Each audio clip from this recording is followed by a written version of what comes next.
the King of the Night. Act 1, Chapter 1, The Blade That Broke.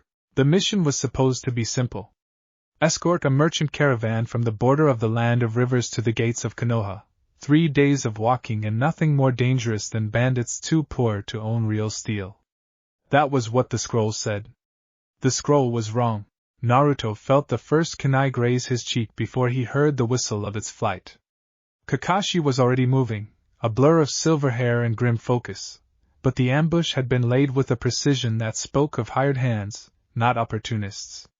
12 shinobi dropped from the tree-line in a ring around the caravan, and the lead attacker wore a forehead protector scratched through with a diagonal gouge. Missing nin? Paid well, judging by the quality of their blades. Protect the merchants, Kakashi barked, and Naruto obeyed without thinking, throwing himself between a screaming cart driver and a blade meant for his throat. He caught the strike on a kunai, felt his arm buckle under the force of it, and understood in that instant that these were not bandits. They fought like men who expected to win. The battle unraveled fast.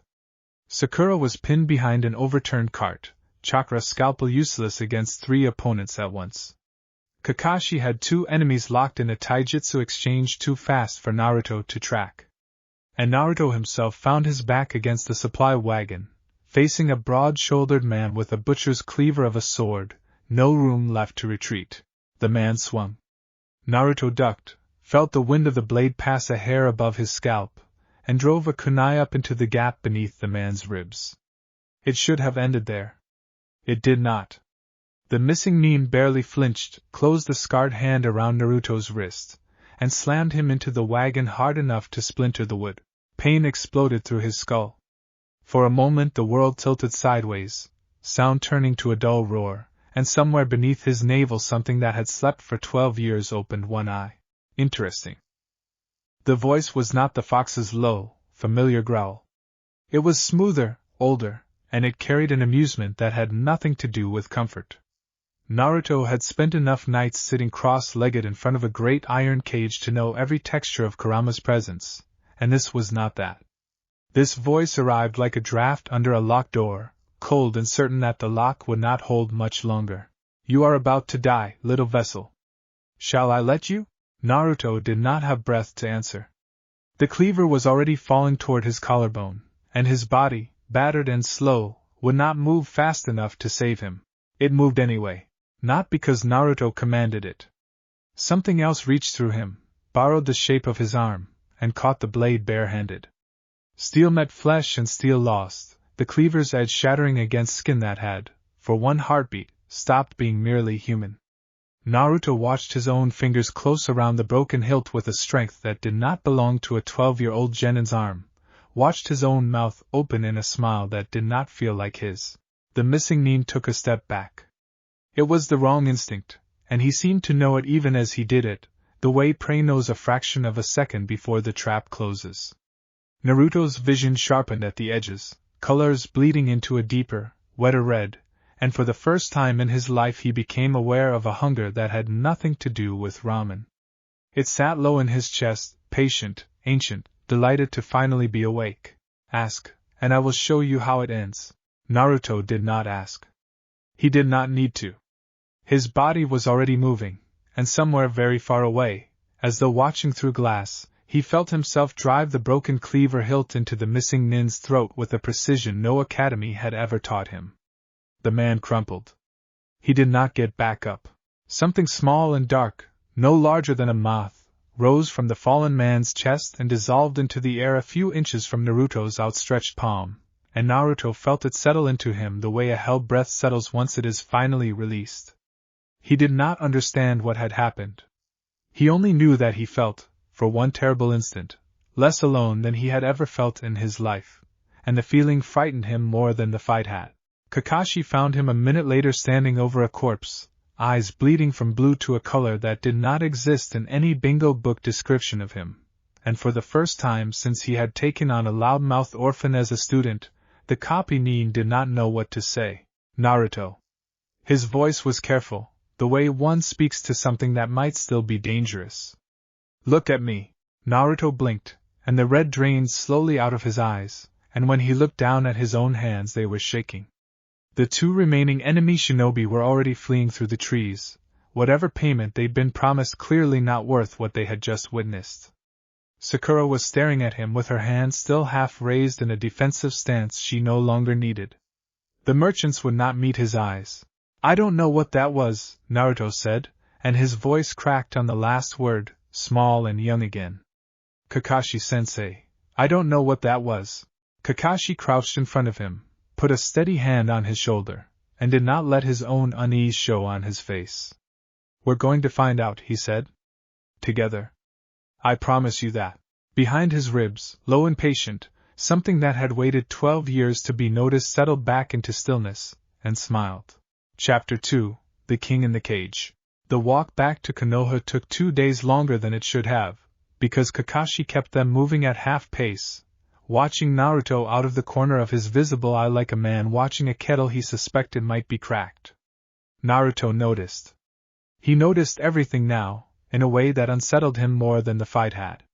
He could hear the merchants' hushed conversations from 30 feet away. He could smell the iron tang of the blood he'd spilled long after it should have washed out of his clothes. And when the caravan stopped for the night and the cook fires were lit, he found he had no appetite at all, which for Naruto Uzumaki was its own kind of emergency. Sakura tried to talk to him on the second night, sitting across the fire with a bowl of rice she didn't eat either. "You saved the caravan," she said carefully. "That's what matters." "Yeah." Naruto turned a stick over in the coals, not looking at her. "That's what matters." She didn't push further, though he could tell she wanted to. Sakura had always been sharper than she let on, and he could see her cataloging him the new stillness in how he sat, the way his eyes still carried a faint red ring around the blue that hadn't been there before the mission and filing it away for later, the way she filed away everything that frightened her a little. It was on the third night, camped an hour outside the village gates, that Naruto finally slept, and finally understood he had not been imagining things. The mindscape was different. The long sewer corridor was the same, the ankle-deep water the same, the distant orange glow he had always assumed was Kurama's cage still burning somewhere ahead. But between him and that glow stood something new, a set of black iron bars, taller than any he remembered, wrapped floor to ceiling in a paper seal so dense with looping, unfamiliar script that it looked less like a ward and more like a cage built by someone who had been genuinely afraid. Behind the bars, in the dark, 2 eyes opened. They were not orange. They were a red so deep it looked nearly black, slitted like a cat's, set in a face that resolved slowly out of shadow into something almost, but not quite, human. A tall, gaunt figure in a long coat the color of dried blood, hair like spilled ink, a smile with too many teeth arranged in an expression that might, on anyone else, have passed for polite. "So," the figure said, and its voice was the one from the battlefield, smooth and old and delighted, "the little vessel finally comes to visit his houseguest." Naruto took an involuntary step back, hand going to a kunai pouch that did not exist inside his own head. "Where's Kurama? Where's the fox?" "There is no fox." The figure spread its hands, almost apologetic, utterly unbothered. "There has never been a fox, boy." That was a very convenient story, told by very frightened old men, wrapped around the truth like a bandage wrapped around a wound too ugly to look at directly. "I imagine they thought it would be easier for you to carry a 9-tailed beast than to carry me." "Then what are you?" The smile widened, and somewhere behind those red eyes something ancient and patient stretched itself awake after a very long sleep. "I have worn many names in many lands, little one. Kings called me monster. Priests called me damned. My enemies, on the rare occasions they lived long enough to name me anything, called me the no-life king." It inclined its head, a courtly, mocking little bow through iron bars. "You may call me Alucard, if you require something to call me at all. And you, Naruto Uzumaki, are the vessel your village chose to bury me in, on the night your father sealed me, the way lesser men bury things they do not understand and hope will simply rot." Naruto's mouth was dry. "You're lying." "I very rarely bother." Alucard's clawed fingers curled loosely around the bars, not gripping, not straining, simply resting there, the way a man rests his hand on a fence he could clear without effort if he wished to. "Ask your Hokage what truly happened the night the 9 tails supposedly attacked your village." Ask her why the beast that leveled half your walls left no bones, no den, no cubs, no history anywhere in the world before that single night. A tailed beast is a force of nature. I am not a force of nature, boy. I am an appetite that once wore a crown, and your village mistook the shape of my hunger for the shape of a fox because a fox was a story they already knew how to tell their children. Why should I believe anything you say? You shouldn't. The smile did not waver. Believe your own eyes instead. You felt what happened 3 days ago. You felt what it was to stop a blade with your bare hand and feel it break instead of you.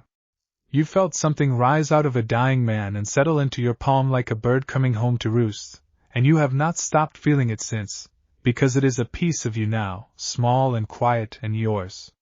The red eyes did not blink. That was not a fox's power, Naruto Uzumaki. Foxes do not collect souls. Naruto's stomach turned over. He thought of the small dark shape rising from the fallen missing Nin, the way it had felt less like theft and more like homecoming, and he hated, more than anything Alucard had said, how much sense it made. I don't want this, he said, and his voice came out smaller than he meant it to. I don't want to be whatever this is turning me into.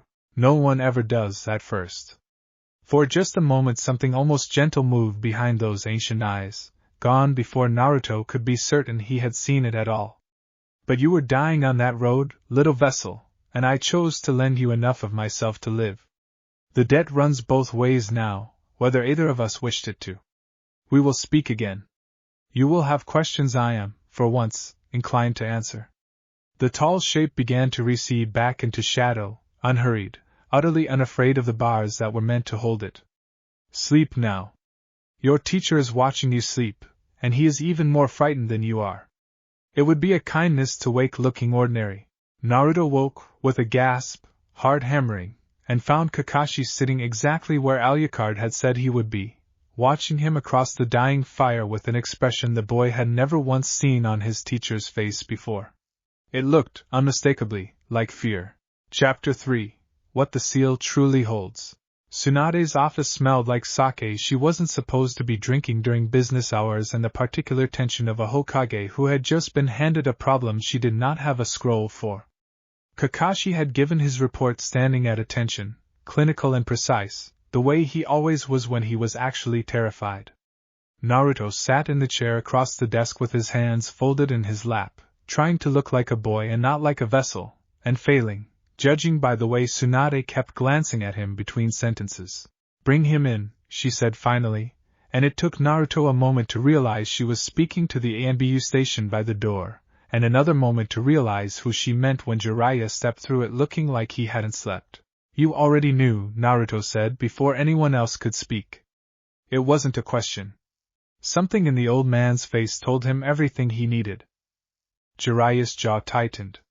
He crossed the room slowly, pulled up a chair, and sat across from his godson with the weight of a man about to set down a burden he'd carried for 13 years and was not sure he had the right to put anywhere else. Your father knew what he was sealing, Jiraiya said quietly. Minato didn't stumble onto some rampaging tailed beast the night you were born, kid. He and Kushina were guarding something. An old seal, older than the leaf itself, passed down through generations of jailers nobody talks about because nobody wants to admit what's inside it. Something got loose that night. Sabotage. We still don't fully know by who, and your father made a choice in about 4 seconds that men spend their whole lives agonizing over. He couldn't destroy it. Nobody's ever been able to destroy it. So he sealed it into the only vessel strong enough to hold something like that and still survive being born. He looked, for the first time, genuinely old. Into you. The Nine-Tails story was easier, Tsunade cut in, not unkindly. For the council. For the villagers. For you, frankly, when you were 5 years old and already being spat on in the street for a crime you didn't commit. Telling this village their Jinchuriki carries a monster with no name, no history, and an appetite nobody fully understands would not have gone better for you, Naruto. It would have gone considerably worse. Naruto sat very still, processing that, turning it over the way he turned over everything that hurt slowly, stubbornly, refusing to let it break him even as it clearly wanted to. He told me his name, he said finally. Alucard. Jiraiya's face went carefully, deliberately blank in a way that told Naruto more than any reaction would have. That name's in the old sealing archive. Buried deep, cross-referenced with warnings that predate the Senju and Uchiha founding the village. Whatever your father locked inside you, kid, the people who first caught it thought it was worth writing down in 3 separate languages that this thing does not die, does not weaken, and does not forget being caged. He leaned forward, elbows on his knees. The seal held for 12 years without incident. Something on that mission cracked it. I need you to tell me exactly what you felt, because if it's cracking further, we need to know now. So Naruto told them. The blade that shouldn't have broken against his hand. The moth-shaped thing rising out of a dying man and settling into his palm like it belonged there. The taste of copper that lingered for a day after, though he'd been careful not to mention that part to Sakura. Tsunade's expression darkened with every detail, and by the end she had both hands flat on her desk, knuckles white. Soul binding, she said, half to herself. He's not just healing faster or hitting harder.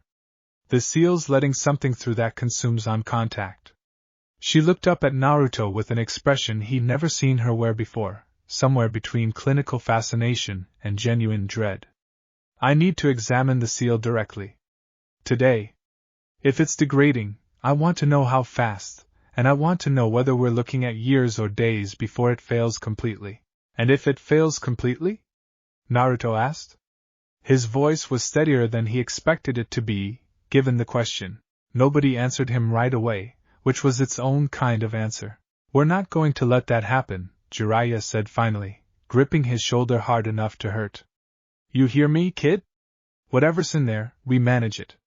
We reinforce the seal, we teach you control, and you live your life exactly the way you were always going to live it. Hokage included. Naruto wanted, badly, to believe him. He nodded anyway, because Jiraiya needed him to, and because some stubborn, familiar part of him, the part that had never once, in 12 hard years, stopped believing things could still turn out right, was already looking for the version of this where it did. Behind his navel, low and quiet, something ancient exhaled a breath that might, in another life, have been laughter. Reinforce it, then, Alucard murmured, somewhere only Naruto could hear. See how long paper holds a king who has already decided to be patient. Chapter 4. Lessons of the Throne. Tsunade's examination took 4 hours and ended with her ordering 3 separate Fuinjutsu texts pulled from the deepest archive vault, a vault Naruto hadn't even known existed beneath the Hokage Tower. The seal, she confirmed, was not failing.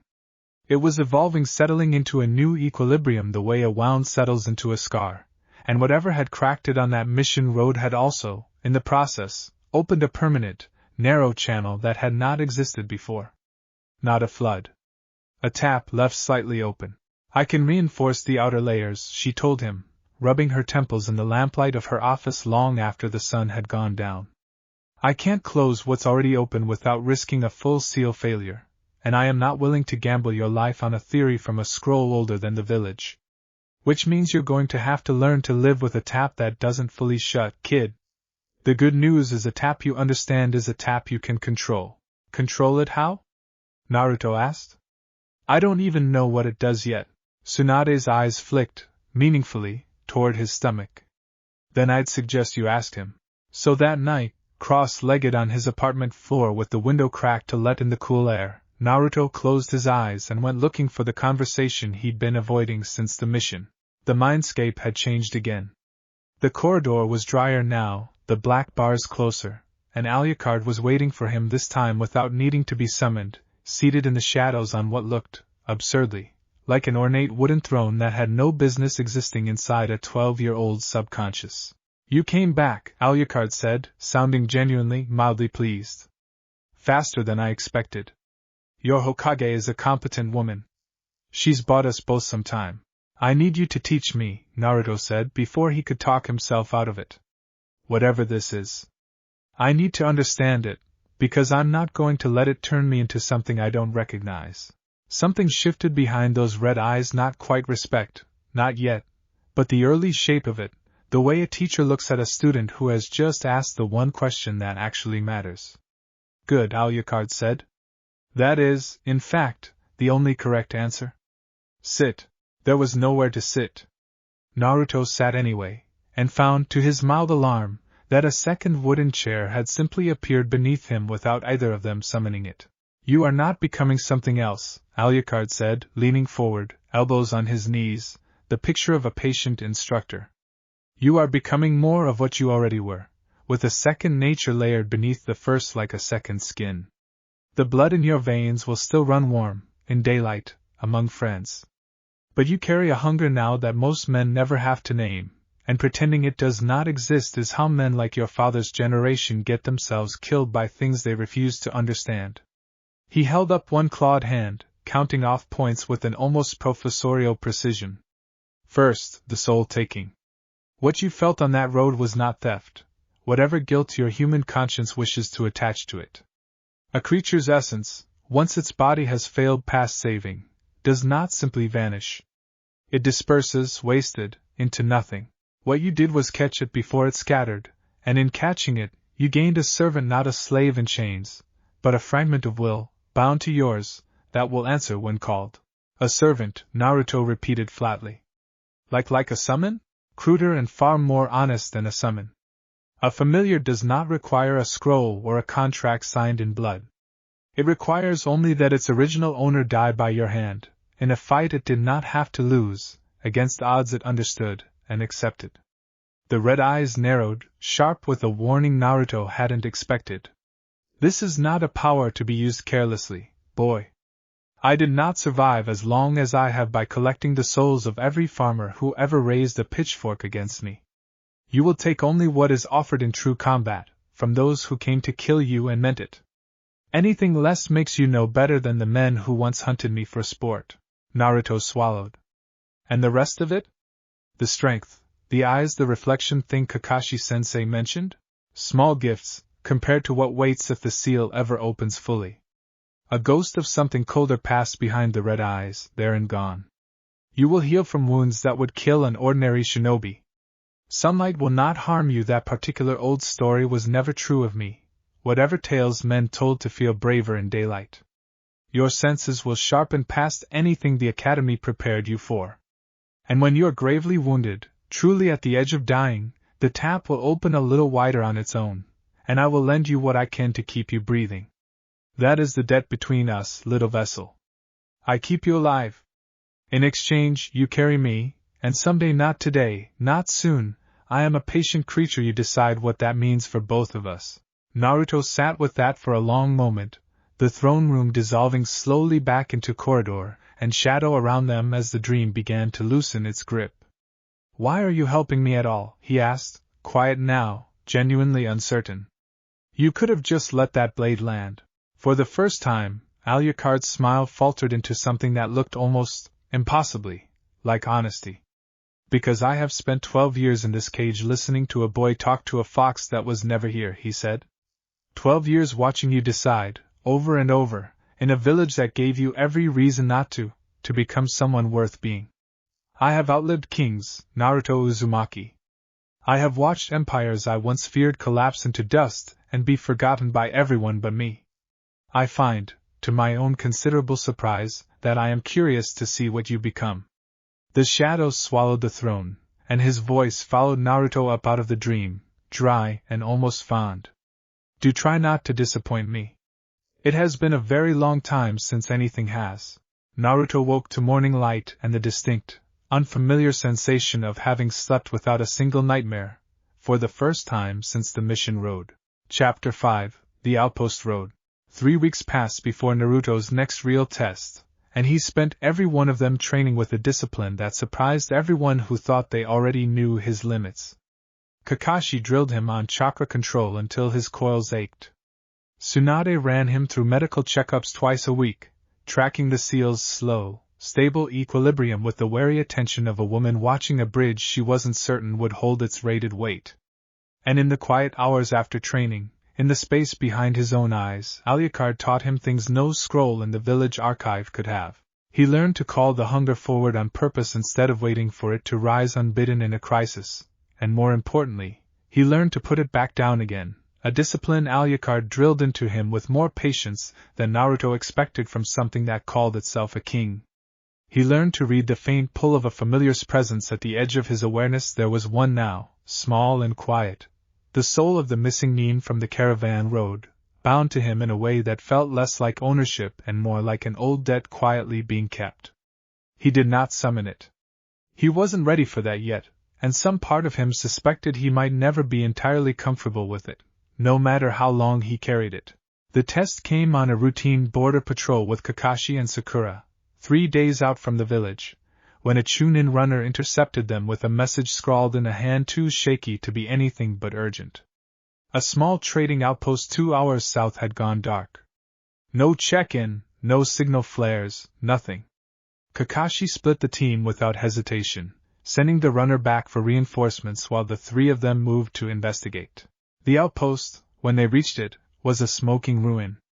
Not burned by fire, the buildings were intact, mostly, but hollowed out by something that had moved through fast and violent, judging by the scattered weapons and the blood already drying dark on the packed dirt street.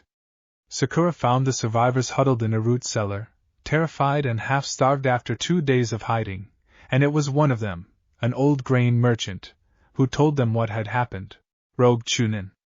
A man named Ryuta, exiled from Kirigakure for reasons the merchant didn't know and didn't want to, who had drifted south with a small band of equally desperate missing Nin and decided an undefended trading post made an easy score. He'd killed the outpost's 2 guards in the opening minutes and had been holding the village hostage since, waiting on a ransom messenger that hadn't returned. Kakashi's plan was careful, methodical, built around minimizing civilian risk. Draw Ryuta's attention, split his small band, extract the villagers under cover. It was a good plan. It fell apart within 90 seconds of contact, because Ryuta was faster and more vicious than the report had suggested, and because one of his men got a kunai to Sakura's shoulder before Kakashi could intervene. Naruto saw her go down out of the corner of his eye, saw the blood bloom too fast and too dark against her vest, and something in him that had spent 3 weeks learning discipline simply stopped listening to it. He did not remember crossing the distance to Ryuta. He remembered the man's eyes going wide with something that started as contempt and ended, very quickly, as genuine fear, and he remembered the particular, terrible clarity of combat when nothing in you is holding back anymore. Ryuta was fast. It did not matter. Naruto caught his first strike on a forearm that did not break, turned the man's own momentum against him, and ended the fight in 4 moves that would have looked, to any academy instructor watching, less like taijutsu and more like something a predator does to something smaller than itself. Ryuta died knowing exactly what he was facing, which Alucard would later tell him, with something like approval, was the only kind of death that mattered for a familiar worth keeping. The small dark shape rose from the man's chest and came to Naruto's hand the way the first one had, and this time Naruto did not flinch from it. He felt it settle, felt the quiet, wordless bond of it, and understood with a clarity that frightened him more than the fight had that some part of him small, still growing, but undeniably present had wanted this. Kakashi found him standing over the body a moment later, breathing hard, eyes still faintly rimmed red, and this time there was no fear in the copy nin's face. Only a kind of careful, searching concern that Naruto had come to recognize as the particular way his teacher looked at him now. Sakura's stable, Kakashi said quietly. Field dressing held. She'll need a real medic, but she'll live. He studied Naruto for a long moment. You held control. The whole fight. I watched you. Barely, Naruto admitted, and his voice shook on the word. I almost lost it when she went down, but you didn't. Kakashi rested a hand on his shoulder, steady and sure. That's the part that matters, Naruto. Not whether the hunger is there. Whether you're still the one deciding what it does. Naruto nodded, and did not tell his teacher what Alucard had murmured, low and satisfied, in the quiet moment after the fight ended. You are learning faster than any vessel I have carried. Do you understand yet what that means? He didn't, not fully. But standing over a dead man's body with a new, quiet weight settled somewhere behind his ribs, he was starting to suspect he would, sooner than he wanted to. Chapter 6. The Bandaged Eye. Word of the outpost's mission reached the council before Naruto's team had even finished their official debrief, which told him, more than anything else could have, exactly how closely certain people had been watching him since the caravan incident. He was summoned to a closed session 2 days later, no genin teammates present, no Kakashi at his side, just Tsunade at the head of the chamber, a dozen wary elders arranged around her, and Naruto standing in the center of a room that suddenly felt much smaller than it had any business being. Reports describe a kill method inconsistent with any known taijutsu style, one of the elders said, an older woman whose name Naruto had never bothered learning, her tone clinical in a way that made his skin crawl. Witnesses at the outpost described the boy's eyes as red. Not the seal's chakra cloak. Something else.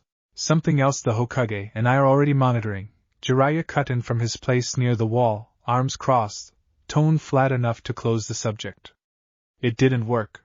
With respect, Lord Jiraiya, monitoring is not the same as controlling. The elder's eyes didn't leave Naruto once, cataloging him the way a merchant catalogs an unfamiliar and possibly dangerous piece of merchandise. This council was assured, 12 years ago, that the vessel was stable. That the seal your predecessor constructed would hold indefinitely. We are now being told that assurance no longer applies, and that whatever is inside this boy is capable of independently altering his body in combat. I would remind everyone in this room what the last uncontrolled tailed beast did to this village. He isn't a tailed beast, Tsunade said, and there was iron in it now, the particular iron she reserved for people threatening things she decided to protect. And he is not on trial in my council chamber for saving a village and defending his teammate. If anyone here would like to suggest an alternative to letting a 12-year-old carry a burden none of you have the courage to carry yourselves, I am eager to hear it. Nobody offered one. But the silence that followed wasn't relief. Naruto noted it was the particular silence of people recalculating, filing away a new variable, deciding how to plan around it rather than how to help with it. He caught one man near the back of the chamber watching him with an expression that unsettled him more than the open suspicion of the other's a single bandaged eye, an unreadable calm, the kind of patient attention Naruto had learned, even at 12, to associate with people who wanted something from him that had nothing to do with his well-being. Danzo did not speak during the session. He didn't need to. He simply watched, and made a note somewhere behind that calm, unreadable face, and Naruto felt the weight of that attention settle over him like a hand on the back of his neck long after the meeting had adjourned. Outside the chamber, Tsunade fell into step beside him, her expression tight with an anger she was visibly working to keep leashed. That went about as well as I expected, she muttered. Which is to say, not well at all. They think I'm dangerous, Naruto said. It wasn't a question. They think you're a variable they don't control, which to men like that is the same thing. She glanced sideways at him, something softening in her face despite the tension still riding her shoulders.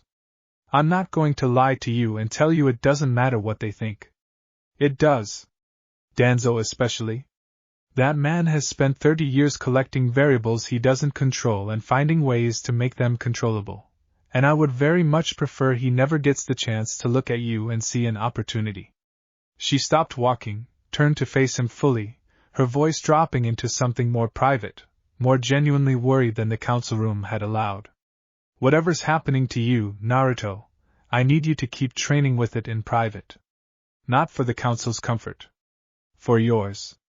The more control you have, the fewer excuses anyone gets to treat you like a weapon instead of a person. Naruto nodded, and meant it, and that night, alone in his apartment with the lamps off and the city quiet outside his window, he sat down again and went looking for the throne in the dark. They're afraid of me, he said before Alucard could speak first. Good, Alucard said, without a trace of sympathy, and there was something almost fond buried in the bluntness of it. Fear, correctly aimed, keeps fools from doing foolish things. Let them be afraid, boy. Just make certain that when the moment comes for them to decide whether you are a monster or a man, you have already decided it for yourself, loudly enough that even a coward with a bandaged eye cannot pretend otherwise. Naruto thought of Danzo's single watching eye, and understood, for the first time, that the fight ahead of him was not going to be only against enemies from outside the village walls. Chapter 7 Whispers in the Dark. Far from Konoha, in a cave lit only by the dim glow of a stone altar carved with unfamiliar seals, a projection of 9 hooded figures flickered into being one by one, joining in a ritual that had become as routine to Akatsuki as breathing. The organization's business was, as always, patient and long-term. The slow, methodical hunt for Jinchuriki scattered across the 5 great nations, each one another piece toward an ambition none of the outer members fully understood and none dared ask about aloud. The 9 tails Jinchuriki, Zetsu's split voice reported, the white half businesslike, the black half faintly, unsettlingly amused. Village, Kanahigakure. Status, active field asset. Recent intelligence suggests irregularities. Define irregularities. Payne's voice carried the flat, absolute authority that ended most conversations before they properly began. Combat reports from 2 separate incidents described kill methods inconsistent with tailed beast chakra manifestation. Zetsu's white half continued clinical. No visible chakra cloak. No tail growth. No corrosive bijou chakra signature detected by our observers near either site. Instead, discoloration, a marked increase in physical strength and reflexes, and in both cases, complete, decisive lethality against opponents who should not have posed the boy a serious threat at his current rank. A new training regimen, one of the hooded figures suggested. Sannin taught prodigies aren't unheard of. Perhaps. Zetsu's black half this time, softer, more thoughtful, tinged with something that might almost have been unease if the creature had been capable of feeling it plainly. But there was also this. A faint shimmer of captured memory, relayed through Zetsu's strange senses, showed a fragmentary, distant image of a boy standing over a fallen man, and something small and dark rising from the corpse's chest into the boy's outstretched palm before dissolving from view. We have never observed a tailed beast do that. We have never observed anything do that. The chamber fell into a silence that stretched longer than was comfortable, even for men who had built careers on patience. Abito. Payne's voice, when it came again, was directed at the one masked figure among them who had remained conspicuously quiet through the exchange. You have history in that village. Opinions? The masked man's single visible eye did not so much as flicker with surprise. The 9 tails seal was constructed by Minato Namikaze, he said slowly, choosing each word with the care of a man laying stones across unstable ground. I was present, in a manner of speaking, the night it was cast. I have always assumed the beast sealed that night behaved as every tailed beast behaves. If that assumption was wrong, he paused, and something in the stillness of his posture suggested a mind working rapidly behind an unreadable mask. Then our timeline for extraction, and possibly our understanding of what we are extracting, may require revision. You're suggesting the vessel doesn't contain the 9 tails at all. It wasn't Payne who spoke this time, but the blue-skinned, shark-toothed figure seated near the back, arms crossed, expression sharpening with the particular interest of a man who enjoyed being handed a genuinely difficult problem. Kisame Hashigaki had killed enough things in enough different ways to recognize when a report didn't smell right, and this one didn't smell right at all. I am suggesting, Abito said carefully, that we confirm before we commit resources. Sending a 2-man team to extract a Jinchuriki who fights exactly as expected is a straightforward operation. Sending a 2-man team to extract something we do not yet understand is how organizations lose members they cannot easily replace. He let that settle, unhurried, patient in the way only someone who had already survived being counted among the dead could afford to be. I recommend reconnaissance before extraction. Quiet observation. No direct engagement until we know precisely what we would be provoking. Payne considered this in silence for a long moment, the rippled pattern of his eyes unreadable even to those who had served beside him for years. Agreed, he said finally. Itachi. Kisame. You will proceed to the Land of Fire under standard reconnaissance protocol. Observe. Do not engage unless the situation demands it, and if it does, disengage the moment you have gathered sufficient data. I want to know what is inside that boy before a single member of this organization goes near him with intent to extract it. Kisame grinned, all teeth, already relishing the assignment. Beside him, silent as always, Itachi Uchiha inclined his head in acknowledgement, giving away nothing of whatever private calculations moved behind his composed, exhausted eyes. The projection dissolved figure by figure, the ritual concluding as it always did, and in the emptied cave only Zetsu remained a moment longer, his black half murmuring something soft and hungry to himself in the dark, something that sounded, if anyone had been present to hear it, remarkably like anticipation. Chapter 8, Reconnaissance. Naruto felt them 3 days before he saw them, which was its own quiet, unsettling proof of how much he had changed. He was training alone at the edge of the forest west of the village, running through the breathing forms Alucard had drilled into him, when a prickle crawled up the back of his neck that had nothing to do with wind or weather. Someone was watching. 2 someones, patient and skilled enough that he couldn't pin their exact position, only the general, uncomfortable certainty that he was being studied like a specimen through a pane of glass. He said nothing to Kakashi at first. Partly because he had no proof, only instinct, and partly because some quiet, growing part of him, the part that had spent weeks learning to read a hunger most people never had to name, wanted to see what they did next before he brought anyone else into it. They made their move on the 4th day, at dusk, on the training ground he'd claimed as his own since it sat far enough from the village that mistakes wouldn't spill over onto civilians. Naruto felt the air change before either figure stepped from the tree, a heaviness, a held breath, the particular silence of predators deciding whether their prey had noticed them yet. "You've gotten better at sensing us than we expected," said the taller of the 2 as he emerged into the clearing, sharp teeth bared in something between a grin and a warning, a massive bandage-wrapped blade slung across his back. "Itachi, this one's not just going to stand there and let us look at him."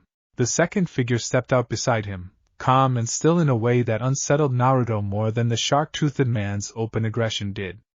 Red eyes, spinning slow with a pattern Naruto's academy lessons had taught him to fear on sight, marked with the same cloud-patterned cloak that had haunted whispered conversations across the Shinobi World for years. "Akatsuki," Naruto said, and was faintly, distantly surprised by how steady his own voice came out. "Reconnaissance only for now." The taller man's grin widened, unbothered by the accusation. "Though I admit, kid, you've got half our organization curious about what exactly you are." Word's gotten around that the 9 Tails Jinchuriki doesn't fight like a Jinchuriki anymore. Naruto felt, behind his navel, something ancient stir awake, unhurried and entirely unafraid. "2 Uchiha eyes and a servant of some minor water god," Alucard murmured, dry with something close to boredom. "I have eaten kings with more presence than this, little vessel. Shall we introduce them properly to what you carry?" He didn't need the encouragement. Kisame moved first, blade already swinging free of its wrappings, water forming around the edge in a technique built to shred flesh from bone in a single pass. Naruto met it with his forearm raised, and the impact that should have taken his arm off sent a shockwave through the clearing instead, splintering the earth beneath both their feet, and left Kisame's massive blade skidding wide, its wielder's eyes going wide with something Naruto had learned, over the past month, to recognize as the beginning of real fear.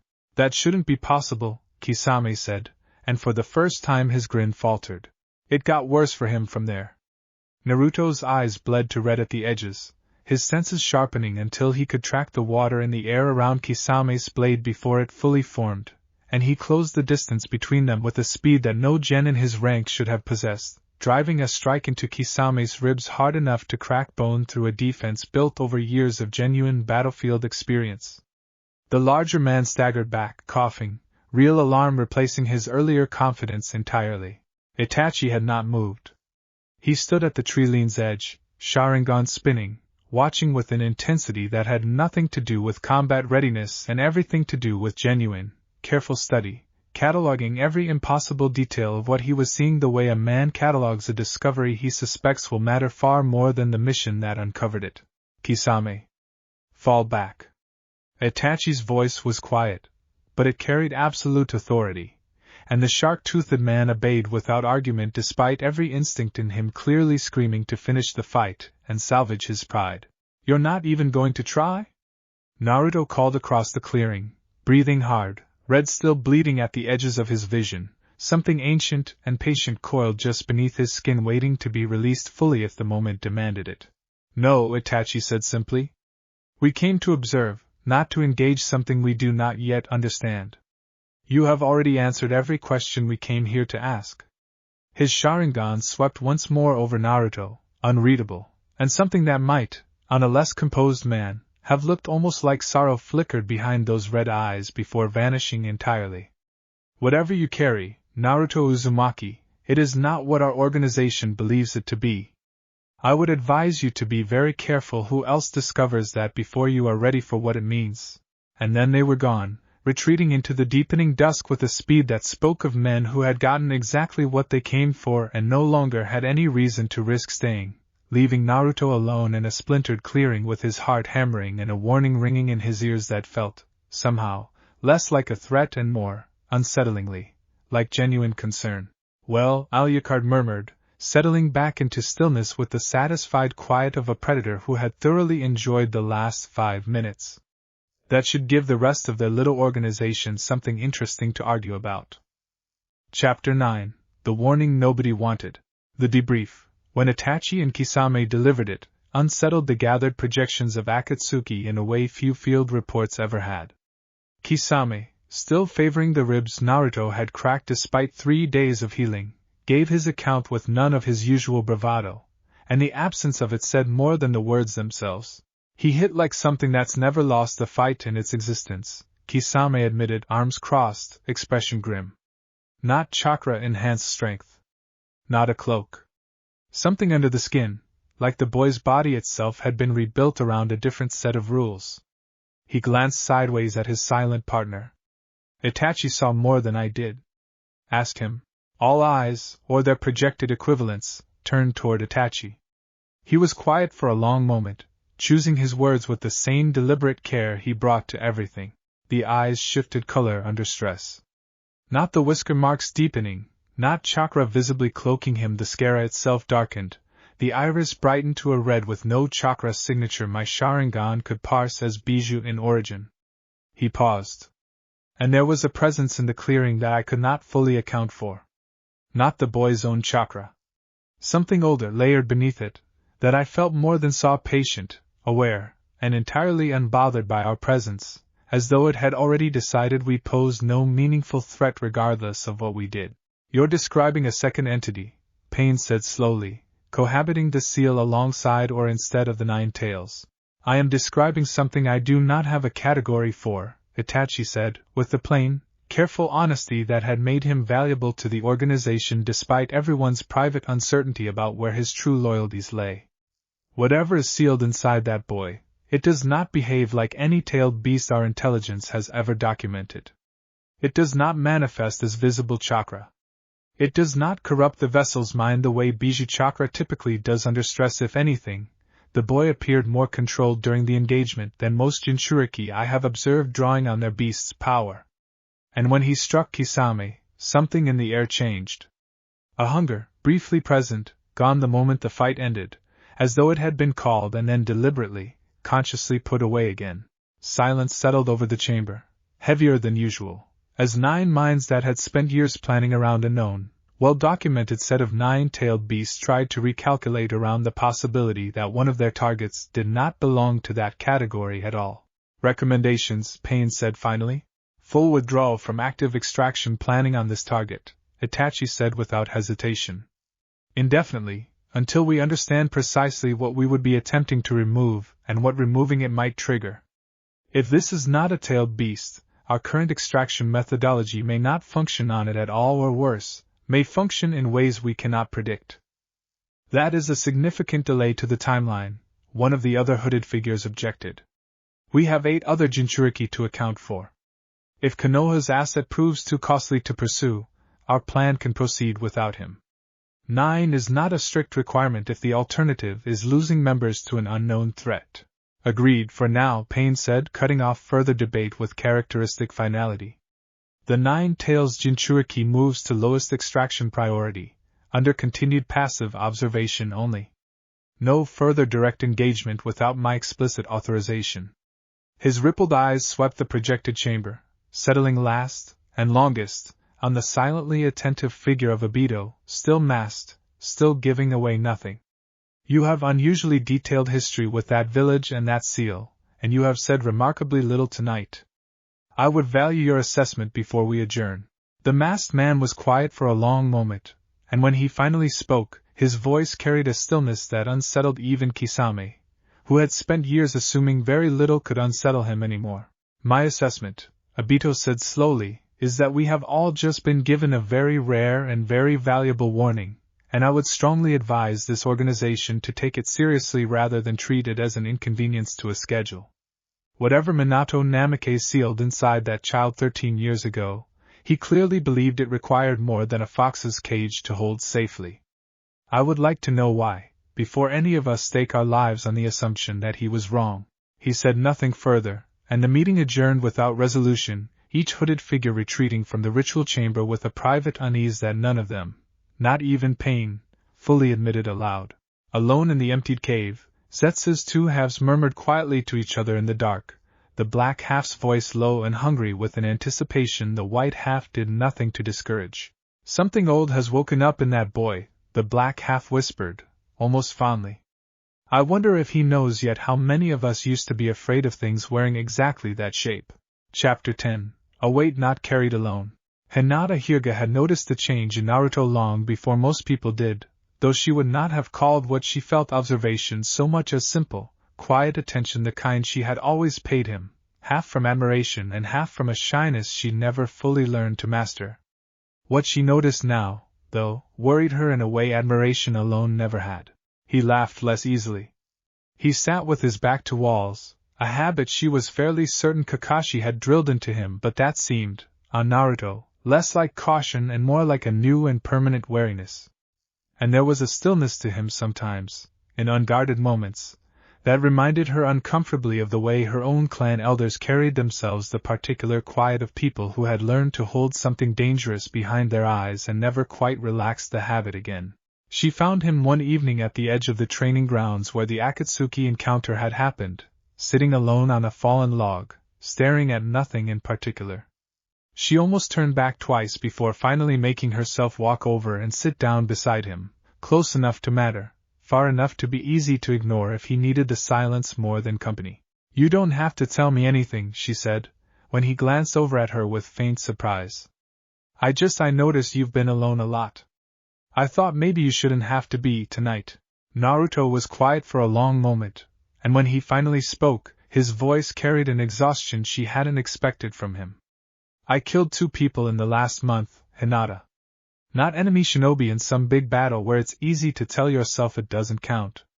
Real people. Up close. And some part of me, he stopped, jaw tight, clearly hating the honesty even as he offered it. Some part of me didn't feel bad about it. Not the way I thought I would. She didn't flinch from that, didn't pull away, which surprised him more than almost anything else that had happened in the past month. You're allowed to feel complicated about it, she said quietly. That doesn't make you a monster, Naruto. It makes you someone who's carrying something heavy and trying to be honest about the weight of it instead of pretending it's lighter than it is. You don't know what I'm carrying. It came out sharper than he meant it to, and he winced immediately. But Hinata only shook her head, unbothered. No, she agreed. But I know you. I've known you since we were kids, watching you get back up every single time this village knocked you down, and I have never once seen you choose to be cruel when you didn't have to be. Whatever's changed in you, that part hasn't. She hesitated, color rising faintly in her cheeks, and pushed through it anyway, because some things mattered more than shyness. I don't think you have to figure this out alone. I don't think you were ever supposed to. Naruto looked at her for a long moment, something in his chest loosening slightly for the first time in weeks, and found, to his own quiet surprise, that he believed her. They sat together in comfortable silence as the sky darkened, and later, alone again in his apartment, Naruto sat cross-legged on his floor and found Alucard already waiting, unusually attentive, watching him with an expression that might, on a face capable of more warmth, have passed for genuine interest. The Hyuga girl, Alucard said, without preamble. She anchors something in you that I cannot provide, boy, and I am old enough to recognize the value of that without pretending otherwise. Bonds like hers are rarer than power, and considerably harder to replace once lost. You're giving me relationship advice now? Naruto asked, half incredulous. I am observing, Alucard said, something almost like amusement threading through the words, that a king who forgets what he is fighting for eventually stops being anything worth calling a king at all.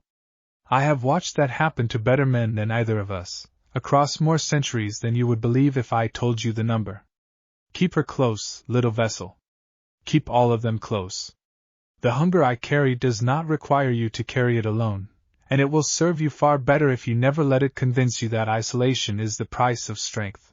Naruto sat with that for a long while after the mindscape dissolved and sleep finally took him, and for the first time since the caravan rode, he woke rested, and something in his chest that had been clenched tight for weeks finally, quietly, began to loosen. Chapter 11. The Eastern Training Hall. The invitation came through official channels, which was itself the first warning sign, a request, stamped with proper authorization, for Naruto to report to a private training facility on the village's eastern edge for what the paperwork described as a routine capability assessment ordered by the Council's Military Affairs Committee. Tsunade was in a closed session with the Fire Daimyo's envoy when it arrived, and by the time she resurfaced and read the paperwork herself, Naruto had already gone, trusting the official seal without question the way any loyal genin would. He should have known something was wrong the moment he arrived and found the facility nearly empty, a single training hall, sealed doors, and Danzo waiting alone in the center of the room with the calm, unhurried patience of a man who had planned every detail of the next hour long before Naruto ever walked through the door. Lord Danzo. Naruto kept his voice carefully neutral, though every instinct honed by weeks of Alucard's tutelage was already prickling with warning. The assessment order said Tsunade-sama authorized this.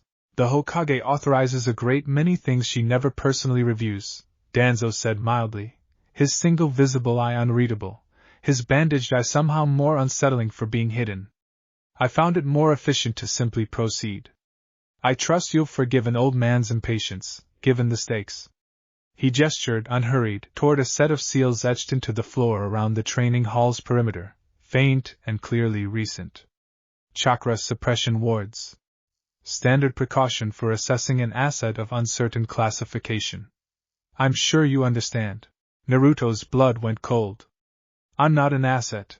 You are whatever this village decides you are, Danzo said, without cruelty, which somehow made it worse, the flat, practiced ease of a man who had said versions of that sentence to other people many times before and never once lost sleep over it. For 13 years, this village decided you were a jailer for a tailed beast, and built its policies accordingly. Recent events suggest that classification was incomplete. I intend to determine the correct one before this council's more sentimental members decide ignorance is preferable to preparedness. His remaining eyes studied Naruto with clinical, unhurried interest. Show me what you showed the Akatsuki operatives 3 weeks ago. Willingly, and this remains a simple assessment.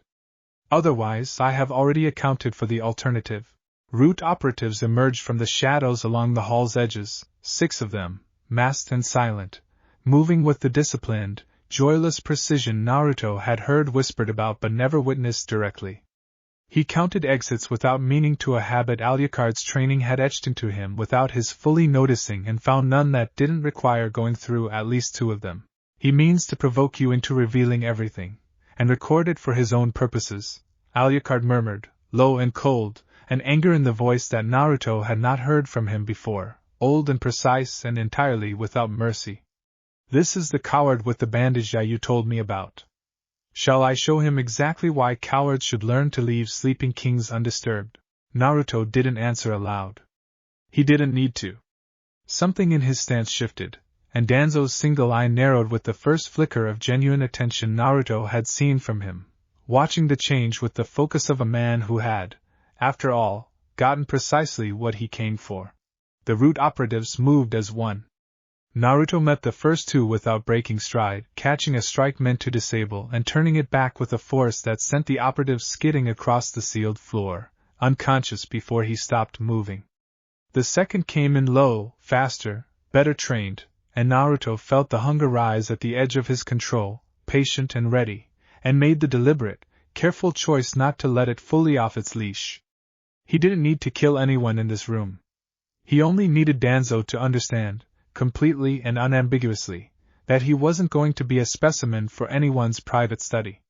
6 root operatives went down in under a minute, disabled but breathing, and Naruto stood in the center of the ruined training hall with his chest heaving and his eyes rimmed faintly red, facing a man who had watched the entire display with an expression of open, undisguised fascination that unsettled Naruto more than open hostility would have. Remarkable restraint, Danzo said quietly. You could have killed all 6. You chose not to. That tells me nearly as much as the display of strength itself. He inclined his head slightly, the closest thing to acknowledgement Naruto suspected the man was capable of offering. I have what I require for now. You had no right to do this, Naruto said, voice tight, fury and adrenaline both still burning under his skin. Rights are a luxury this village has rarely been able to afford where its own survival is concerned, Danzo said, unbothered, already turning to leave. You would do well to remember that, boy, the next time you find yourself deciding what you will and will not permit others to see.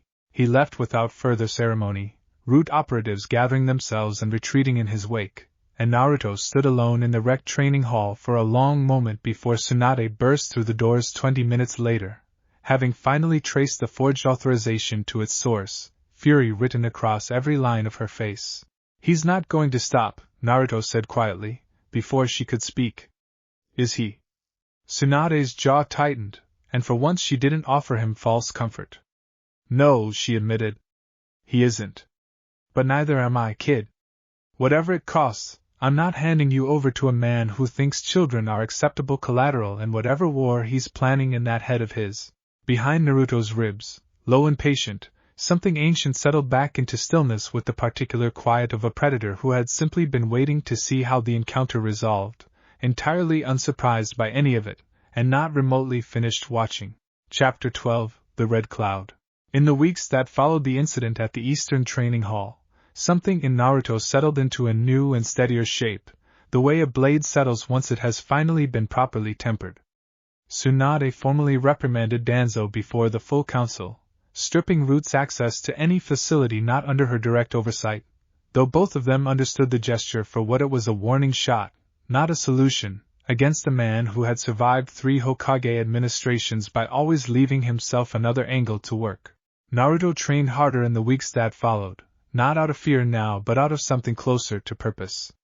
Kakashi noted the change with quiet approval. Sakura, healed and characteristically stubborn about it, insisted on sparring with him twice a week specifically so she would never again be the reason his control slipped in the field. Hinata found reasons to walk the same training paths he did, and neither of them ever quite named what was growing between them, though both were aware of it, patient and unhurried, the way good things are allowed to grow when nobody rushes them. And in the quiet hours, cross-legged on his apartment floor, Naruto kept returning to the throne in the dark, learning more of what Alucard had to teach him, not just combat, but restraint, and patience, and the particular discipline of a creature who had survived centuries by never once mistaking power for wisdom. You asked me once why I chose to help you, Alucard said, one such evening, the mindscape settling into the familiar rhythm of corridor and shadow around them. I gave you an honest answer, but not the complete one. Naruto looked up, curious despite the exhaustion in his limbs. There's more? There is always more, with creatures as old as I am. Alucard's red eyes held something Naruto hadn't seen in them before, a weight that felt less like menace and more, unexpectedly, like grief carefully worn smooth by centuries of handling. I was bound once before, long before your father ever drew a single line of that seal. Bound, and betrayed, and left to rot in the dark by men who feared what I was more than they valued what I could have been to them, had they simply asked instead of chaining. The shadows around the throne deepened briefly, old memories surfacing and receding like a tide. Your father did not chain me out of fear alone.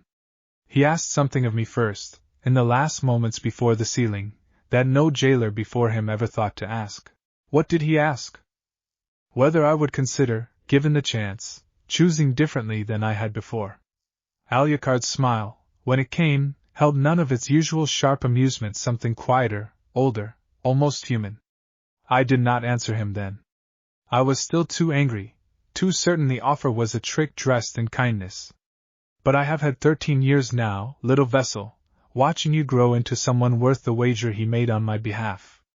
I find myself, against every instinct centuries of betrayal taught me to trust, inclined to finally give your father the answer I refused him. Naruto sat with that for a long moment, something in his chest tightening with an emotion he didn't fully have words for. And what's the answer? Ask me again when it matters, Alucard said, and the old, familiar amusement crept back into his voice, though something warmer lingered beneath it now, unmistakable and new. For now sleep, little king. Word has reached me, through channels older than your intelligence network, that the masked man who let you go so easily on that training ground has not stopped thinking about you since. Organizations like his do not simply walk away from questions they cannot answer. They regroup, and they return better prepared. Naruto's stomach tightened. You think Akatsuki's coming back?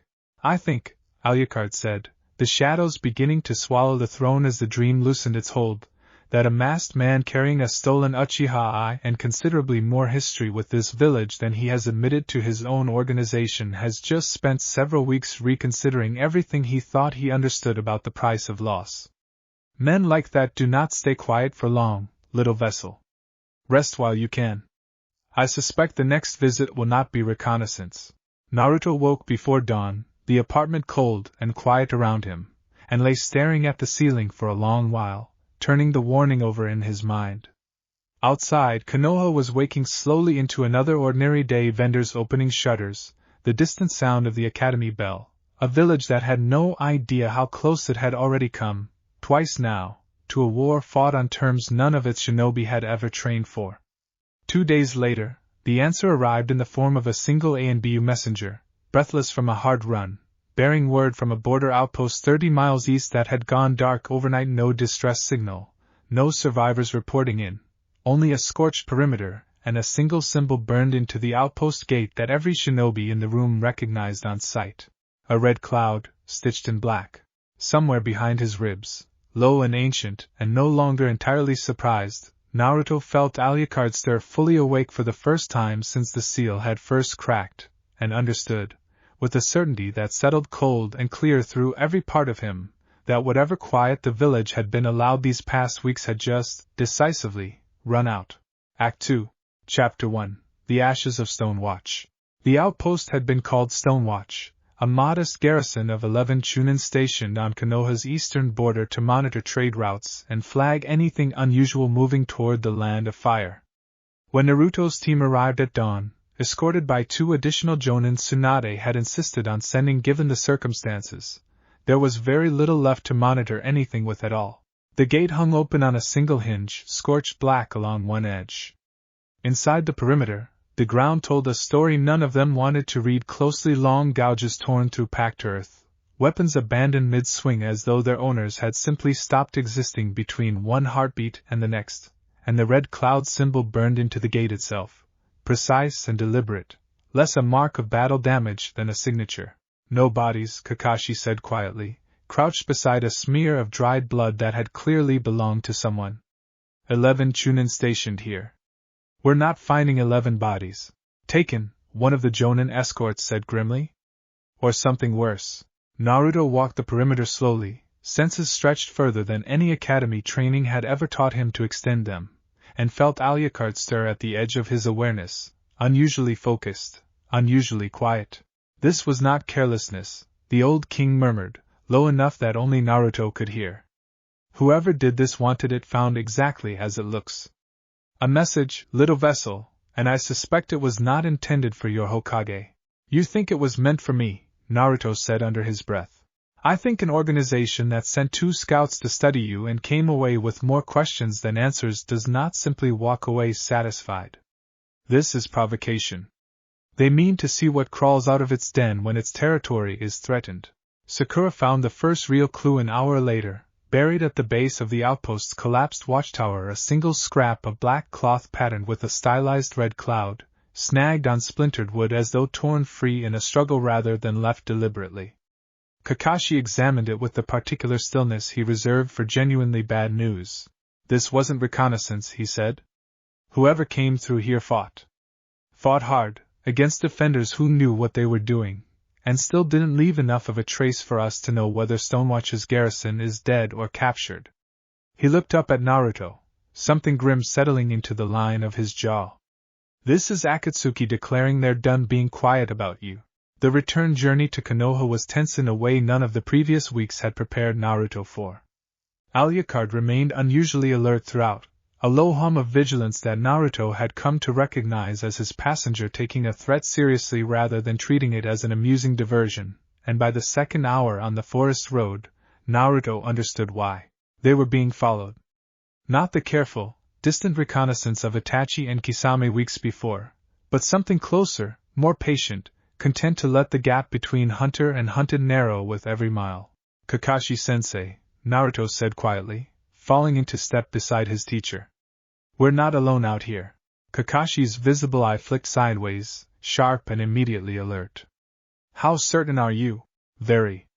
Naruto's voice was steady, though something cold was settling low in his stomach, an old, familiar hunger stirring awake beneath it, patient and ready. Two presences.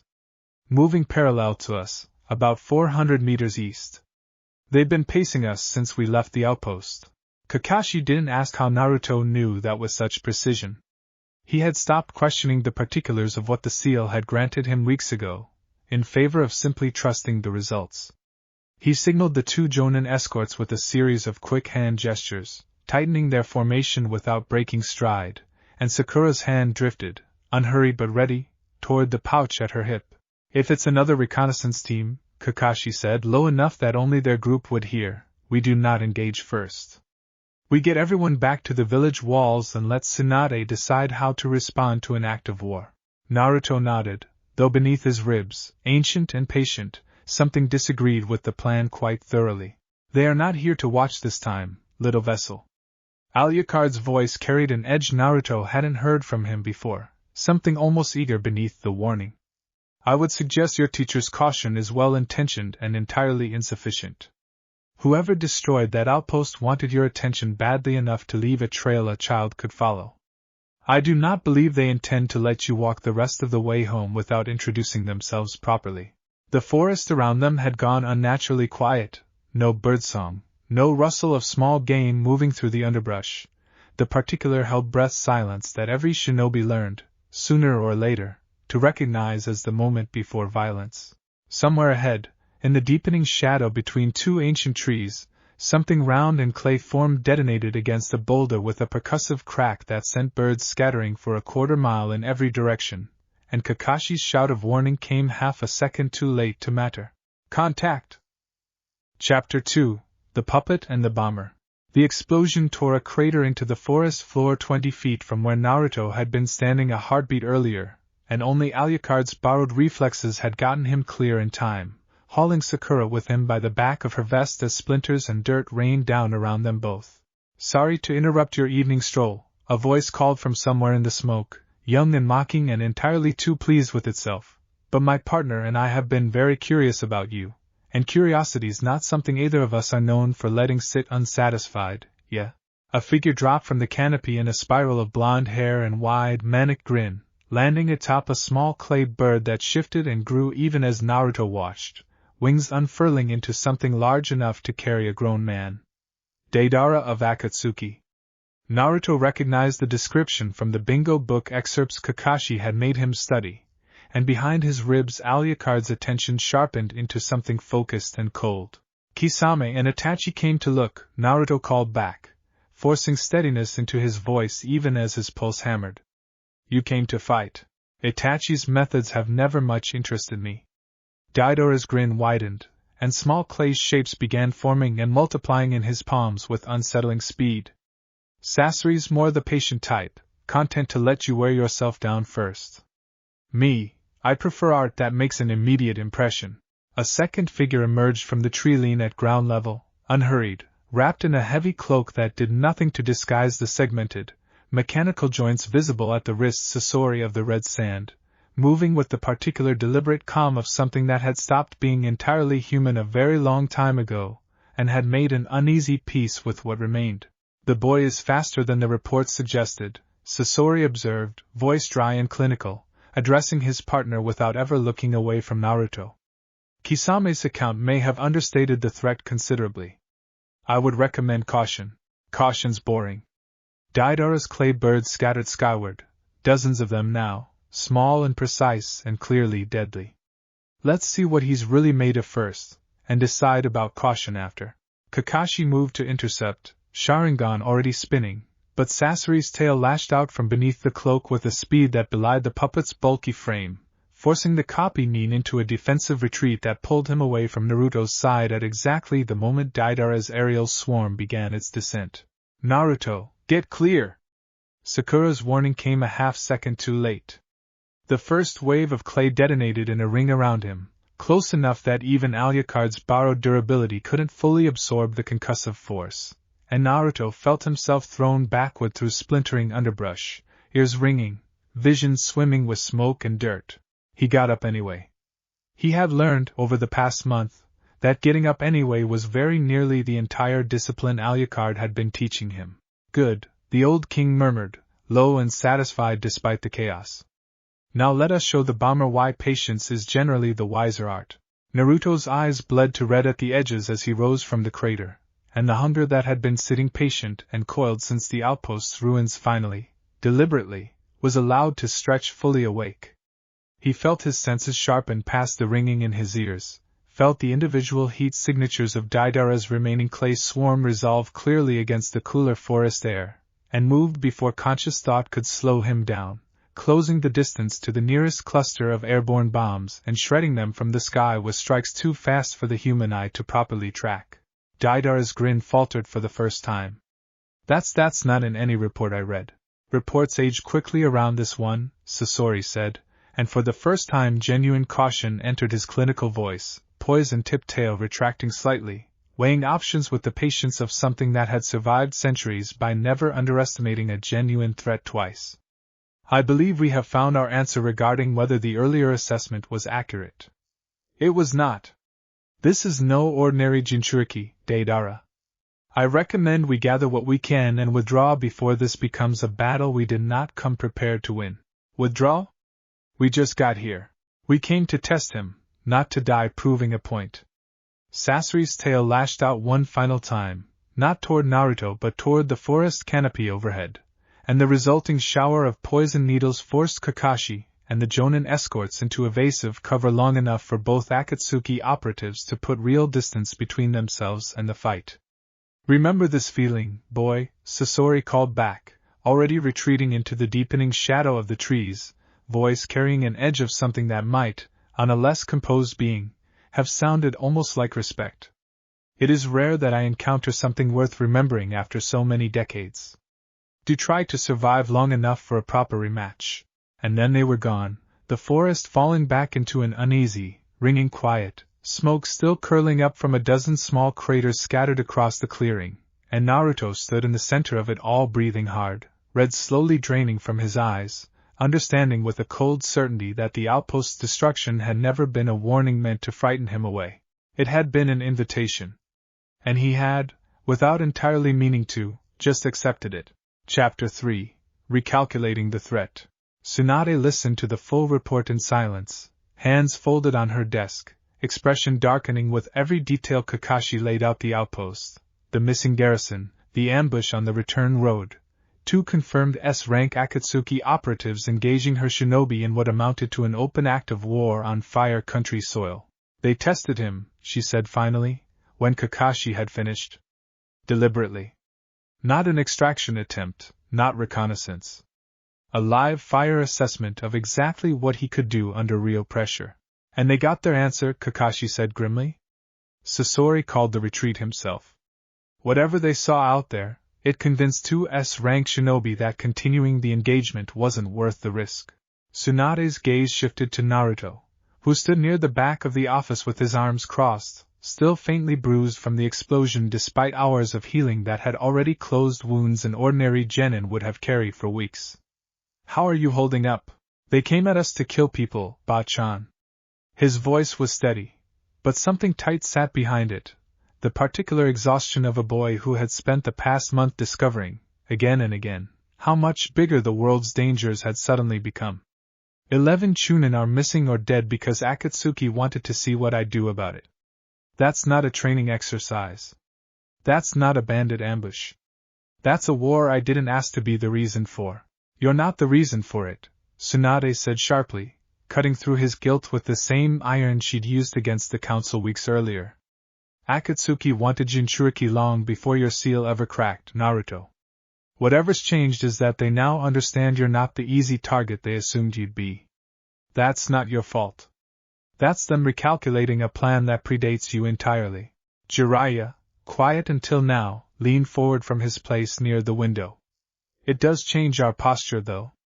2S-rank Akatsuki operatives just engaged Konoha Shinobi directly, on our territory, with Kage-level firepower. That's not a threat we manage quietly anymore. That's a threat the Fire Daimyo is going to hear about within the week, whether we report it ourselves or not. He looked at Tsunade meaningfully. You know what that means for the council. Tsunade's jaw tightened. It means half of them panic and want Naruto locked in a bunker for his own protection, and the other half want him thrown at every border skirmish as a deterrent, and either option treats him like a weapon instead of a person who just watched his own outpost get gutted for a demonstration. She exhaled slowly, pressing 2 fingers to her temple. I'll handle the council. What I need from both of you is a plan for how we actually prepare for this properly, because Akatsuki isn't finished. Not after a result like that. If anything, we've just confirmed we're worth a much bigger response. Agreed, Kakashi said. I'd recommend increasing Naruto's training intensity immediately, focused specifically on multi-opponent scenarios and coordinated tactics. Whatever they send next, it won't be 2 operatives testing the waters. It'll be a team built to win. Naruto listened to the planning continue around him, the familiar rhythm of adults deciding how to protect him even as they increasingly, unavoidably, treated him as the center of a growing storm, and felt Alucard stir quietly behind his ribs, patient and thoughtful in a way that felt different from his usual dry amusement. They are right to prepare, the old king murmured, for Naruto's ears alone. But preparation built entirely around defense will only delay what is coming, little vessel. Sooner or later, an organization that wants something badly enough stops testing and starts committing. When that day comes, the question will not be whether you can survive one encounter.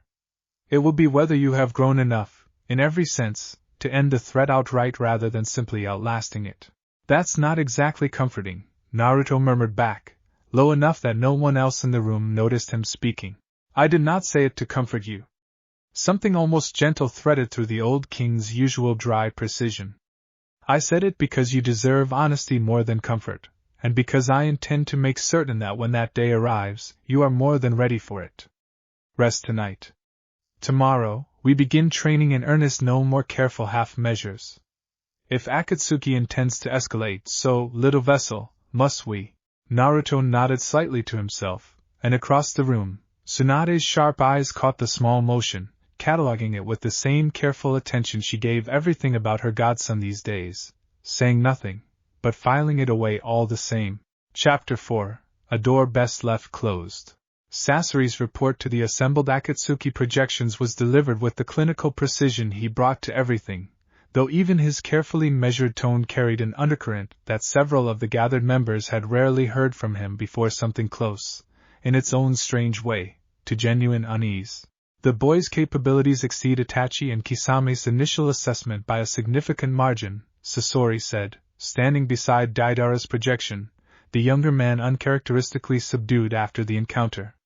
He tracked and destroyed an aerial clay swarm at a speed that should not be achievable without advanced sensory training few shinobi his age possess. His physical durability withstood a direct detonation with only superficial injury. And when pressed, his combat instincts shifted from defensive to genuinely predatory within seconds, suggesting whatever entity resides in his seal is not merely lending him strength but actively sharpening his judgment under stress. You withdrew, Payne observed, voice flat, giving away nothing of his own assessment. I withdrew because continuing the engagement risked losing Deidara for a result we had already obtained, Sasori said, unbothered by any implication of caution being weakness. We came to test him. We received a comprehensive answer. Further engagement without additional preparation would have been reckless, not cautious. Kisame, seated near the edge of the projected chamber, leaned forward with grim interest. So we've now got 3 separate accounts, from 3 very different fighters, all describing the same thing. Whatever's actually sealed in that kid isn't behaving like any bijou on record. He glanced toward Itachi, seated silently beside him. You called it weeks ago. Looks like you were right to be careful. Being right offers little comfort, Itachi said quietly, when the underlying problem remains unsolved. We still do not know precisely what is sealed inside Naruto Uzumaki. We know only that it is dangerous, and that it grows more dangerous the more directly it is provoked. Pain's rippled eyes swept the gathered projections slowly, considering. The Nine Tails Jinchuriki was moved to lowest extraction priority under passive observation. That assessment requires revision. He paused, letting the weight of the decision settle before continuing. Given today's engagement, and the confirmed presence of an entity with combat capabilities exceeding standard bijou behavior, I am reclassifying this target. Extraction is no longer the primary objective. The chamber went quiet, several of the projected figures exchanging uncertain glances at the implication. Elimination, then, Kakuzu said, voice carrying the particular flat practicality of a man who measured most decisions in terms of cost and return. If we can't safely extract whatever's inside him, and it's dangerous enough to threaten multiple operatives, the rational move is removing the threat entirely rather than continuing to risk our people testing it. A reasonable position, Pain acknowledged. But not the one I am selecting, not yet. Sasori's report indicates an entity of unusual age and unusual restraint, a fighter capable of overwhelming force who nonetheless chose not to escalate to lethal measures against Deidara despite ample opportunity. That restraint is worth understanding before we commit to destroying it outright. Conan. He turned toward the only member of the organization who had remained silent throughout the exchange. Your assessment. Conan considered the question with the same careful thoughtfulness she brought to every decision that mattered. If this entity has survived as long as its behavior suggests, it has likely survived by choosing its battles carefully rather than through indiscriminate destruction. That kind of patience is not the profile of something we should provoke further without understanding its true motivations first. She paused. I would recommend intelligence gathering over direct confrontation, at least until we understand what we are actually dealing with.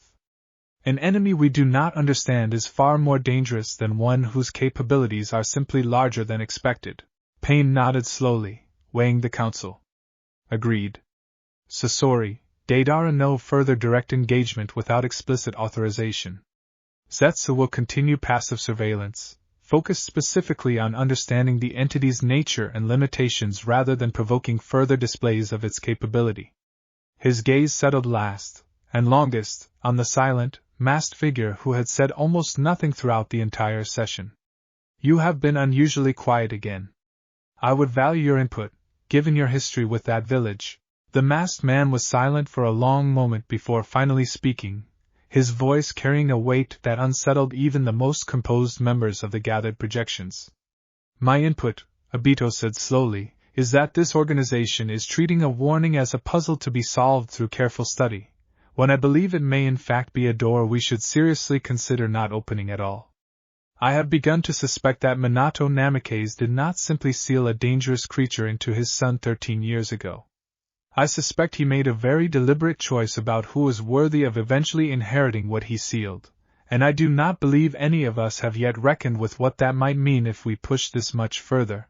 No one in the chamber offered an immediate response to that, and the meeting adjourned into an uneasy silence that followed each projection long after it had flickered out of existence, leaving behind only the quiet, patient dark of the ritual cave, and Zetsu's low, murmured anticipation, unbothered as always by warnings meant for wiser ears.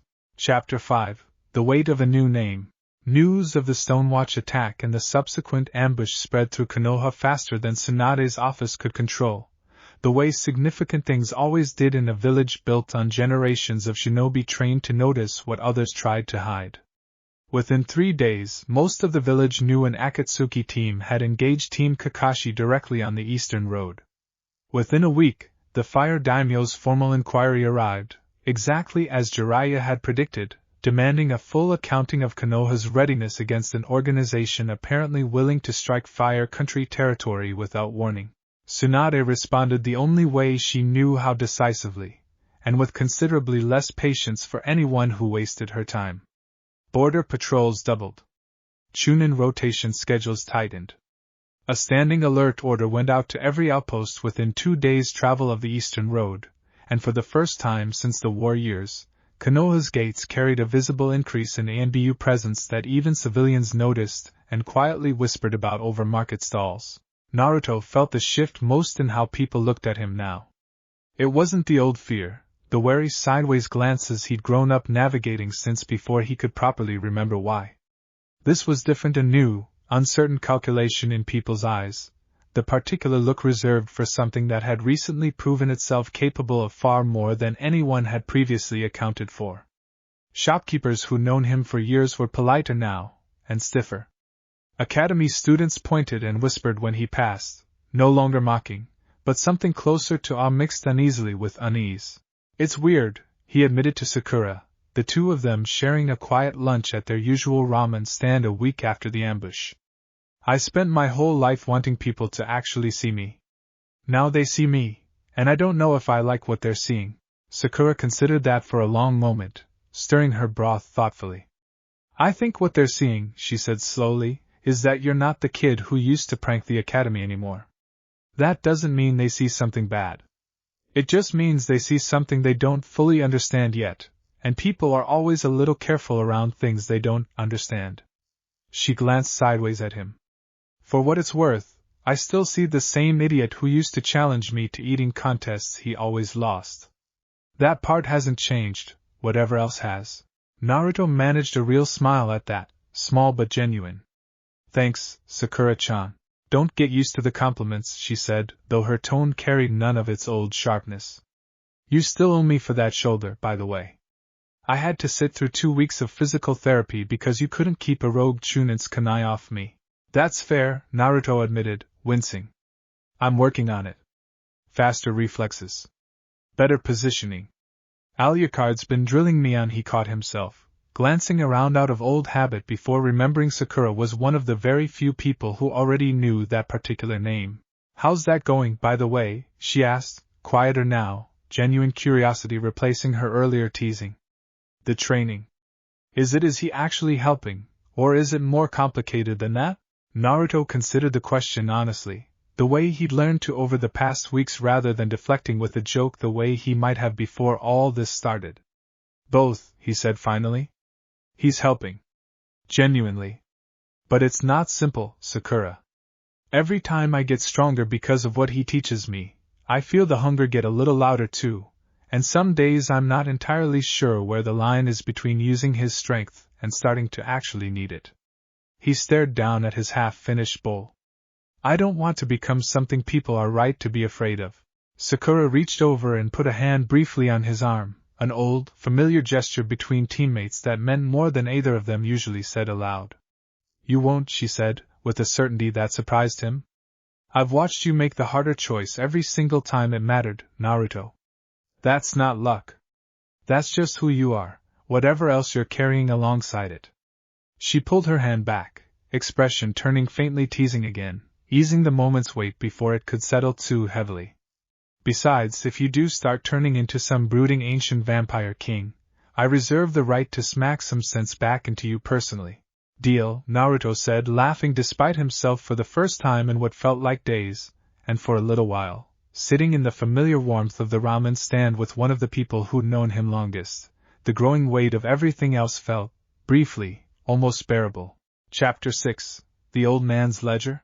Danzo Shimura had spent 30 years learning to read the currents of Konoha's power long before most of its shinobi were born, and the currents shifting now told him something the rest of the council had not yet fully grasped. An organization capable of engaging 2 S-rank operatives against a single genin and retreating rather than pressing an advantage was not an organization that considered itself finished. It was an organization recalculating, and Danzo had learned, across 3 Hokage administrations, that the space between an enemy's recalculation and their next move was precisely where a patient man found his greatest opportunities. His private ledger kept in a cipher only he and a handful of trusted root operatives could read had grown considerably thicker in the weeks since the Eastern Road incident. Troop movements along the border. merchant caravans reporting unusual foreign shinobi presence near 3 separate trade routes. A partial fragment of intelligence, purchased at considerable cost from a Kirigakure information broker, suggesting Akatsuki's ambitions extended considerably further than simple bijou collection, towards some larger design the broker himself had not fully understood before he was killed for asking too many questions. Danzo read the fragment 3 times in the privacy of his study, weighing its implications with the same clinical patience he applied to everything, and reached a conclusion he had been circling for weeks without quite permitting himself to state it plainly. Konoha could not survive what was coming with half measures. Tsunade's caution, her insistence on treating the Uzumaki boy as a person deserving of gentle handling rather than a resource requiring proper deployment, would cost the village dearly when Akatsuki finally committed to a full assault rather than a probing test. He did not relish the coming conflict. He had buried too many shinobi across too many decades to relish anything about war. But he had also learned, across those same decades, that sentiment was a luxury Konoha's enemies never extended to it, and a village that indulged in sentiment, while its enemies planned coldly, would not survive long enough to regret the difference. His informant, a mid-ranking root operative embedded within the intelligence division, arrived at the appointed hour with a report that confirmed his growing suspicion. The Council's Military Affairs Committee had convened twice in the past week without formally including him, a deliberate exclusion Tsunade had authorized personally. "She's cutting me out of the strategic planning entirely," Danzo said, more to himself than to the waiting operative, his single visible eye narrowing with something that was not quite anger but sat adjacent to it. After 30 years of service to this village, and she believes the correct response to an active Akatsuki threat is to exclude the one man in this room who has spent his career preparing for exactly this scenario. "Orders, Danzo-sama?" Danzo was quiet for a long moment, weighing options with the particular unhurried patience that had kept him alive and relevant through 3 administrations that would each, in their own ways, have preferred him gone. Direct confrontation with Tsunade would accomplish nothing. She had already demonstrated, decisively, that she would not be moved by pressure applied through official channels. But there were other channels. There always were, for a man patient enough to find them. "Continue gathering intelligence on Akatsuki movement," he said finally. Quietly. "I want to know their strength, their positioning, and their intentions before the Council does, because when this conflict escalates, and it will escalate, make no mistake, Konoha will need someone capable of acting decisively while the Hokage's office is still debating the ethics of the decision." He paused, something calculating settling behind his single eye. "And find out what you can about the boy's actual limits.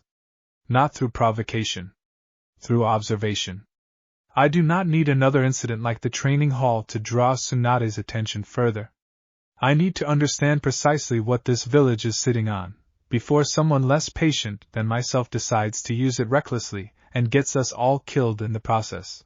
The operative bowed and withdrew, leaving Danzo alone with his ledger and his calculations, and for a long while the old war hawk sat in the dim light of his study, turning over the fragment of intelligence about Akatsuki's larger ambitions, and found himself, against every careful instinct 3 decades had taught him to trust, genuinely uncertain for the first time in longer than he cared to admit whether Konoha's traditional methods would prove sufficient against what was actually coming.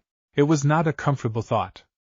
But Danzo Shimura had never built his career on comfortable thoughts, and he did not intend to start now. Chapter 7, Quiet Hours. Hinata found him on the same fallen log at the edge of the training grounds where they'd first talked properly weeks before, and this time she didn't hesitate before crossing the clearing to sit beside him.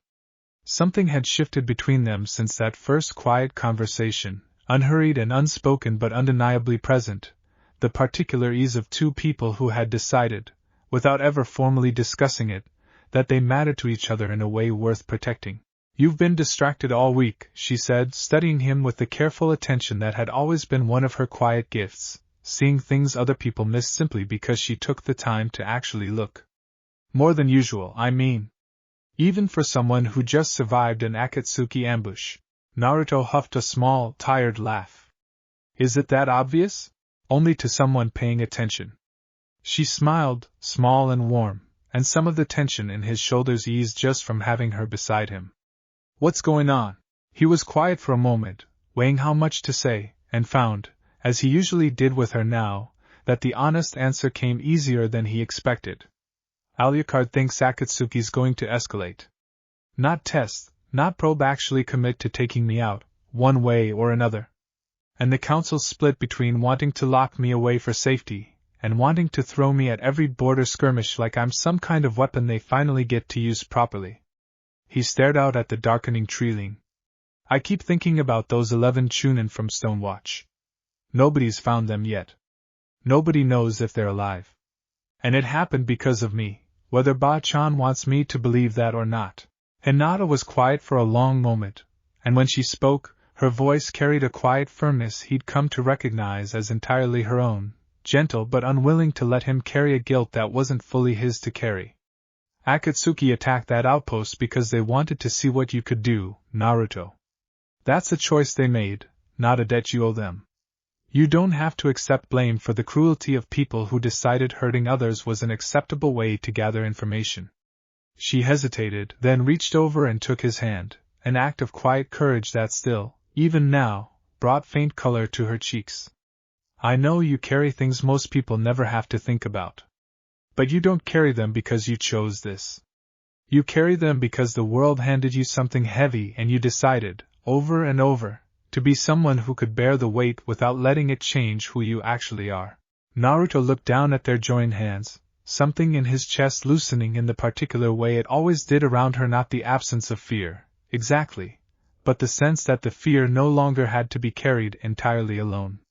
How do you always know exactly what to say? I don't, always, she admitted, faint color deepening. I just have watched you for a long time, Naruto. Longer than you probably realized, before all of this started. I know what it looks like when you're actually breaking under something, and I know what it looks like when you just need someone to remind you that you haven't broken yet. Tonight felt like the second one.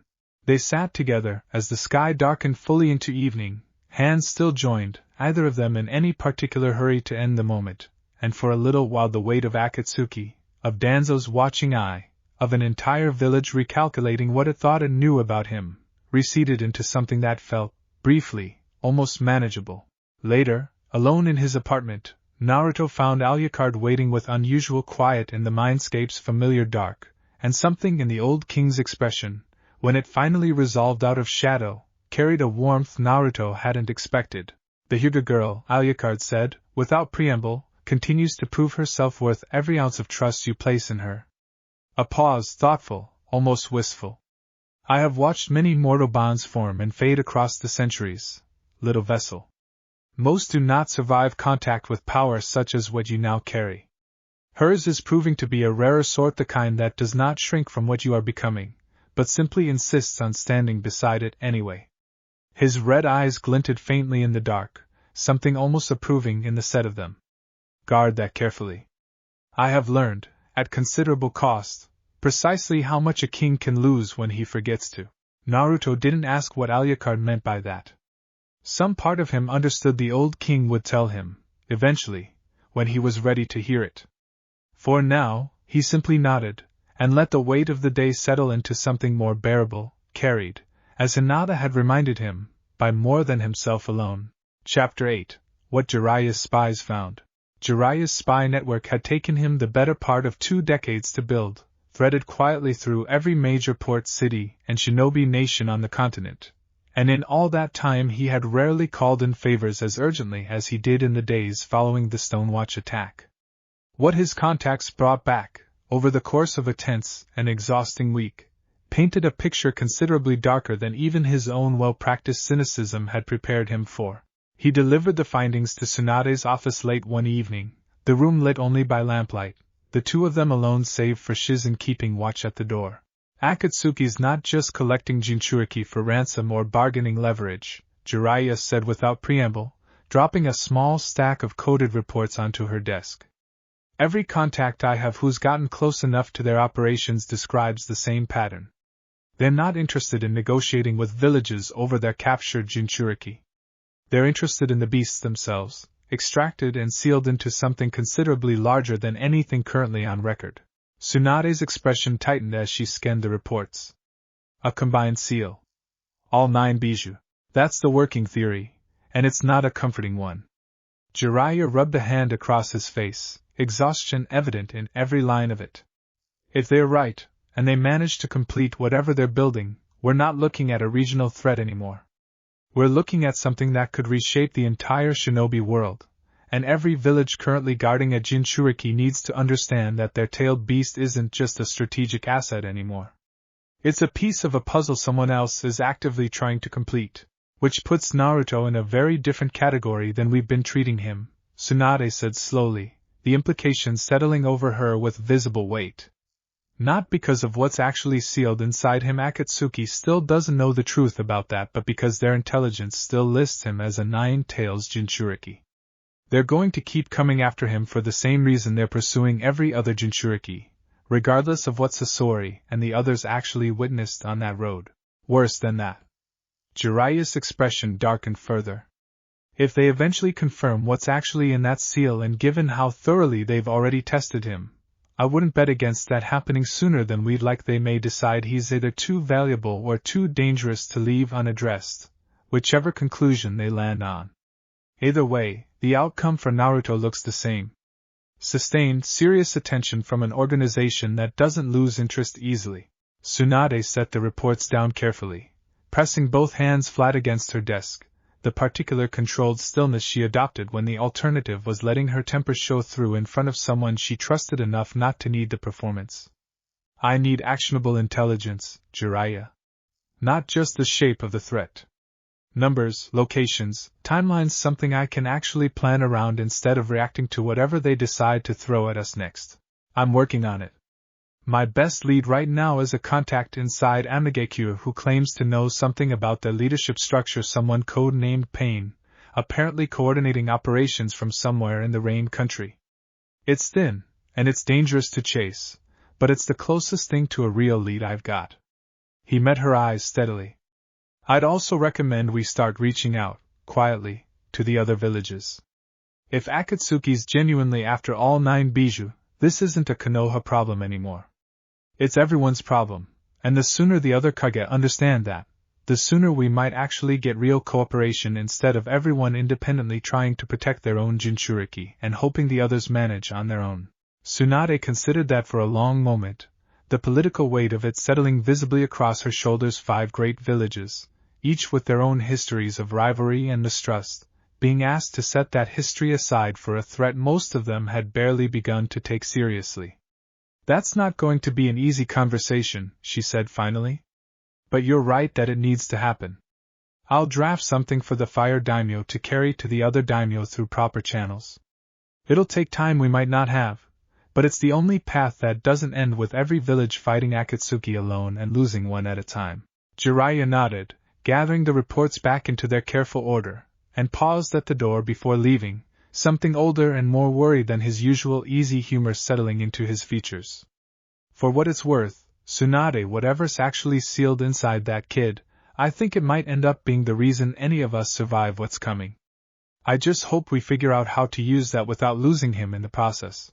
Tsunade said nothing, but the look on her face, long after he'd gone, suggested she was thinking precisely the same thing, and finding no easy answer to offer either of them. Chapter 9. Immortality is not forever.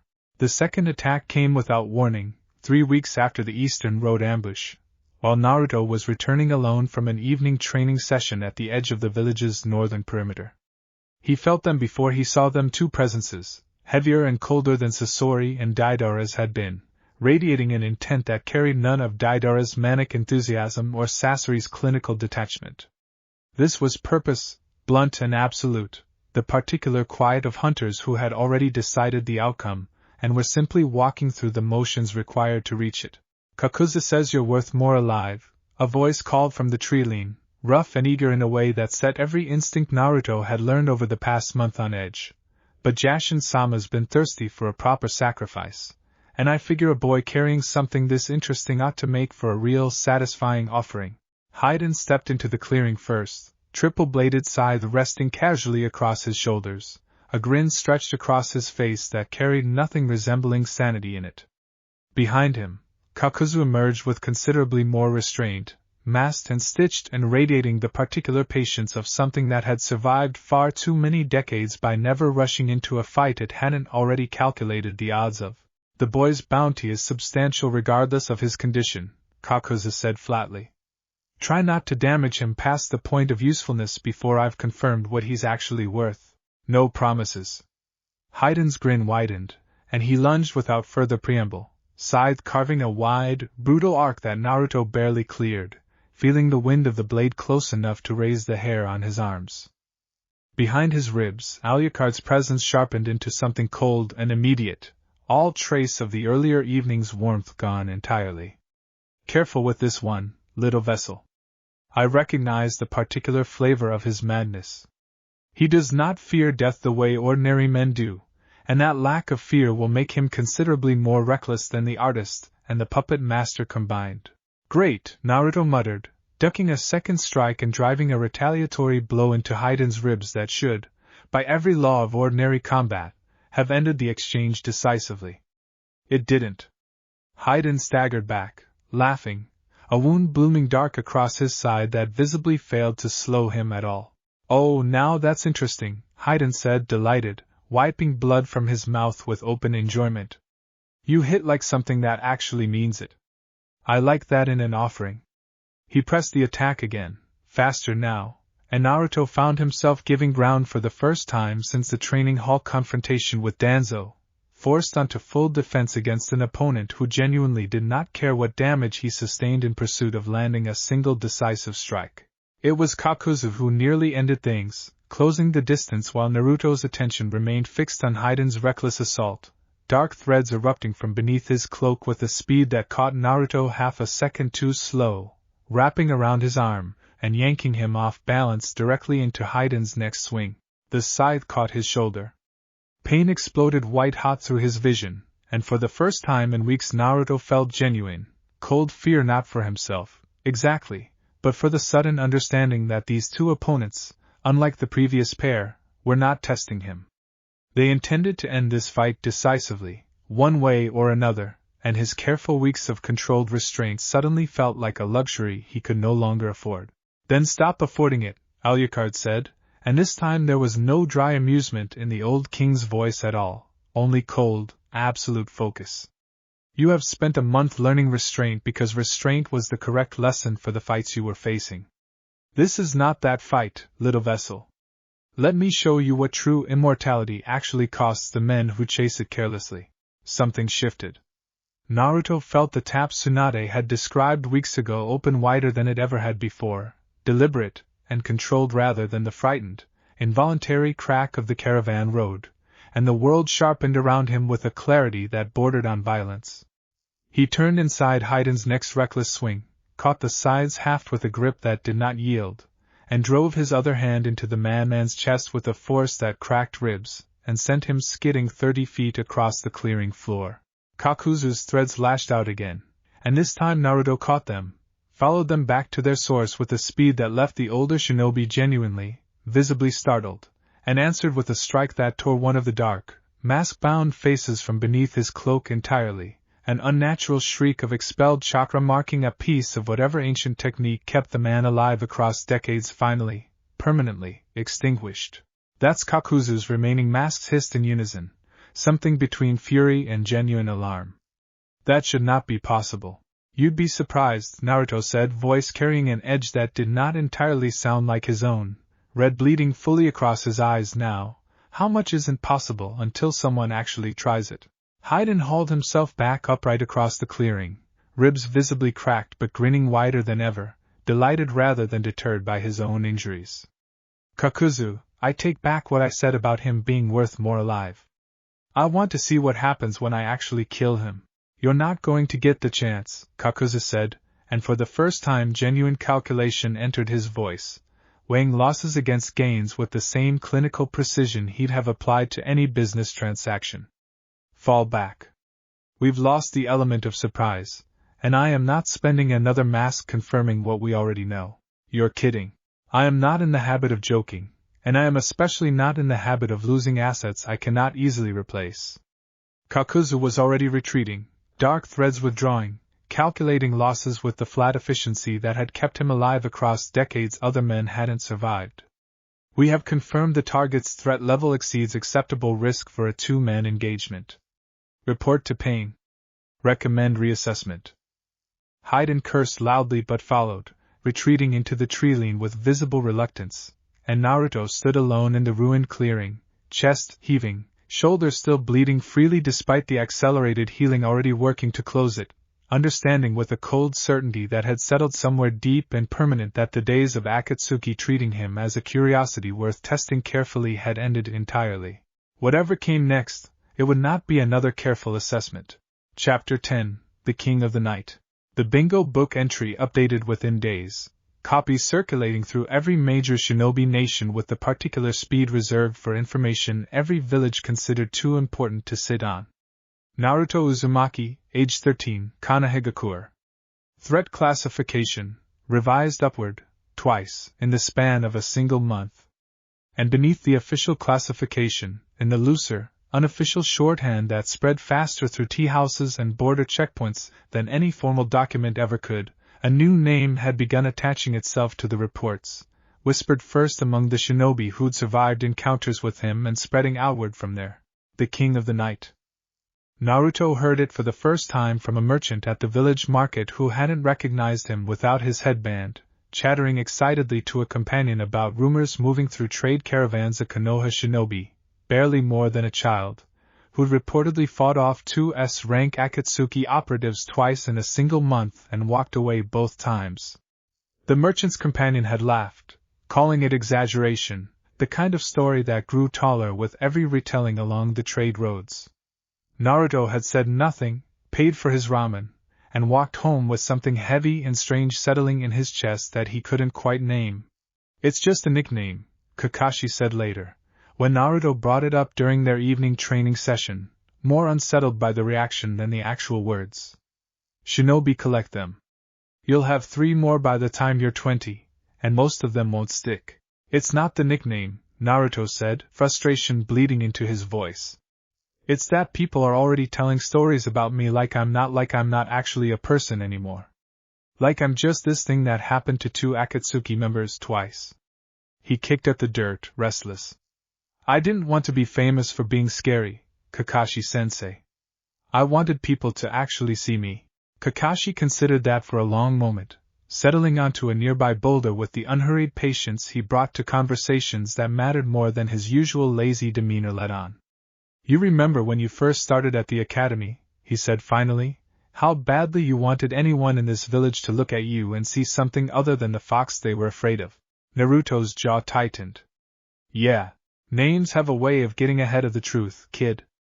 That's always been true for you, for me, for every shinobi who's ever survived long enough to earn a reputation bigger than the person underneath it. Kakashi's visible eye held something steady and reassuring, the particular quiet confidence that had carried Naruto through harder moments than this one. The copy ninja. Kakashi of the Sharingan.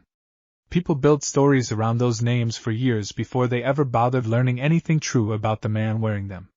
It took time, and it took the people who actually mattered choosing to see past the reputation to the person underneath it. He paused. You've already got people like that, Naruto. Sakura. Hinata. Me, for whatever it's worth. The village's rumor mill isn't going to change what any of us already know about who you actually are. Naruto sat with that for a while, watching the last light fade from the training ground, something in his chest slowly, reluctantly loosening. I just don't want the name to become the only thing people remember, he said finally, quieter now. I don't want to become something scary that happens to people, instead of someone who actually helped them. Then don't, Kakashi said simply. The name doesn't get to decide who you are, kid. You do. Every single time you choose restraint over cruelty, every time you show up for the people who matter to you instead of retreating into whatever power is easiest to reach for, that's the actual answer to whatever story the rest of the world decides to tell about you. Let them call you whatever they want. Just make sure the truth underneath it is something you're proud of. Naruto nodded slowly, and that night, in the quiet dark of the mindscape, he found Alucard waiting with an expression that carried something almost like understanding. You heard the name they'd given you, the old king said. It wasn't a question. Yeah, Naruto admitted. The king of the night. Feels like it's more about you than me. Perhaps. Something old and thoughtful moved behind those red eyes.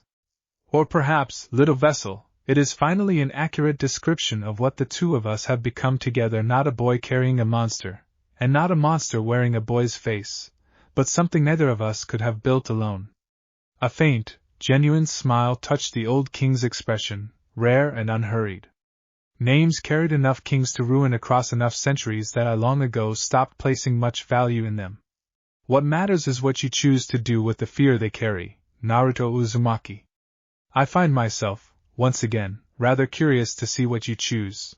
Naruto didn't have a full answer yet. But lying awake afterward, turning the name over in his mind, he found it settling into something less frightening than it had first felt, not a cage built by other people's assumptions, but simply a description waiting for him to decide, deliberately and on his own terms, exactly what it was going to mean. Chapter 11: The Reckoning of Danzo Shimura. The evidence reached Tsunade's desk through an unlikely source, a young root operative named Sai, recently reassigned to a joint intelligence task force after Danzo's earlier training hall incident had prompted a partial, grudging restructuring of Root's oversight. Sai had said little during his first weeks under the new arrangement, watching and cataloging with the particular careful blankness Root conditioning had trained into him, until the night he appeared at Shizen's door with a sealed scroll and an expression that, for once, carried something resembling genuine unease.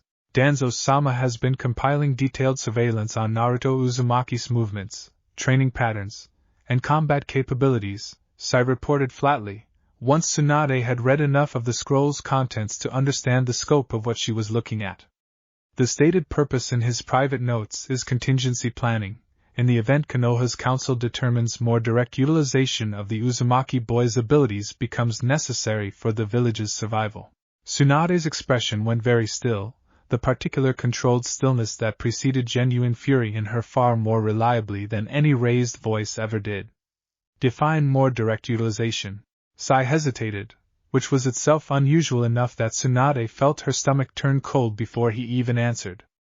The notes reference a classified fuinjutsu technique, still theoretical, that Danzo-sama has tasked two SEAL specialists with researching. Its stated function is suppressing a Jinchuriki's autonomous decision-making during combat deployment, ensuring the vessel functions as a directed weapon rather than an independent actor. He paused. I do not believe the research has produced a viable technique yet. But the intent behind commissioning it was explicit in his private correspondence. Tsunade set the scroll down with a hand that was, very deliberately, not shaking, though the effort of keeping it steady was plainly visible in the tight line of her jaw. He wants to build a leash. That is an accurate characterization, yes. Jiraiya, present for the briefing, swore under his breath, low and vicious. After everything, after the training hall, after every warning we've already given him, he believes the coming conflict with Akatsuki justifies extreme measures, Sai said, with the flat honesty that made him either invaluable or genuinely unsettling depending on the moment. In his own words, recorded in the notes, a village unwilling to properly weaponize its greatest asset against an existential threat is a village choosing sentiment over survival. He does not consider this cruelty. He considers it necessary preparation that the current administration lacks the resolve to authorize. Tsunade was quiet for a long moment, and when she finally spoke, her voice carried a coldness Jiraiya had rarely heard from her in all their years together. Convene the full council. Tonight. I don't care whose evening plans this interrupts. The session that followed was, by every account later given, one of the shortest and most decisive in recent memory. Tsunade laid the evidence out plainly, without embellishment, and watched the room's temperature shift as even Danzo's usual allies among the elders recognized how far this particular initiative had strayed beyond anything they were willing to publicly defend. Explain yourself, Tsunade said, once the full scope of the research had been read into record, her voice carrying an authority that dared him to try minimizing it. Danzo's single visible eye betrayed nothing, though the room's collective judgment settled over him with visible weight. Contingency research is not deployment, he said evenly. I commissioned theoretical inquiry into a scenario this council has not yet been forced to confront directly. Whether that inquiry was wise is a fair question for debate. Whether it constitutes an actionable offense is considerably less clear. You commissioned a technique to strip a 13-year-old boy of his own agency, Tsunade said, each word deliberate and precise, without his knowledge, without this council's authorization, and without a single moment's consideration for what that would actually mean for a child. This village has already failed in more ways than most of us are comfortable admitting. She let the silence stretch, letting every member of the council sit with the weight of it. This ends today. All research related to this project is to be destroyed, effective immediately, under direct supervision from my office. Any further unauthorized research into methods of controlling or suppressing Naruto Uzumaki's autonomy will be treated as an act of treason against this village, regardless of who authorizes it. The vote that followed was not unanimous. Danzo retained enough quiet loyalty among certain elders to avoid outright censure, but it was decisive enough to leave no ambiguity about the council's official position, and decisive enough that even Danzo, reading the room with the same practiced clarity he built his career on, understood the particular initiative had run its course. As the council wishes, he said finally, betraying nothing of whatever calculation moved behind that single unreadable eye. I trust the record will reflect that my intentions were never anything but the village's continued survival. He withdrew from the chamber without further protest, and Tsunade watched him go with an exhaustion that had very little to do with the late hour, understanding with a certainty that had become painfully familiar over the past month that this particular battle, however decisively won tonight, was very unlikely to be the last one she would need to fight on Naruto's behalf. Chapter 12, A Summit of Kings. Word of Danzo's censure reached Naruto secondhand through Sakura, who'd heard it from Shizen, who'd been present for the council session and hadn't been able to fully hide her lingering anger about it even hours afterward. Naruto listened to the account with a complicated knot of feelings. He didn't fully know how to untangle gratitude toward Tsunade for fighting the battle at all, a cold, uneasy anger at how close Danzo had come to actually building something meant to strip away the last piece of himself he'd fought so hard to keep, and underneath both of those, a tired, weary recognition that the threats circling him seemed to be multiplying faster than he could properly account for them. He sought out the mindscape that night less for guidance than simply for company, and found Alucard waiting with an unusually grave expression, as though the old king had already anticipated the conversation before Naruto arrived. "You've heard about the council session," Naruto said, settling into the familiar shadowed corridor. "I did." Alucard's voice carried none of its usual dry amusement. "I have watched men like Danzo Shimura across many centuries, little vessel, in many different kingdoms wearing many different names. They are rarely stopped by a single defeat. They simply recalculate, and wait for a moment when the people currently protecting you are too distracted, or too exhausted, to notice them trying again." His red eyes held Naruto's steadily. "You would do well to remember that tonight's victory bought you time, not safety." "I know." Naruto rubbed a hand across his face, exhaustion settling deep into his bones in a way sleep alone rarely seemed to touch anymore. "It feels like everything's getting heavier all at once. Akatsuki. Danzo. This whole king of the night thing following me around now." He let out a long breath. "I don't know how much more of this I'm supposed to be able to carry before something actually breaks." Something shifted in Alucard's expression, old and knowing and, for once, entirely without its usual careful distance. "You are not carrying it alone, whatever it occasionally feels like at the end of a long night," he said quietly. "You have a Hokage willing to burn considerable political capital defending you. A teacher who has reorganized his entire approach to training around keeping you both capable and grounded. Teammates who see past whatever name the world attaches to you. And a girl who holds your hand in the dark and tells you, truthfully, that you haven't broken yet." A faint, genuine warmth touched the old king's expression. "And you have me, little vessel, for whatever that continues to prove worth. I did not survive as long as I have by making careless promises. I am making one now regardless.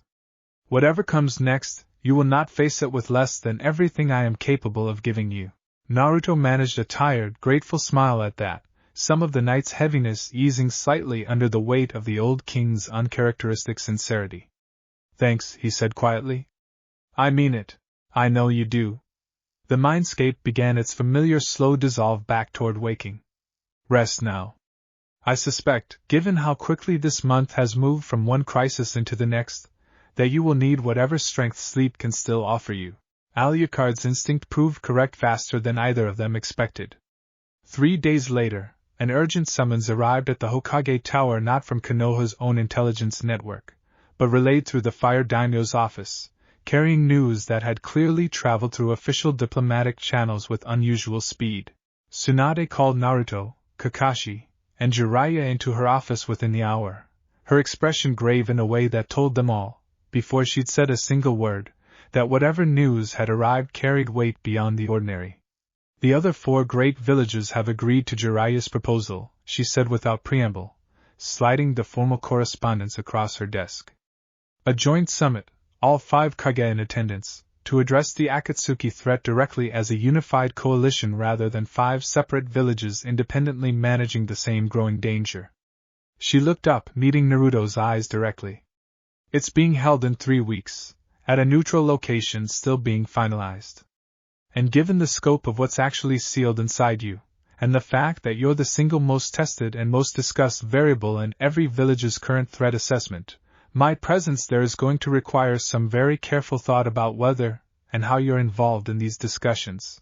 Naruto absorbed that in silence for a long moment, the weight of it settling over him with a gravity that felt, for the first time, larger than anything Akatsuki or Danzo had managed to make him feel individually. 5 great villages, 5 Kage, and a summit that would very likely decide, in ways he couldn't yet fully predict, exactly how the wider Shinobi world was going to understand and respond to whatever he'd become.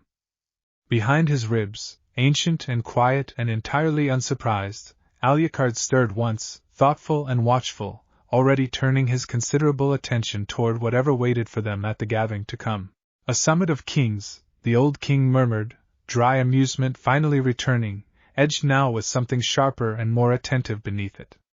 How fitting, little vessel, that we should be invited to attend one of our own. Act 3, Chapter 1, The Land of Iron. The Land of Iron greeted them with a cold that settled into the bones differently than anything Naruto had experienced before, sharp and clean and utterly indifferent to rank or reputation. Snow stretched in every direction from the mountain fortress chosen as neutral ground for the summit, its samurai guardians famous across the Shinobi world for a strict, unbreakable neutrality that made the location the only place 5 historically rival villages could agree to gather without immediately suspecting an ambush. Tsunade had debated for 2 full days over whether to bring him at all. In the end, the decision had come down less to strategy than to a blunt admission Naruto overheard through her office door the night before departure. If I leave him behind, she told Jiraiya, voice low and tired, every Kage at that table spends the whole summit imagining the worst version of what he might be. If I bring him, at least they see the truth standing in front of them instead of whatever rumors traveled fastest along the trade roads. Jiraiya hadn't argued. Naruto suspected, listening from the hallway, that some part of him hadn't wanted to hear the alternative spoken aloud any louder than that. So he traveled with the delegation Tsunade, Jiraiya, Shizen, and a small honor guard that included Kakashi, Sakura, and, at Naruto's own quiet insistence, Hinata, whose father had reluctantly agreed to let her accompany the Konoha delegation as part of the Hyuga clan's formal observer presence. The journey took the better part of a week, winding north through increasingly harsh terrain until the fortress finally rose out of the snow ahead of them, imposing and ancient, banners from all 5 great villages already visible along its outer walls. Feels different than I expected, Naruto admitted quietly to Hinata as they approached the gates, breath fogging in the cold air. I thought it'd feel more like a battlefield. It just feels like I don't know. Waiting for something. That's probably exactly what it is, Hinata said, matching his quiet tone. A lot of people who don't fully trust each other, all agreeing to wait together instead of acting alone. That takes more courage than most people give diplomacy credit for. The gates opened to reveal the samurai commander, Mifune, waiting with the measured formality his position demanded, flanked by representatives already arrived from Suna and Kumo. Naruto recognized Gaara immediately, among them the young Kazekage's presence alone drawing a small, genuine smile out of him despite the tension thick in the air, An old friendship that had survived considerably stranger circumstances than a diplomatic summit. Naruto, Gaara said simply, inclining his head with the particular economy of gesture that had always defined him, though something in his pale eyes carried a wariness Naruto hadn't seen directed at him in years. It's been a long time. Yeah.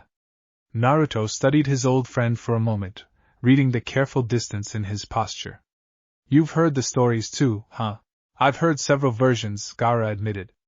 None of them agreed with each other closely enough for me to know which parts to trust. He paused, something more genuine surfacing beneath the diplomatic caution. I intend to form my own judgment before this summit concludes, rather than relying on second-hand reports. I would appreciate the chance to speak with you properly, away from the formal sessions, before this is over.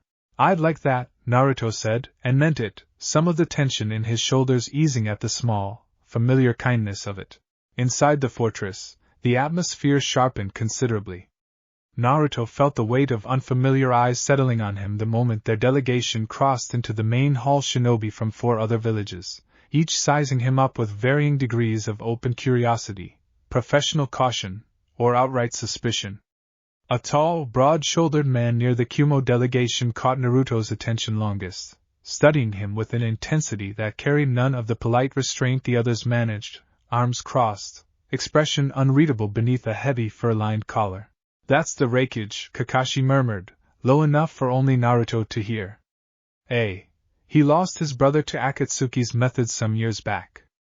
I'd expect him to have strong opinions about anything connected to the organization's targets, including you. Naruto met the Raikage's gaze steadily across the hall, either backing down nor pushing forward, and felt Alucard stir quietly behind his ribs, thoughtful and watchful in the particular way the old king reserved for moments that mattered more than they first appeared to. A room full of kings, little vessel, Alucard murmured, dry amusement threading through genuine attentiveness. Watch carefully. You are about to learn a great deal about which of them lead with fear, and which lead with wisdom. The distinction, I promise you, will matter considerably before this gathering concludes. Chapter 2, 5 Villages, 1 Table. The formal session opened in a great hall lit by tall windows overlooking the snowbound peaks, 5 Kage seated at a long stone table with their senior advisors arranged behind them, Mifune presiding as neutral arbiter from the head of the room. Naruto stood with Konoha's honor guard along the wall, close enough to hear every word, far enough to understand his place in the proceedings was to observe rather than participate, at least for now.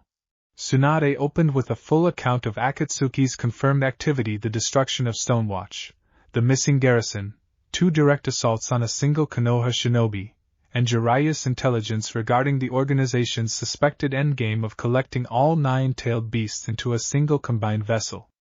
The room's temperature shifted visibly as she spoke, for other Kage absorbing the scope of the threat with expressions ranging from grim confirmation to genuine alarm. Kirigakure has lost contact with 2 border outposts in the past month alone, the Mizukage said quietly, a stern-faced woman named Mei Terumi whose reputation for pragmatic competence Naruto had heard even second-hand through Kakashi's occasional briefings. We assumed local unrest. Given what you've described, I suspect we should reassess that assumption considerably. Iwagakure has similar reports, that Tsuchikage added, an old man whose weathered face carried the particular skepticism of someone who had outlived several generations of shinobi conflict and trusted very little on first hearing. Though I confess, Hokage, my greater concern at present is the rumor traveling considerably faster than any official report that your village is currently harboring something considerably more dangerous than the Jinchuriki system this council has spent decades learning to manage. All eyes in the room turned, inevitably, toward Naruto. The rumors aren't wrong, Tsunade said evenly, refusing to flinch from the scrutiny. Naruto Uzumaki's seal does not contain what this council has always assumed Jinchuriki carry. I won't insult anyone's intelligence by pretending otherwise.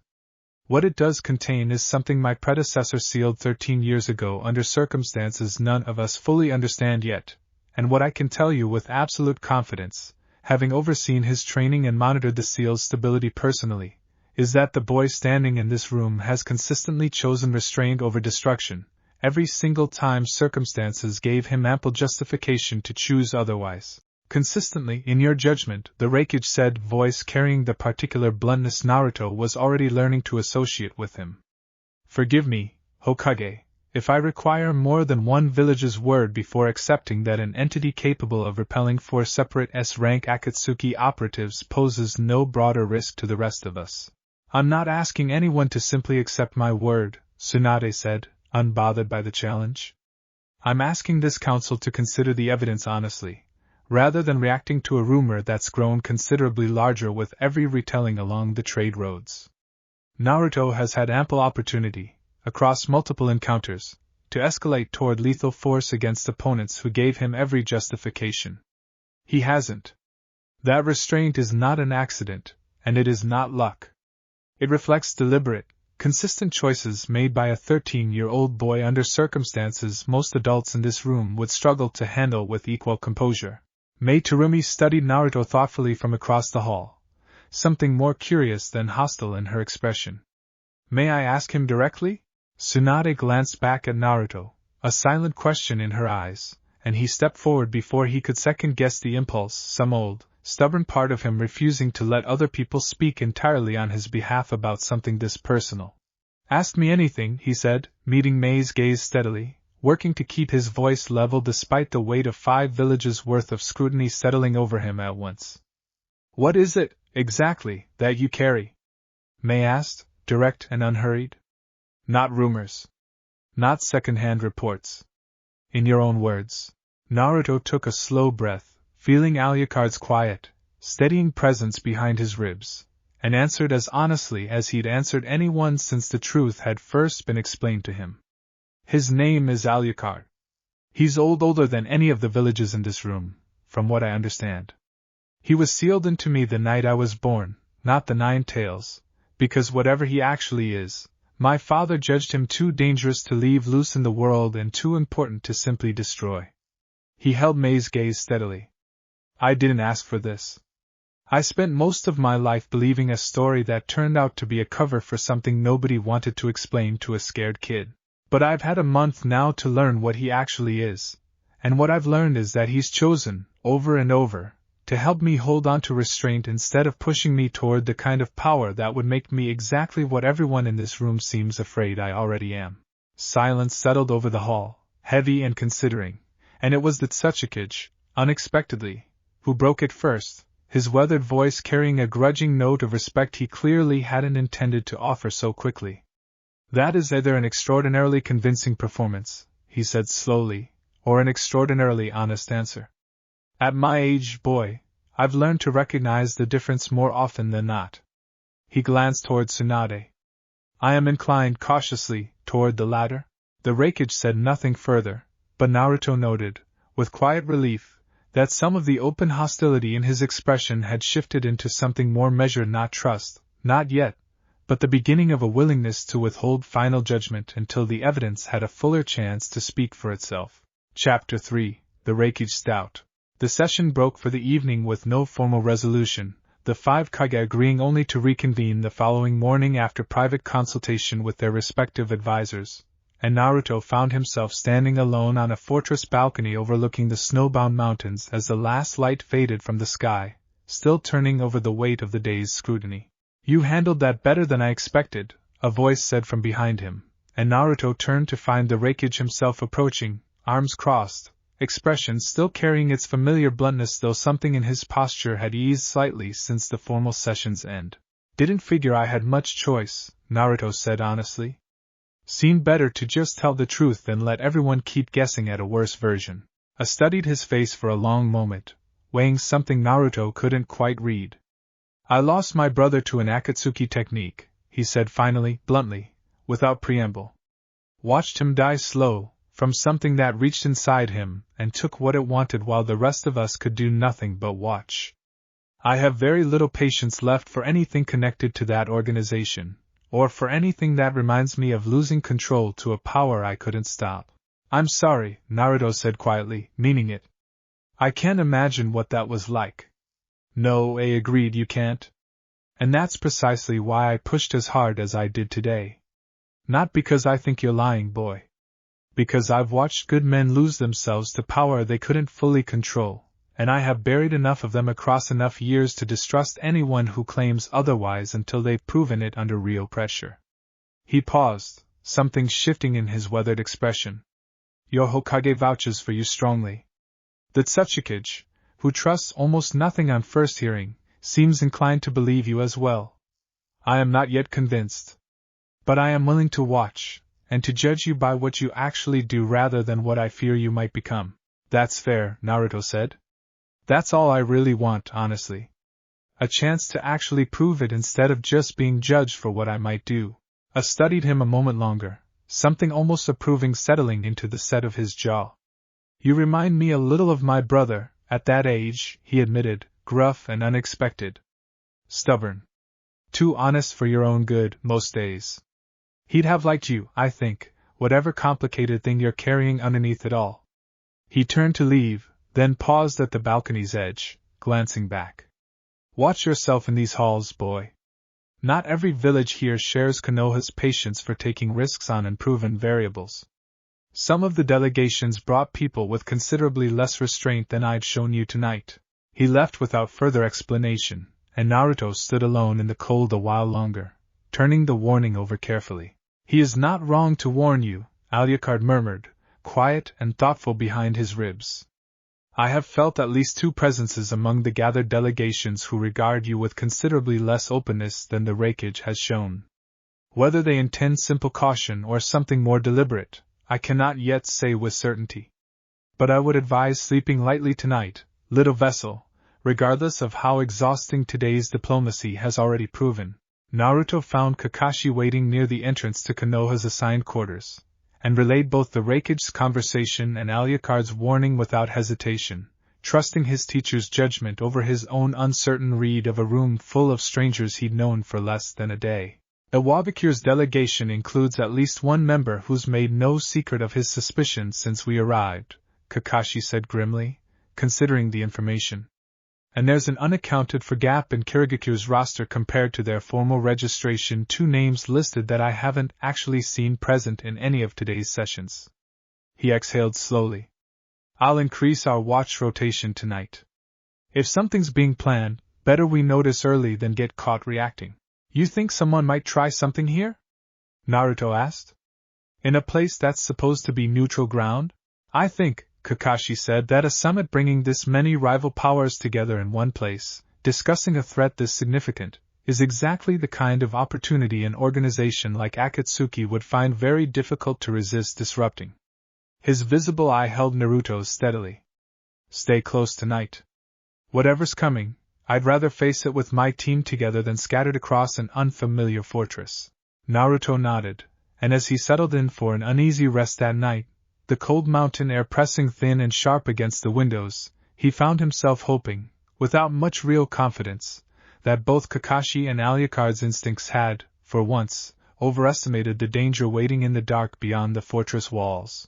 Chapter 4: A Demonstration of Control. The second day's session opened with considerably more structure than the first, Mifune guiding the 5 Kage through a formal proposal for coordinated defense measures, shared intelligence networks, mutual defense pacts triggered by confirmed Akatsuki activity, and a tentative framework for what Jiraiya had begun calling, in his private notes, an allied shinobi coalition. The discussion moved steadily through the morning, technical and detailed, until the Tsuchikage raised the question that had clearly been sitting unspoken beneath the entire summit since its opening. All of this coordination assumes trust between villages that have spent generations as rivals, occasionally at open war, he said, weathered voice carrying its familiar dry skepticism. I am prepared to extend that trust cautiously, given the scope of the threat.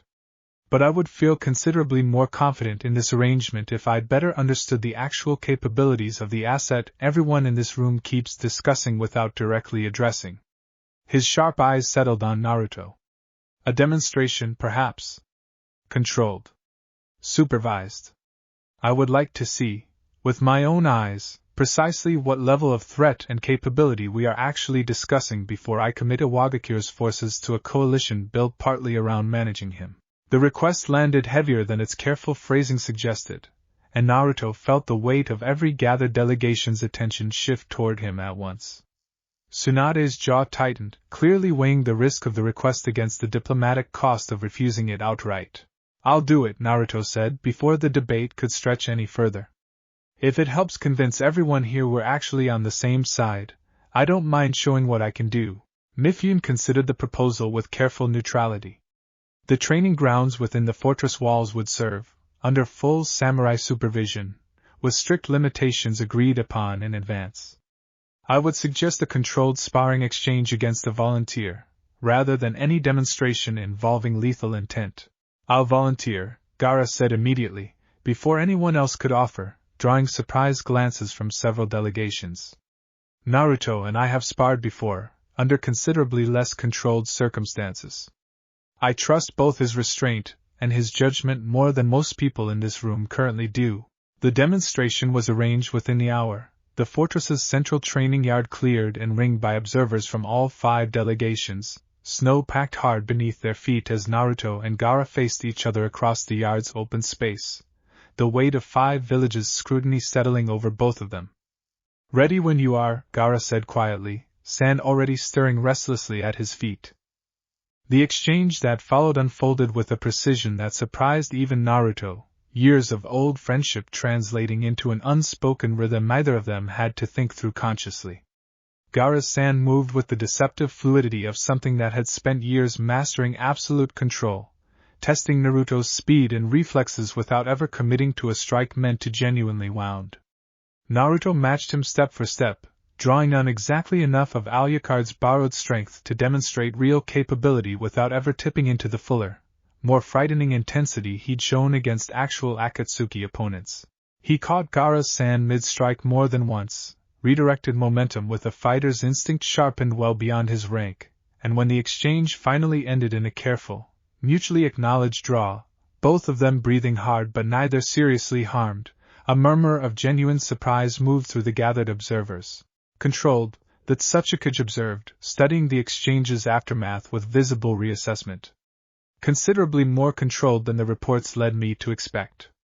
I confess I anticipated something closer to unrestrained destruction. That's rather the point I've been trying to make, Tsunade said, allowing herself the smallest note of vindication. Mei Terumi stepped forward from the observing delegations, studying Naruto with open, thoughtful curiosity rather than the wariness that had colored most of the summit's earlier exchanges. Your restraint is genuinely impressive, she said. But I notice you held back considerably from what the reports describe. May I ask why? Because this wasn't a fight, Naruto said simply. Gaara's my friend.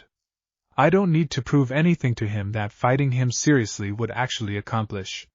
He glanced around at the gathered delegations, meeting each Kage's eyes in turn with a steadiness that surprised even himself. I only use everything I've got when someone's actually trying to hurt people I care about, or people who can't protect themselves. That's the whole point of learning control in the first place. It's not about how much power I can show off. It's about making sure I only reach for it when it actually matters. The training yard fell quiet for a long moment, 5 Kage and their gathered advisors weighing the answer with visibly shifting perspectives, and even the Reikage, standing near the yard's edge with his arms still crossed, allowed himself a small, grudging nod of acknowledgement that carried more weight than any formal statement could have offered. Behind Naruto's ribs, quiet and watchful, Alucard offered his own silent approval, old and patient, and for once, entirely without irony. Well fought, little vessel. Let us hope the rest of this gathering learns as quickly as these 5 villages appear willing to. Chapter 5, Shadows in the Snow. The attack came that night, well past the hour when most of the fortress had settled into uneasy sleep, and it began not with an explosion or a warning cry but with a silence so complete that Kakashi woke from it instinctively, some old battlefield sense recognizing the particular wrongness of a fortress full of trained shinobi suddenly holding its breath all at once.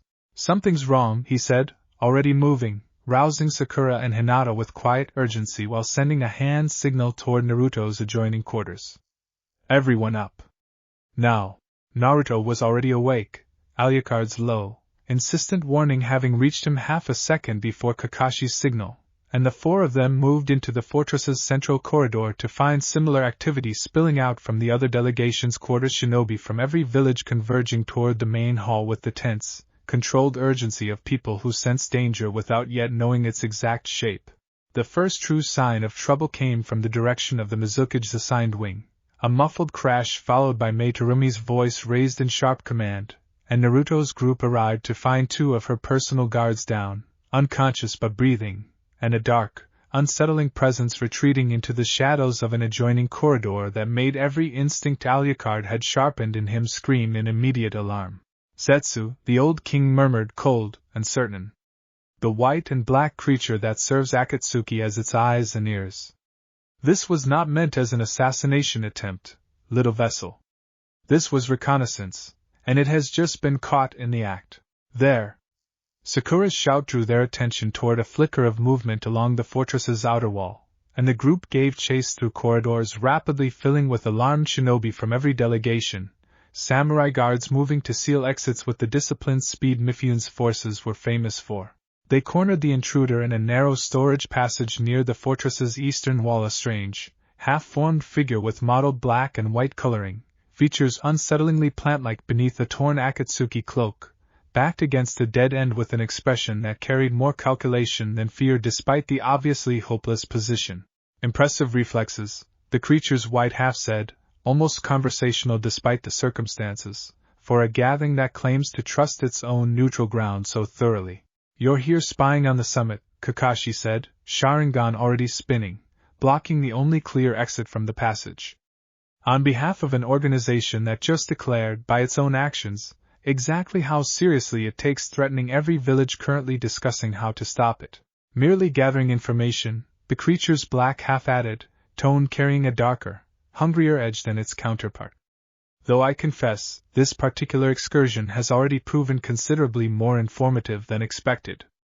Its strange, mismatched eyes settled directly on Naruto, and something in its expression sharpened with unmistakable, unsettling interest. "The rumors undersold you rather significantly, little Jinchuriki. I begin to understand why my organization's more cautious members have grown so reluctant to press their earlier advantage." Naruto felt Alucard's presence coil tight and cold behind his ribs, old fury sharpening into something focused and absolute.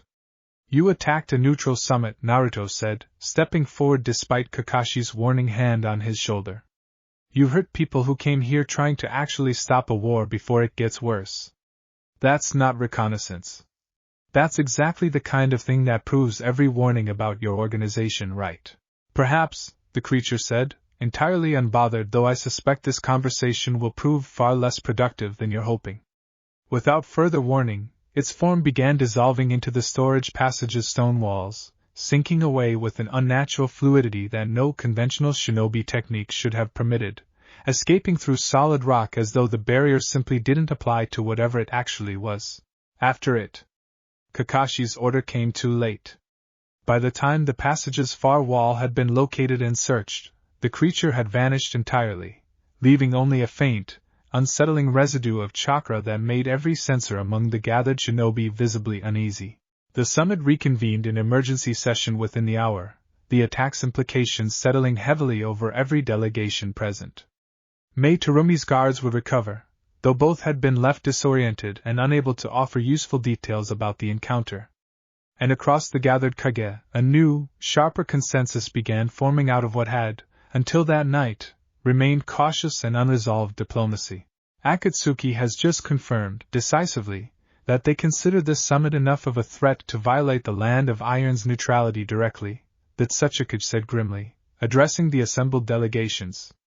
"I believe that settles, at least for me, whatever hesitation remained about committing to genuine coalition. An organization willing to risk this kind of provocation against 5 villages simultaneously is not one any of us can afford to face alone."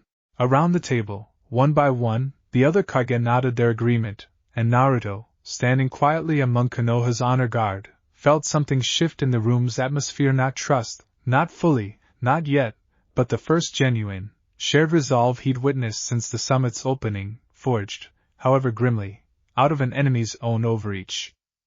Chapter 6: The Alliance is Forged. The formal charter establishing the Allied Shinobi Coalition was drafted and signed within 2 days of the Zetsu incident, the shared sense of urgency cutting through diplomatic caution that might otherwise have stretched the negotiations across weeks. Mifune presided over the signing ceremony with the same measured neutrality he'd brought to every session, and Naruto watched from Konoha's delegation as 5 Kage, representing generations of rivalry and occasional open war, placed their formal seals on a document committing their villages to shared intelligence, mutual defense, and coordinated response against Akatsuki's growing threat. "This is bigger than I think any of us expected coming in here," Naruto murmured to Kakashi as the ceremony concluded, watching the gathered delegations begin the slow, careful work of establishing the coalition's practical structure. "It's bigger than anything I've seen in my lifetime," Kakashi agreed quietly.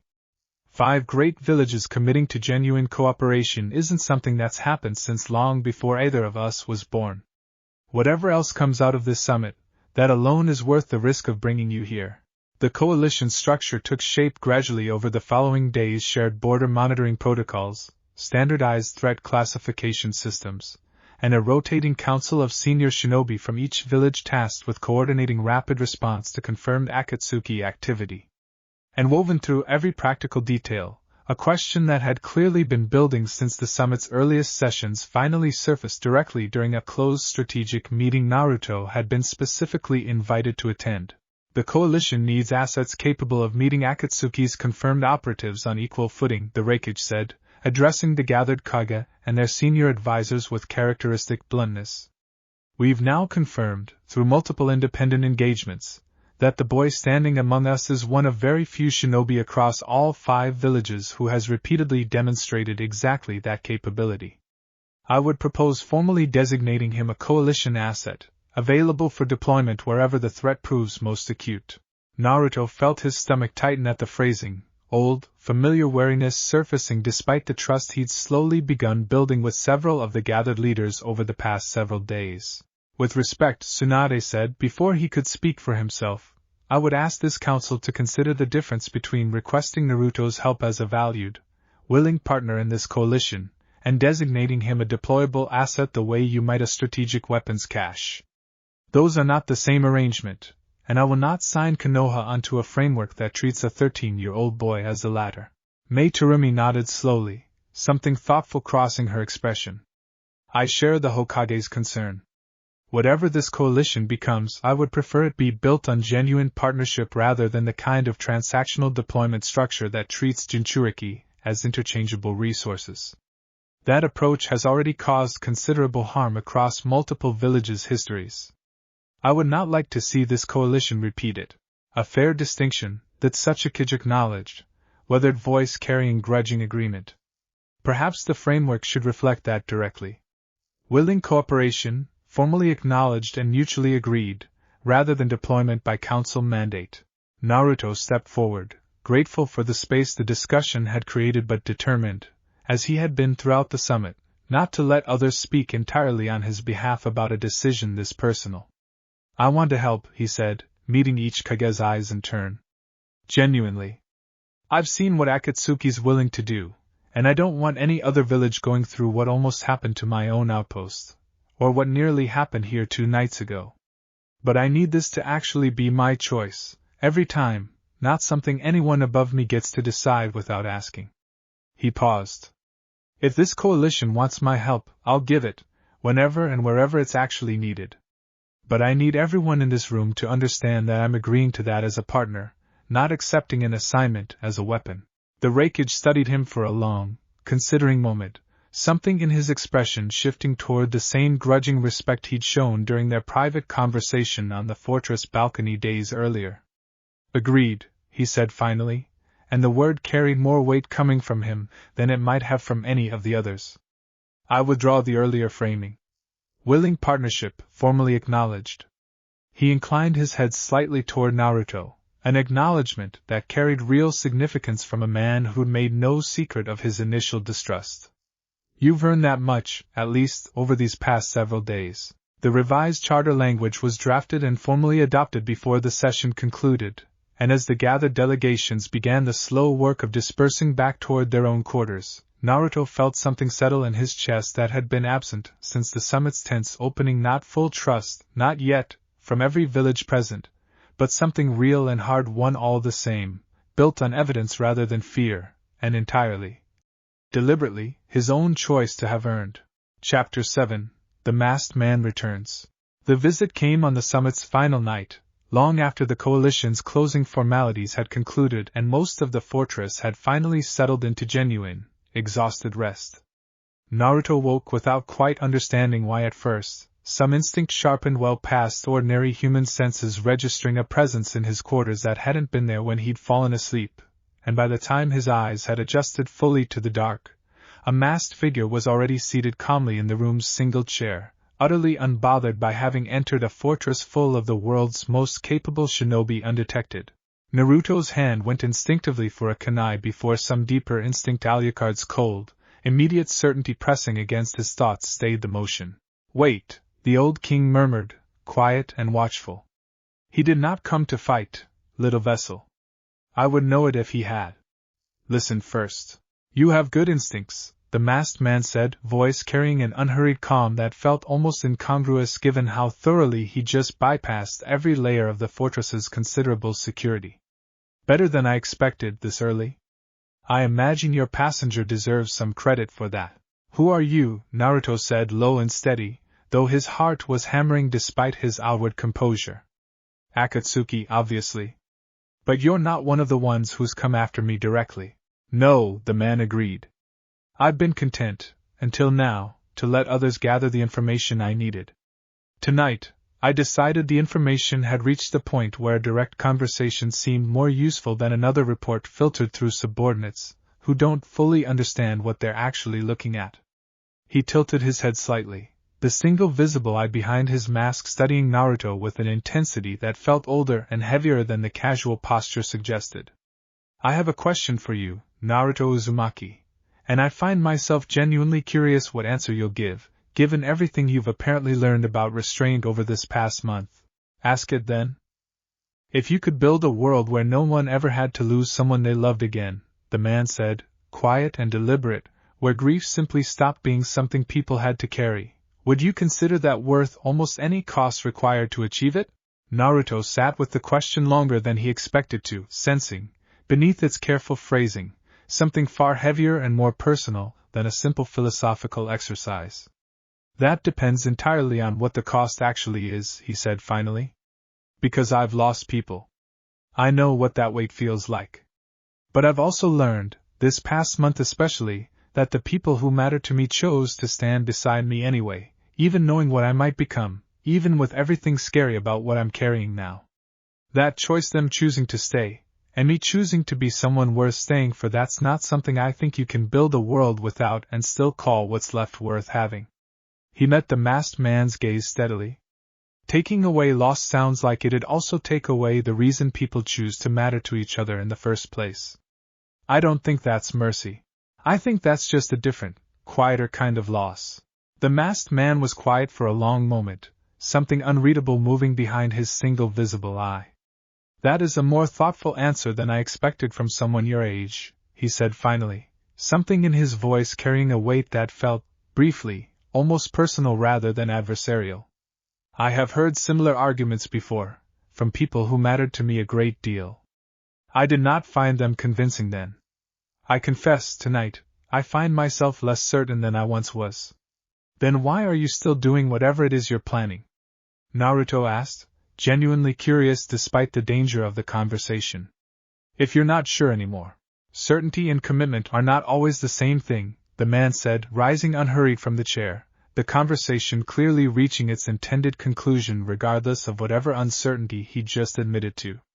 I did not come tonight to fight you, Naruto Uzumaki, nor to recruit you, whatever my organization's leadership might currently believe about my intentions.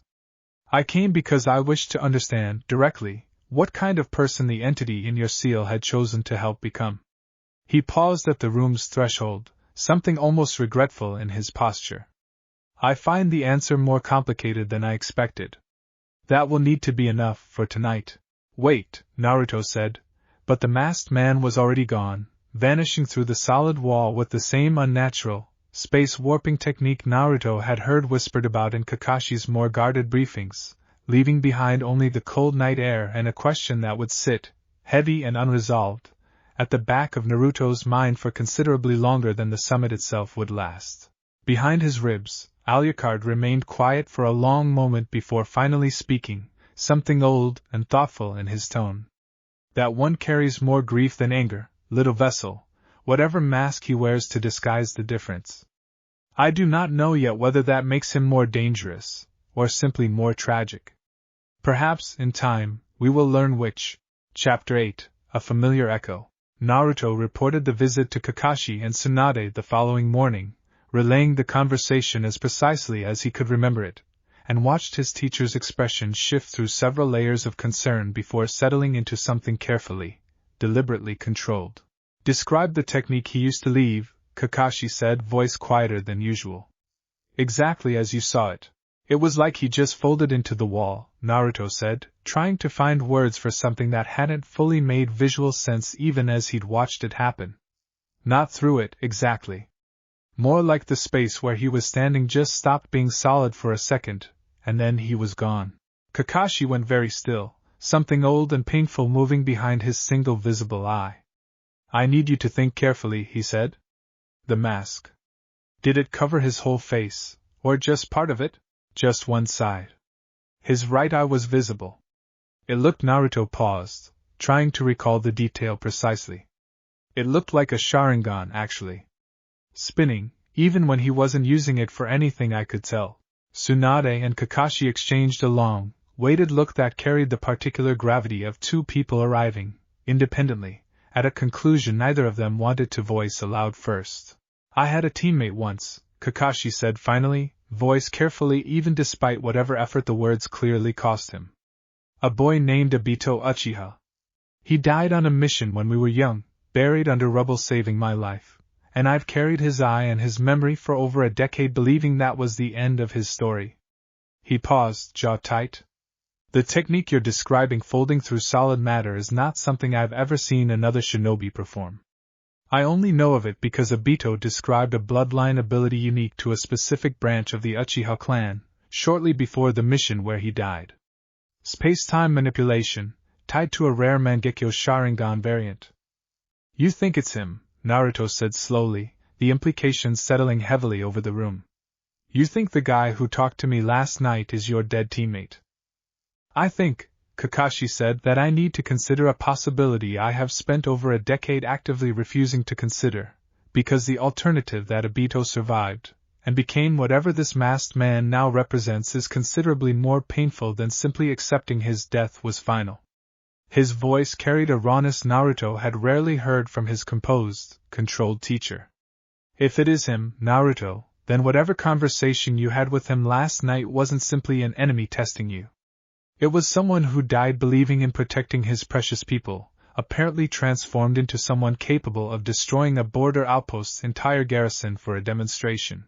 Tsunade's expression had gone carefully thoughtful, weighing the revelation's strategic implications alongside its obvious personal weight for Kakashi.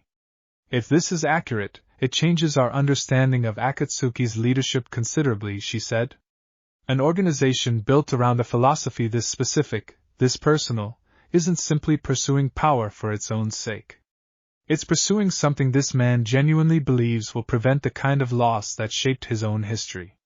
She looked toward Kakashi carefully. I need you functioning clearly if this turns out to be true. Can you handle that? I don't know yet, Kakashi admitted, with a rare, unguarded honesty that told Naruto more about the weight of the revelation than any longer explanation could have. But I intend to find out. Because if there's any chance the boy I grieved for over a decade is still in there somewhere beneath whatever he's become, I owe it to his memory to at least try understanding what actually happened to him, rather than simply treating him as another enemy to defeat. Naruto thought of the masked man's admission the night before, grief outweighing anger, uncertainty creeping into a conviction that had clearly, once, been absolute, and felt a complicated mixture of dread and cautious hope settle into his chest. For what it's worth, he said quietly, he didn't seem entirely sure anymore. About whatever he's planning. I don't know if that means anything, but it felt real when he said it. Kakashi was quiet for a long moment, processing that with visible effort, before finally offering a small, tired nod. It means something, he said finally. I don't know yet what exactly. But it means something.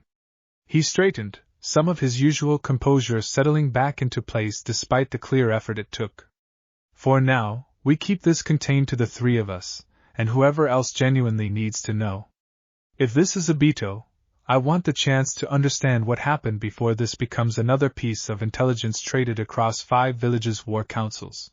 Tsunade nodded her agreement, and the three of them sat together in the quiet aftermath of the revelation, each turning over its considerable weight in their own way, the summit's remaining hours suddenly feeling smaller and more fragile against the shape of a much older, much more personal story finally beginning to surface after over a decade buried beneath assumed loss. Chapter 9. What the Snow Remembers. The summit's final day allowed for a rare stretch of unstructured time while the assembled delegations finalized travel arrangements for their journeys home, and Naruto found himself walking the fortress's outer wall with Hinata as the afternoon light turned the surrounding snowfields a soft, golden color that felt entirely at odds with everything the past week had carried. "You've been quiet since this morning," Hinata observed, matching his slower pace, studying him with the same careful attention she always brought to noticing what he tried to carry alone. "More than just tired quiet. Something's sitting heavy on you." Naruto considered how much to share, weighing Kakashi's request for discretion against the trust he'd built with Hinata over the past month, and found, as he usually did, that keeping things from her felt like its own kind of dishonesty he didn't want to practice. Kakashi-sensei might have just found out his dead best friend is actually alive, and might also be one of the people running Akatsuki, he said quietly. "It's a lot. For him, obviously, but also just for all of us, figuring out what that means going forward." Hinata absorbed that with the same steady calm she brought to most difficult things, letting him finish rather than rushing to fill the silence with reassurance he hadn't asked for. "That's an enormous thing to carry," she said finally. "For him, and for you too, since you're the one who actually spoke with him." "Yeah." Naruto exhaled slowly, watching his breath fog in the cold air. "He asked me this question last night. About whether I'd want a world without loss, if it meant nobody ever had to grieve anyone again." He glanced sideways at her. "I told him no. That losing the reason people choose each other in the first place isn't really mercy. But I keep thinking about it anyway. About whether I actually believe that, or whether I just said it because it sounded right in the moment." Hinata was quiet for a while, considering the question with the same careful thoughtfulness she brought to everything that actually mattered to her. "I think you believe it," she said finally. "I've watched you choose people, over and over, even when choosing them costs you something. That's not the kind of thing you say just because it sounds good. That's the kind of thing you say because you've actually lived it enough times to know it's true." Naruto stopped walking, turning to face her fully, something in his chest settling in the particular way it always did when she saw straight through to the parts of him he struggled to articulate on his own. "How do you always do that?" he said quietly. "Say exactly the thing I actually needed to hear, without me even having to ask for it." "Practice, maybe," Hinata said, faint color rising in her cheeks despite the cold. "I've spent a long time paying attention to you, Naruto. Longer than either of us has really talked about directly." She hesitated, then continued with a quiet, deliberate courage that had grown steadily easier for her over the past weeks. "I don't think that's going to stop, whatever else this year turns out to carry. Akatsuki, Danzo, whatever's actually true about that masked man, I want to be someone who stays through all of it, not just someone who shows up for the easy parts." Naruto looked at her for a long moment, something warm and certain settling into place beneath all the day's heavier weight. "I want that too," he said quietly. "I've wanted that for a while now, honestly. I just wasn't sure how to say it without it sounding like I was asking you to sign up for something a lot scarier than most people would ever choose." "I already chose it," Hinata said simply, meeting his eyes without flinching. "Weeks ago, on that log by the training grounds, though I don't think either of us said it that plainly at the time." A small, genuine smile touched her expression. "I'm not scared of what you're carrying, Naruto. I'm scared of a world where I let fear stop me from standing beside someone who's worth standing beside. Those aren't the same thing, and I decided a while ago which one I actually wanted to live by."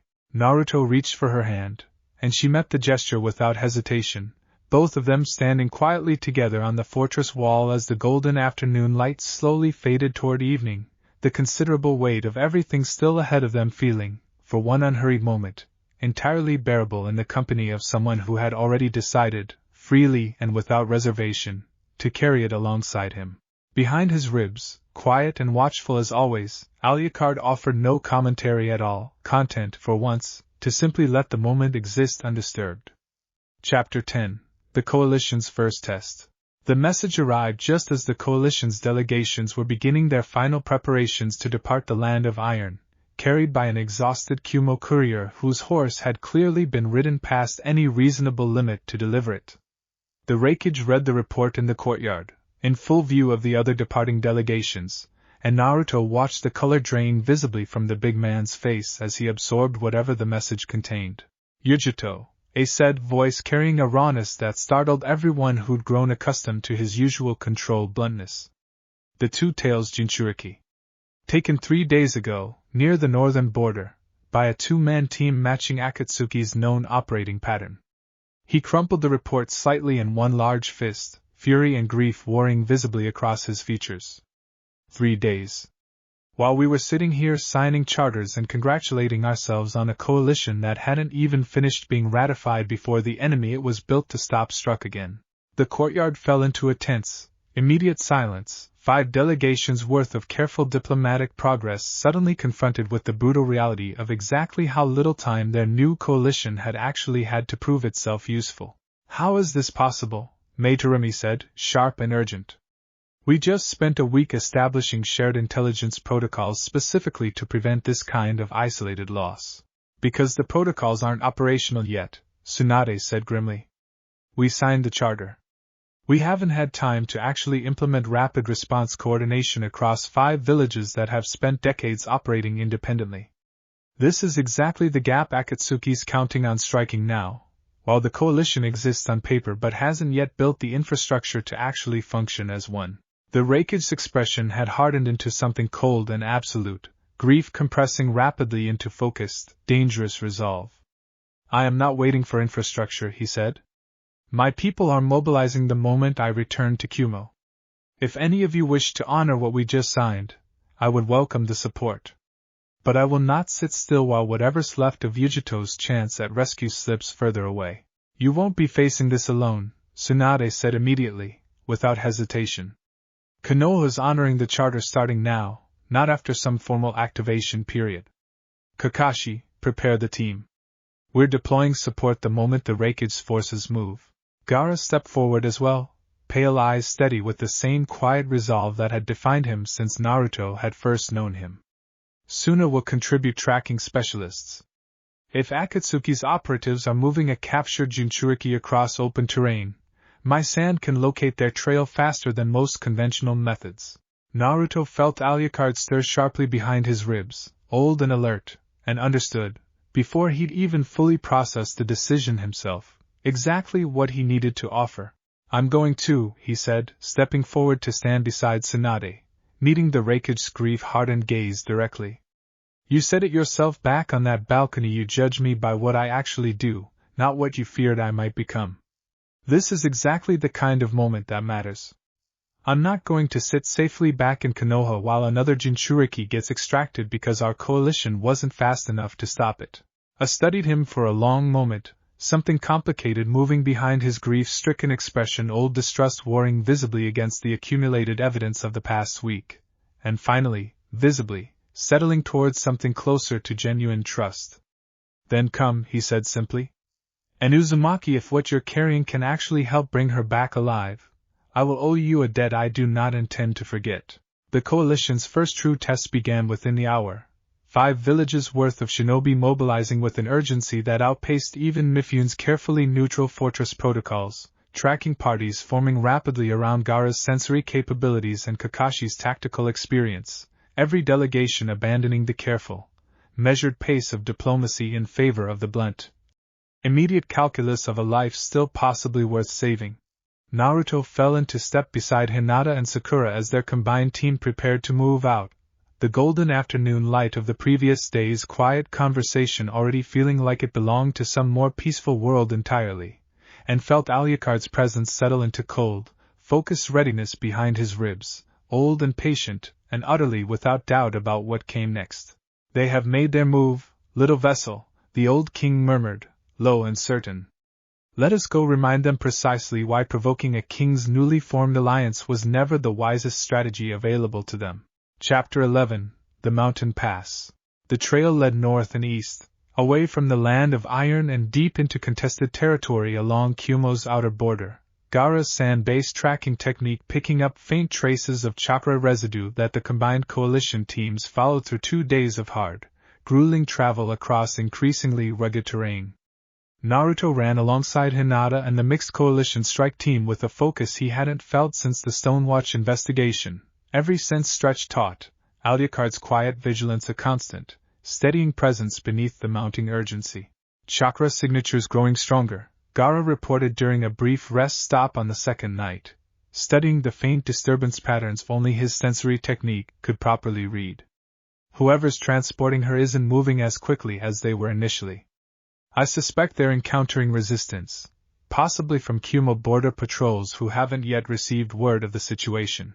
Or they've stopped to begin the extraction process," Kakashi said grimly, voicing the fear every member of the strike team had clearly been carrying since the mission began. "If that's the case, time matters more than caution. We move at first light, full speed, formation be damned." The camp they found the following morning told a story that made the entire strike team's collective stomach turn cold. A hastily abandoned Akatsuki staging point, scorched earth suggesting some kind of combat had occurred recently, and no sign of Yujito anywhere among the wreckage. "They moved her again," the Reikage said, voice tight with barely controlled fury, examining the scene with the particular focused intensity of a man refusing to let despair take hold before every possibility had been exhausted. "Recently. Within the last few hours, based on how fresh this damage still looks." Naruto crouched beside a scorched patch of earth, senses stretching further than he'd ever consciously pushed them, and felt something unexpected settle into focus at the edge of his awareness, a familiar presence, distant but unmistakable, the particular resonance of a soul bond he'd carried quietly since the caravan rode months earlier. "There is something here worth your attention, little vessel," Alucard murmured, unusually intent. "Your bound familiars are not merely passive companions. They retain fragments of the instincts they carried in life. Call on them now, and you may find they remember things about this terrain, about the patterns of shinobi who move through contested borders, that none of your living companions currently know." Naruto hesitated only a moment before reaching inward, toward the quiet, familiar weight he'd carried since defeating the missing Nin on that first caravan road, and felt something answer, not a voice, exactly, but an impression, a directional certainty that settled clear and sudden into his awareness. "East," he said aloud, startling the rest of the strike team. "They went east, toward the old mining ridgeline." "I don't know how I know that, but I'm certain of it." Kakashi studied him for a moment, weighing the strange certainty in Naruto's voice, and made the call without further hesitation. "Trust the instinct. Move, everyone. East, full speed." The pursuit that followed carried them across another 2 hours of brutal terrain before the strike team finally caught sight of their targets, 2 Akatsuki operatives Naruto didn't immediately recognize, moving with a wounded, bound figure between them across a narrow mountain pass, clearly aware of pursuit, and pushing hard towards some unseen extraction point. "There!" The Reikage shout carried across the pass, and the entire strike team surged forward as one, the 2 Akatsuki operatives whirling to face the sudden, overwhelming arrival of 5 villages' combined pursuit force with expressions that shifted rapidly from calculated confidence toward genuine alarm. "This wasn't in the operational briefing," one of them muttered, already backing toward a prepared escape route, clearly recalculating the odds of the engagement in real time. "Leave her," the Reikage said, voice carrying an absolute, unyielding authority that brooked no argument, "and you might survive what happens next. Don't, and I promise you every village represented in this pursuit force will make certain that isn't a mistake you get the chance to repeat." The operatives exchanged a brief, calculating glance, weighing their mission's value against the sudden, overwhelming odds now arrayed against them, and made the only rational choice available, releasing their captive and retreating rapidly into the mountain terrain, abandoning the extraction rather than risk a fight against a coalition force clearly prepared to commit fully to the rescue. Naruto reached Yujitoni first, cutting through the restraints binding her with careful urgency, relief washing through him as he confirmed she was breathing, wounded but alive, exhausted but conscious enough to focus blearily on the unfamiliar faces gathered around her. "You're safe now," he told her quietly. "The coalition came for you." All 5 villages. Behind him, the Reikage arrived a moment later, dropping to his knees beside his village's rescued shinobi with a raw, unguarded relief that stripped away every ounce of his usual composed authority, and Naruto stepped back to give the moment its proper space, understanding, watching the reunion unfold, exactly how much the coalition's first genuine test had actually accomplished. They had lost time.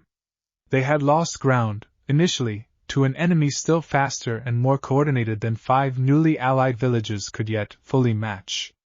But they had not lost her, and standing in the cold mountain air with his coalition allies around him, Naruto felt, for the first time since the summit's tense opening, genuine confidence that whatever Akatsuki intended to throw at them next, they would not be facing it as 5 separate, isolated villages any longer. Chapter 12. The Architects to Come.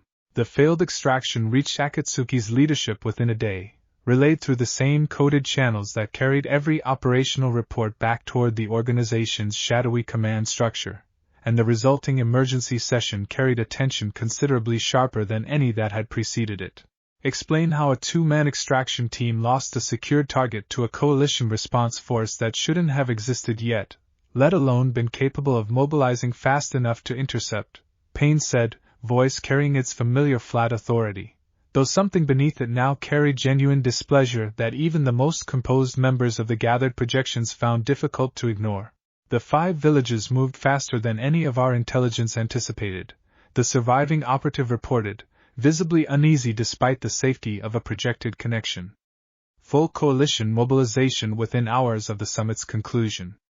Kumo's Reikage personally led the pursuit force, alongside confirmed participation from Konoha, Suna, and tracking specialists whose capabilities exceeded our operational assumptions considerably.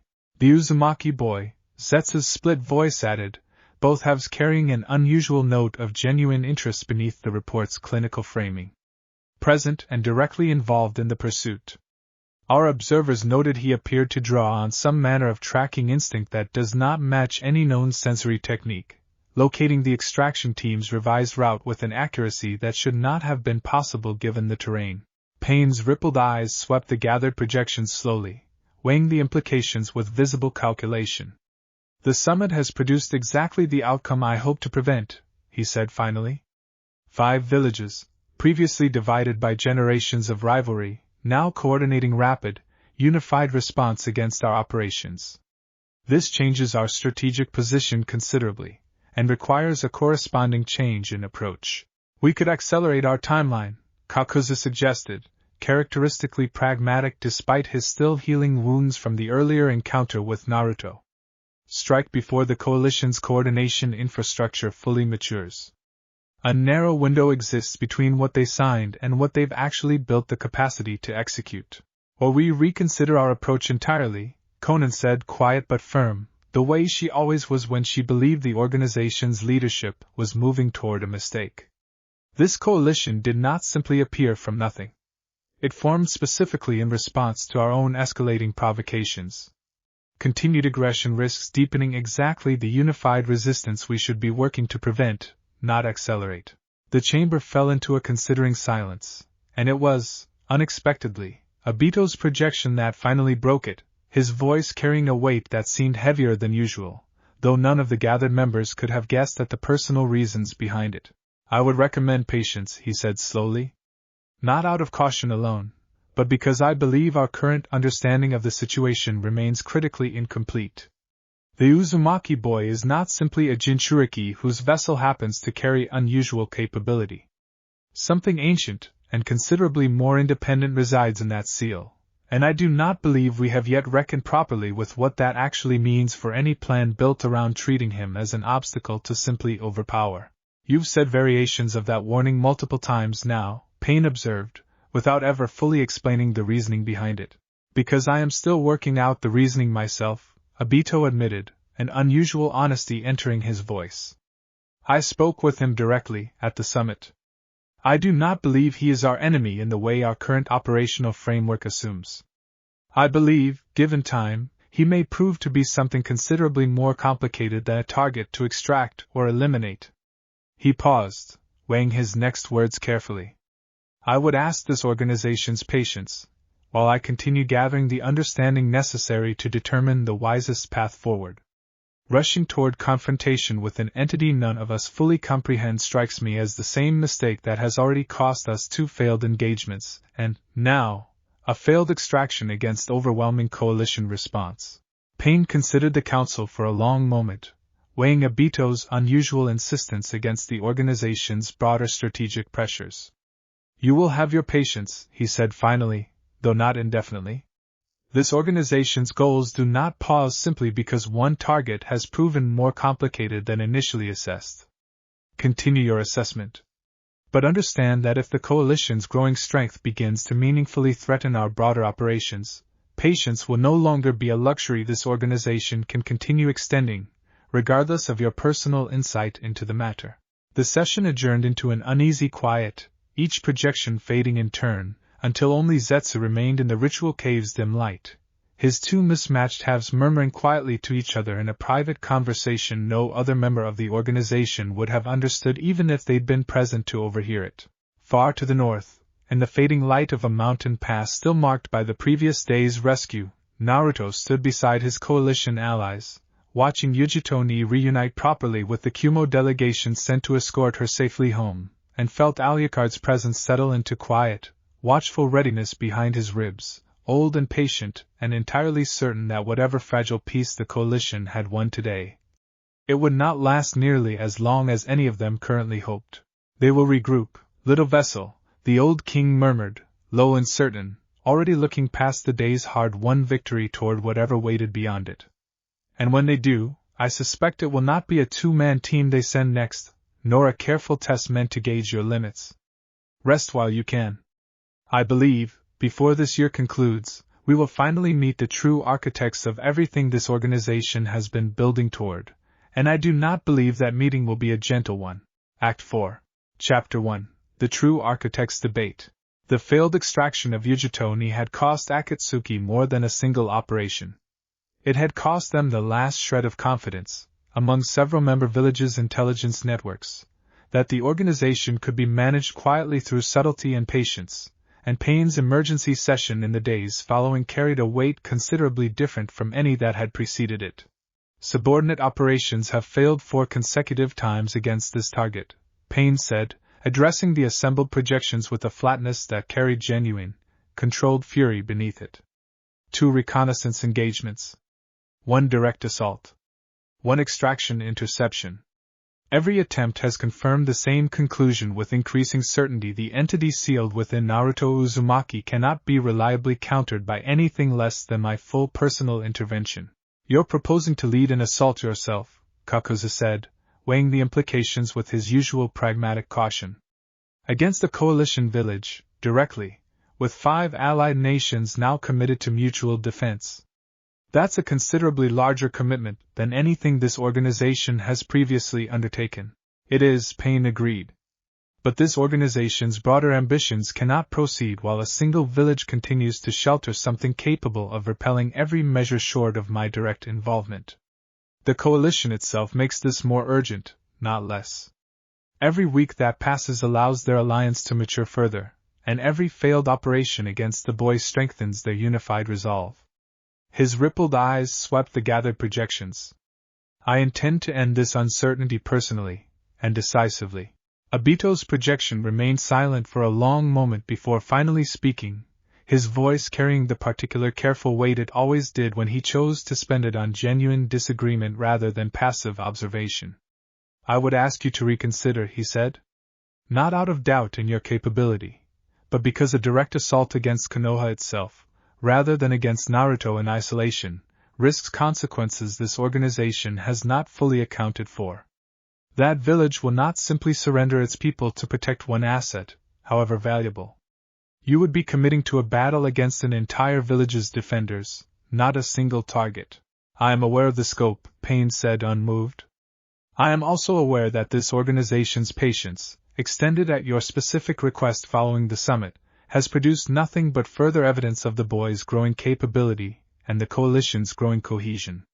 I do not intend to wait for either to mature further before this problem becomes genuinely unsolvable. His gaze settled on Obito directly, something almost pointed in the attention. You have advocated caution repeatedly regarding this target. I have honored that advocacy longer than this organization's broader timeline comfortably permits. That patience has now run its course. Conan, quiet until this point, finally spoke, her voice carrying the particular careful diplomacy she employed whenever she sensed a decision hardening past the point where argument alone could shift it. If this proceeds, she said, I would ask that it proceed with restraint proportional to the actual objective. We do not need to destroy Konoha to remove one threat from within it.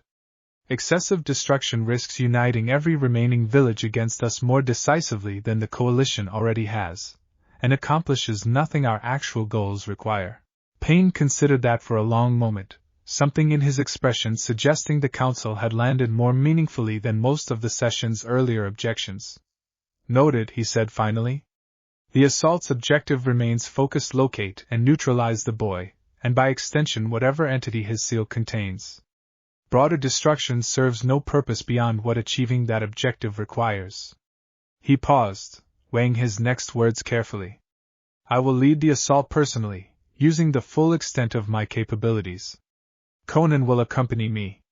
The remaining operatives will hold position, prepared to respond if this engagement draws a wider coalition response requiring additional support. The session's mood shifted perceptibly at that, several of the gathered members recognizing, with varying degrees of unease, exactly how significant a commitment Payne had just announced. None of them had witnessed the full extent of his capability directly.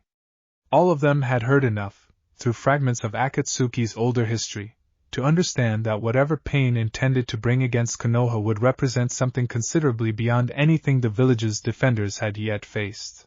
When, Kisame asked, breaking the tension with characteristic bluntness. Soon, Payne said. I will not give the coalition further time to entrench defenses they haven't yet had the chance to properly establish. Konoha will learn, very shortly, exactly what it means to shelter something this organization has decided can no longer be permitted to exist unchallenged. The session adjourned without further debate, and as the gathered projections faded one by one, Obito remained a moment longer than the others, his single visible eye carrying a weight that none of his colleagues, had they still been present to witness it, would have easily read as anything other than his usual careful composure. Far beneath the ritual cave's ancient stone, in the deepest, most private chamber of Akatsuki's hidden sanctuary, something patient and considerably older than either Payne or Obito stirred faintly at the edges of its own long, careful dormancy, sensing, in the organization's mounting desperation, the first true opportunity it had waited a very long time to properly exploit. Chapter 2, Jiraiya's Gambit. Jiraiya left for Amagakure 3 days after coalition intelligence intercepted fragments of chatter suggesting Akatsuki's leadership was preparing something considerably larger than their previous operations, moving alone and without formal authorization, the particular stubborn independence that had defined his career as a spy master overriding Tsunade's initial objections. You're not going alone into a village that's been a black hole for shinobi intelligence for over a decade, Tsunade said, standing in his path with the particular immovable insistence she reserved for arguments she genuinely believed she could win. Take a team. Take Naruto, even. If this Payne figure is as dangerous as the reports suggest. Which is exactly why I'm not taking him, Jiraiya said, cutting her off with unusual firmness. If Akatsuki's leadership is finally showing themselves directly, the last thing this village needs is its most valuable defender walking straight into their territory before we understand what we're actually facing. He softened slightly, old affection breaking through his stubbornness.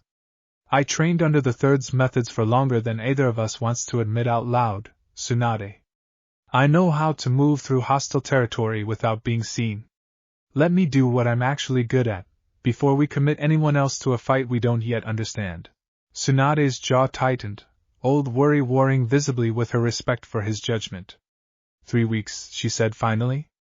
If I haven't heard from you in 3 weeks, I'm sending a full extraction team after you, formal authorization or not. 2 weeks, Jiraiya countered, managing a small, tired smile.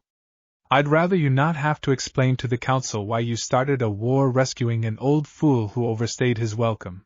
He left before dawn, moving north along routes he'd cultivated across decades of careful information gathering, and the journey into Amagakure's perpetually rain-soaked territory proved every bit as difficult as its reputation suggested.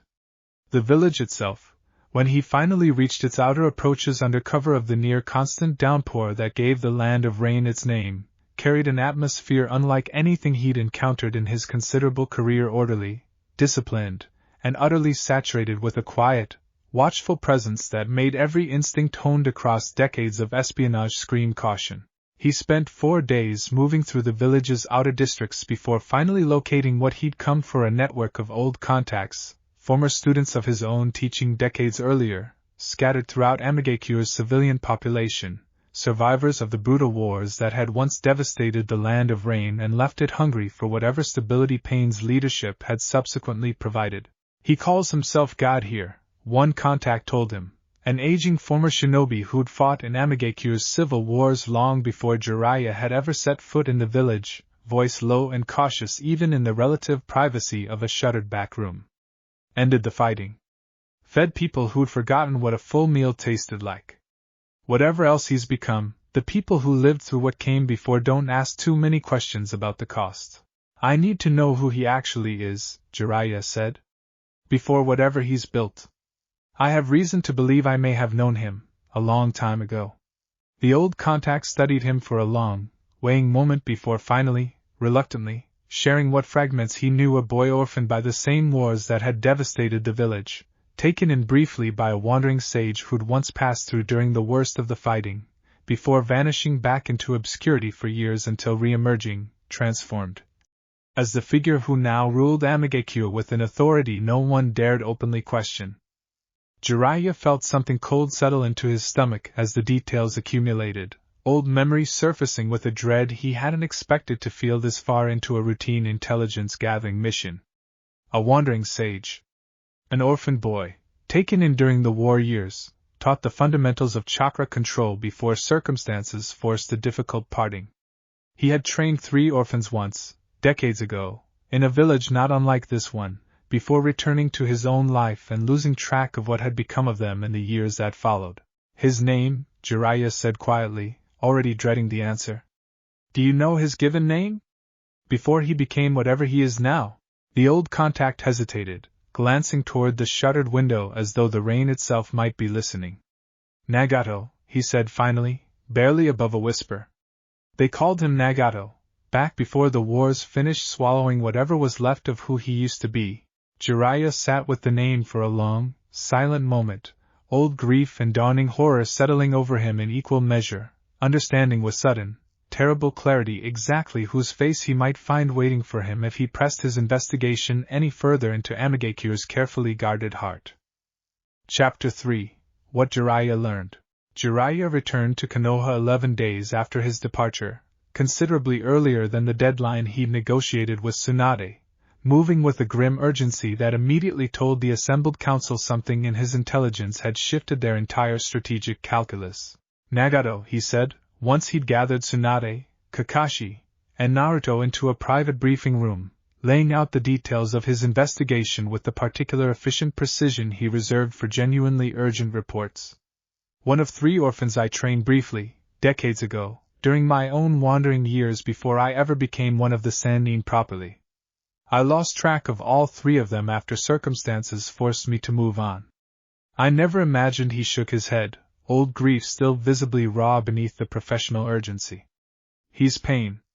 The leader of Akatsuki, ruling Amagakure under a god complex built on genuine trauma and genuine loss, and if my informant's account is accurate, he possesses capability that goes considerably beyond anything a single shinobi, however skilled, should reasonably be able to wield. What kind of capability? Kakashi asked, already calculating tactical implications. The Rinnegan, Jiraiya said grimly. A bloodline limit even rarer than the Sharingan, one I'd only ever read about in the oldest texts before now. My contacts described him deploying what sounded like multiple simultaneous bodies, each capable of different specialized techniques, coordinated with a precision that suggests either an extraordinary mastery of a single dojutsu, or something considerably stranger involving actual separate physical vessels. Tsunade's expression had gone carefully, deliberately controlled, weighing the strategic weight of the revelation against its personal cost to the old friend delivering it. You trained him, she said quietly. Before all this, I trained him to survive, Jiraiya said, something raw bleeding through his usual composure. I taught 3 orphan children enough to keep themselves alive in a war zone that had already taken everything else from them, and then I left, because my own mission required it, and I told myself they'd be fine because they had each other. He exhaled slowly, old regret settling heavy across his weathered features. I don't know what happened to the other 2. I don't know what happened to Nagato, specifically, between the boy I taught and the man apparently commanding an organization willing to sacrifice entire villages towards some plan none of us fully understand yet. But I know enough now to understand this isn't simply an enemy commander we're facing. It's someone who learned, somewhere along the way, that the only response to enough accumulated loss was to seize enough power that loss could never touch him again. Naruto had remained quiet through most of the briefing, absorbing the weight of it with the particular careful attention he'd learned to bring to conversations that mattered more than they first appeared to. That sounds familiar, he said finally, quiet and thoughtful. Sort of like what the masked man asked me about, at the summit. The world without loss thing. Jiraiya's head came up sharply at that. You've spoken with him? The masked man from the incident at the Land of Iron? Once, Naruto confirmed. Kakashi-sensei thinks he might actually be an old teammate of his.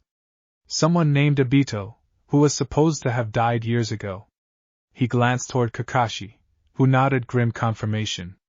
If he's connected to Pain somehow, if they're both building toward the same idea, just from different directions, then we're facing something considerably more organized and more deeply rooted in genuine, shared conviction than a simple criminal organization chasing power for its own sake, Tsunade finished, the implications settling heavily over the room. That's considerably harder to counter than a straightforward military threat. You can defeat an army. It's much harder to defeat an idea that's convinced itself it's actually offering mercy. Behind Naruto's ribs, quiet and thoughtful, Alucard finally stirred, offering commentary for the first time since the briefing had begun.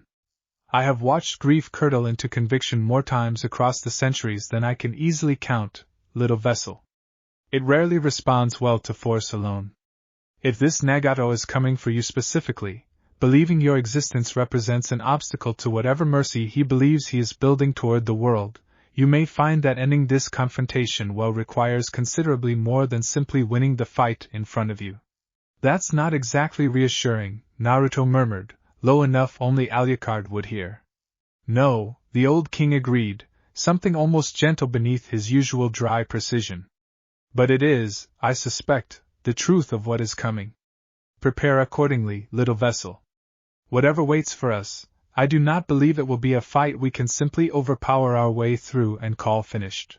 The briefing concluded with grim, urgent planning, Tsunade immediately ordering increased village defenses and emergency evacuation protocols while Kakashi worked through tactical contingencies with Jiraiya's newly gathered intelligence, and Naruto left the meeting carrying a weight considerably heavier than any single battle he'd yet faced, not fear of losing, exactly, but a growing, uneasy understanding that whatever came next would demand something from him that raw strength alone would never be enough to provide. Jiraiya caught him in the hallway afterward, weariness etched deep into his features despite the urgency still driving him forward. I owe you an apology, kid, he said quietly. Not for anything you've done. For what I didn't do, years ago, when 3 orphaned children needed someone to actually stay instead of moving on toward the next mission. He shook his head slowly. I've spent my whole career telling myself the world needed my information more than any one person needed my presence. Looking at what became of Nagato, I'm not entirely certain that trade was ever worth what it cost. You couldn't have known, Naruto said gently. None of us can carry every choice back that far and still function. Maybe not, Jiraiya admitted, managing a tired, grateful smile. But I intend to stay for this fight, kid, all the way through. Whatever else I got wrong all those years ago, I don't intend to make that particular mistake twice. Chapter 4, Quiet Before the Storm. The days that followed Jiraiya's return carried a strange, suspended quality, the entire village bracing for a threat with no confirmed timeline, defenses strengthening quietly beneath the surface of ordinary daily life, while Naruto trained harder than he had in the months since the Land of Iron's summit, determined to be ready for whatever conviction-hardened power Nagato intended to bring against Konoha's walls. Alucard's teaching shifted in those days, moving beyond the careful, controlled restraint that had defined his lessons since the caravan rode towards something considerably more demanding. Deep in the mindscape, night after night, the old king pushed Naruto toward capabilities he had previously held back, warning that whatever waited in Nagato's arsenal would likely exceed anything Akatsuki had thrown at him before. "You have learned control," Alucard told him. One such evening, the throne room's shadows deeper than usual, weighted with the seriousness of what he was about to teach. "Now you must learn scale.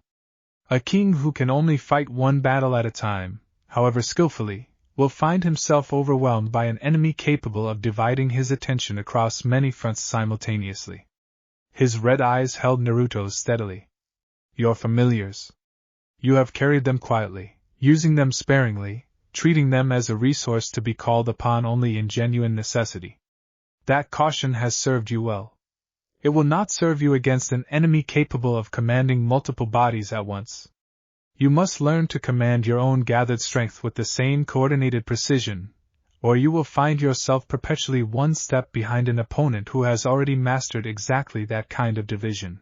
The training that followed pushed Naruto further than anything he previously attempted, learning to call on the small, quiet presences he'd gathered since the caravan rode not merely as individual aid in a single crisis, but as a coordinated extension of his own awareness, multiple points of perception and action working in concert rather than isolation.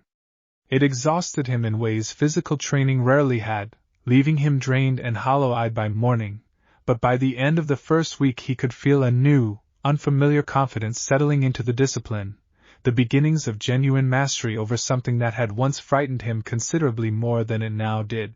Hinata noticed the exhaustion, as she noticed most things about him now, and found him one evening slumped against the same fallen log where so many of their most honest conversations had unfolded, clearly running on considerably less rest than he needed. "You're pushing too hard," she said, settling beside him without preamble, concern evident beneath her usual gentle steadiness. "I understand why." "I do. But you're not going to be any use to anyone if you collapse from exhaustion before whatever's coming even arrives." "I know," Naruto admitted, letting himself lean into her shoulder with a tiredness he rarely allowed himself to show so plainly. "I just keep thinking about what Jiraiya said. About Nagato losing everything and deciding the only answer was becoming powerful enough that loss could never touch him again. I don't want to be the reason that philosophy gets proven right by actually costing this village everything he's trying to protect it from." Hinata was quiet for a moment, considering the weight of that, before answering with the particular steady honesty that had become one of the things Naruto relied on most about her. "You're not responsible for whether his philosophy gets proven right or wrong," she said gently. "You're responsible for showing up, as fully and as honestly as you can, and trusting that the people around you, all of us, not just you alone, are enough to meet whatever comes. That's not the same as needing to be perfect before the fight even starts." Naruto turned to look at her, something in his chest settling at the quiet certainty in her voice. "You always know exactly what to say to make the weight feel lighter," he said quietly. "I don't know how you do that." "Because I love you," Hinata said simply, the words arriving with a quiet, unhurried courage that had grown steadily easier for her across the months since their first honest conversation on this same log. "And because loving someone means wanting to carry things alongside them, not just wishing their burden away from a safe distance." She reached for his hand, steady and warm despite the cold evening air settling around them. "Whatever's coming, Naruto, you're not facing it as someone alone anymore. I need you to actually believe that, not just hear it."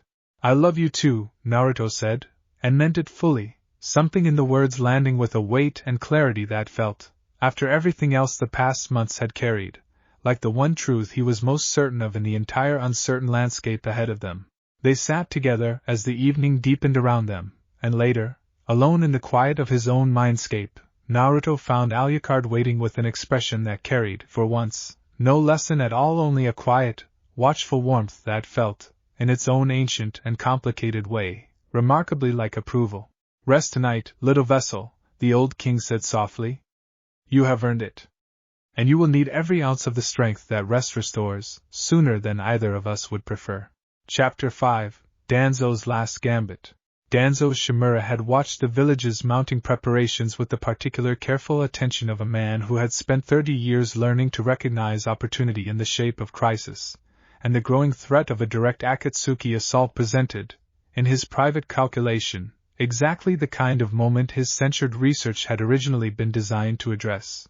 He moved carefully this time, aware that another direct confrontation with Tsunade would accomplish nothing beyond further eroding whatever remaining influence he still held within the council. Instead, he worked through indirect channels, cultivating quiet conversations among the elders who had never fully abandoned their skepticism about the council's handling of Naruto's growing capability, framing his concerns not as renewed advocacy for control, but as legitimate strategic planning for a crisis the village could not afford to face unprepared. If Pain's capability genuinely matches Jiraiya's intelligence, he told the assembled elders during a private session Tsunade had not been informed of, we are facing an enemy capable of coordinating multiple simultaneous combat fronts. Naruto Uzumaki's power, however genuine, remains fundamentally that of a single fighter, however formidable. I do not raise this to argue for control over the boy. I raise it to argue that this village requires contingencies beyond relying entirely on a single asset's individual capability, however impressive his recent demonstrations have proven. The elders listened with the particular wary attention his proposals now consistently received, several of them clearly recalling the council's censure with enough discomfort to hesitate before offering open support. But Danzo had built his career on patience, and he pressed the argument carefully, methodically, framing his proposal not as renewed control but as supplementary defensive infrastructure, additional route operatives positioned strategically throughout the village, prepared to assist in evacuation and containment should the coming battle prove as dangerous as intelligence suggested. It was Shizen, monitoring council communications on Tsunade's behalf during the crisis preparations, who intercepted the proposal before it reached formal authorization, recognizing immediately the familiar shape of Danzo's earlier initiative dressed in more palatable language. He's trying again, she told Tsunade urgently, laying out the intercepted correspondence. Different framing. Additional route deployment throughout the village, positioned specifically around locations Naruto's likely to be stationed during any assault. It's not the same control technique from before, but the underlying intent feels uncomfortably similar. Tsunade read through the proposal with a controlled fury that had become depressingly familiar over the past several months, weighing the strategic pressure of the coming crisis against her determination not to let Danzo exploit that pressure for his own ends. Convene him directly, she said finally. Not the full council. Just him and me. I want this settled before this village has to fight for its survival with him still quietly maneuvering behind everyone's back. The meeting that followed was considerably shorter and more direct than the earlier council session, Tsunade laying out the intercepted proposal without preamble, watching Danzo's expression for any crack in his practiced composure.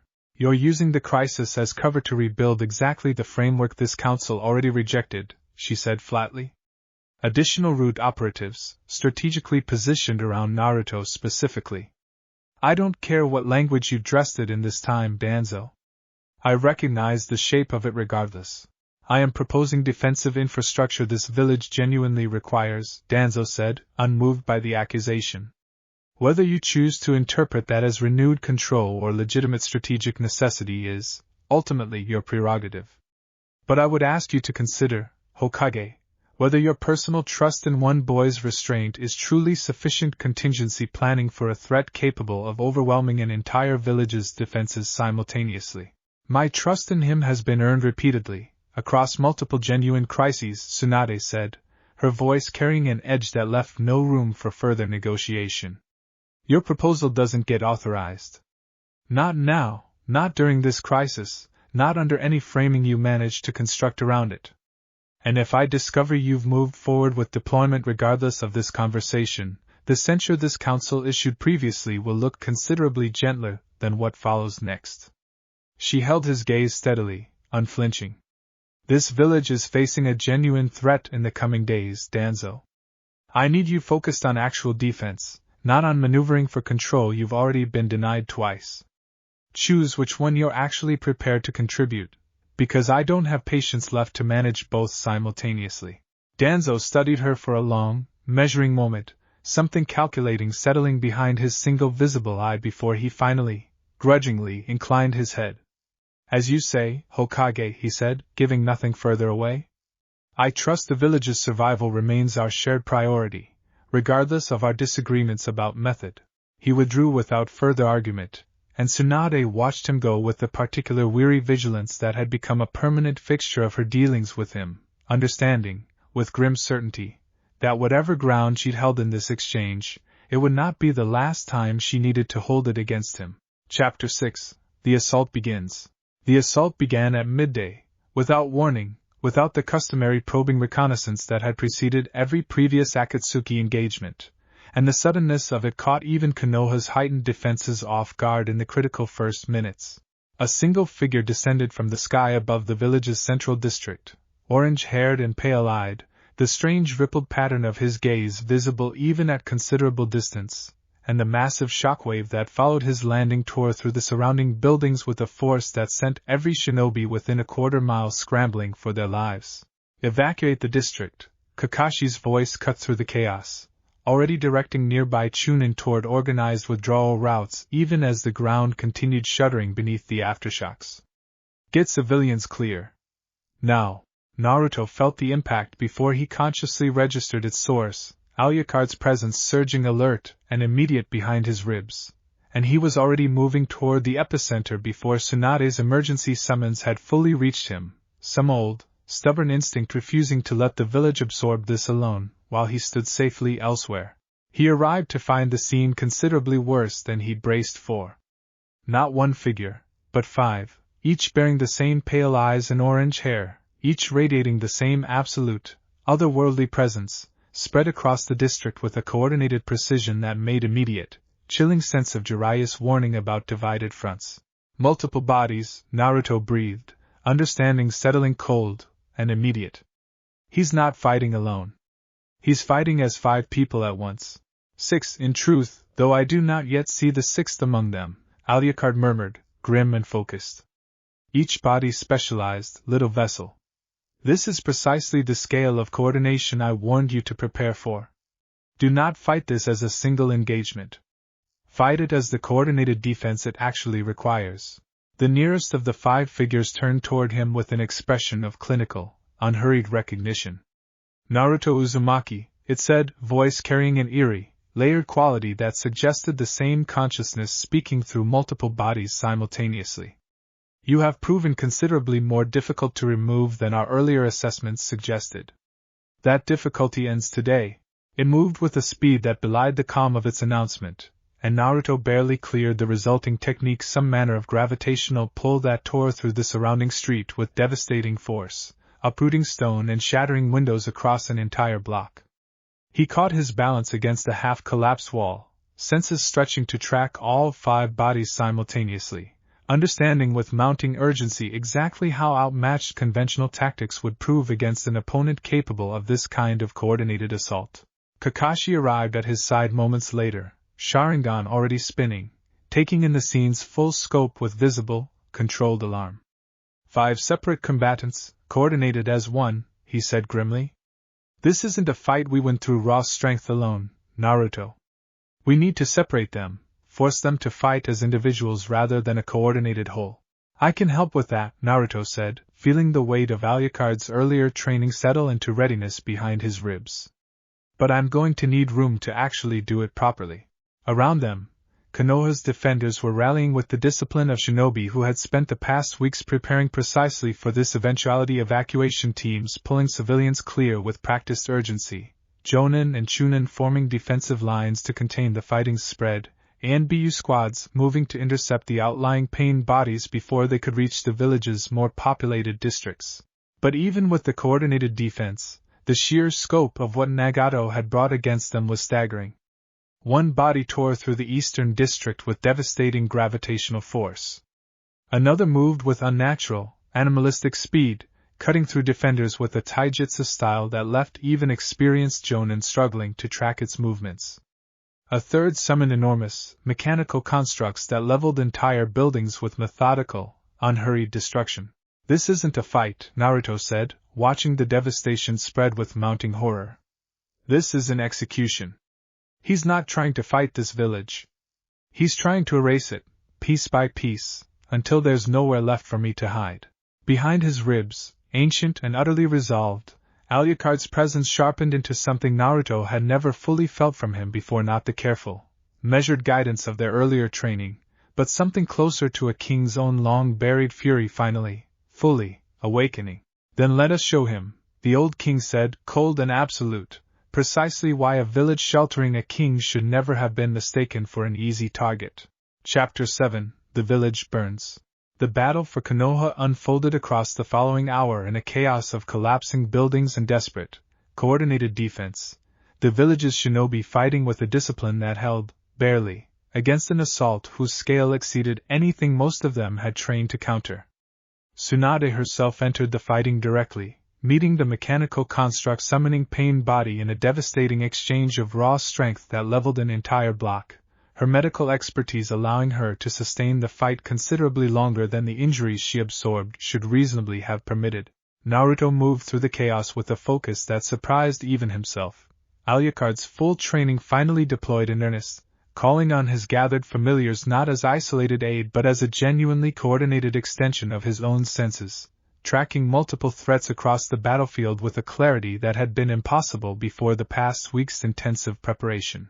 He intercepted the animalistic, taijutsu-focused pain body first, meeting its inhuman speed with reflexes sharpened well beyond ordinary human limits, and the exchange that followed tested every ounce of control he built since the caravan rode months earlier. The pain body fought without hesitation, without any trace of self-preservation instinct, absorbing strikes that should have ended the engagement, and continuing to press forward with an unnerving, single-minded persistence. "You do not fear death," Naruto realized aloud, understanding settling with grim clarity even as he continued the exchange. "None of you do. Death holds no meaning for what we have become," the body responded, voice carrying the same eerie, layered quality as its counterpart across the district. "We serve a purpose greater than any single vessel's continued existence. You would understand this, perhaps, if your own passenger had taught you to value purpose over survival." "He's taught me plenty," Naruto said, driving a strike that finally, decisively, ended the exchange, the animalistic body collapsing with a strange, hollow finality that left Naruto uneasy despite the tactical victory. Mostly that purpose without people worth protecting isn't actually purpose at all. Just an excuse. He didn't have time to process the strange emptiness of the victory before the gravitational pull pain body redirected its attention toward him, having apparently finished its methodical destruction of the eastern district's outer buildings, and the confrontation that followed pushed Naruto's newly expanded control to its absolute limit. The technique tore at the very ground beneath his feet, an inexorable, crushing pull that no amount of raw speed alone could fully evade, and it was only Alucard's whispered guidance, urgent and precise, that allowed him to counter it in time. "The technique draws on gravitational manipulation through the eyes themselves," the old king informed him, cold and analytical even amid the chaos. "Break his line of sight, even briefly, and the pull weakens considerably. I will lend you the speed necessary. Trust the movement, little vessel, and do not hesitate."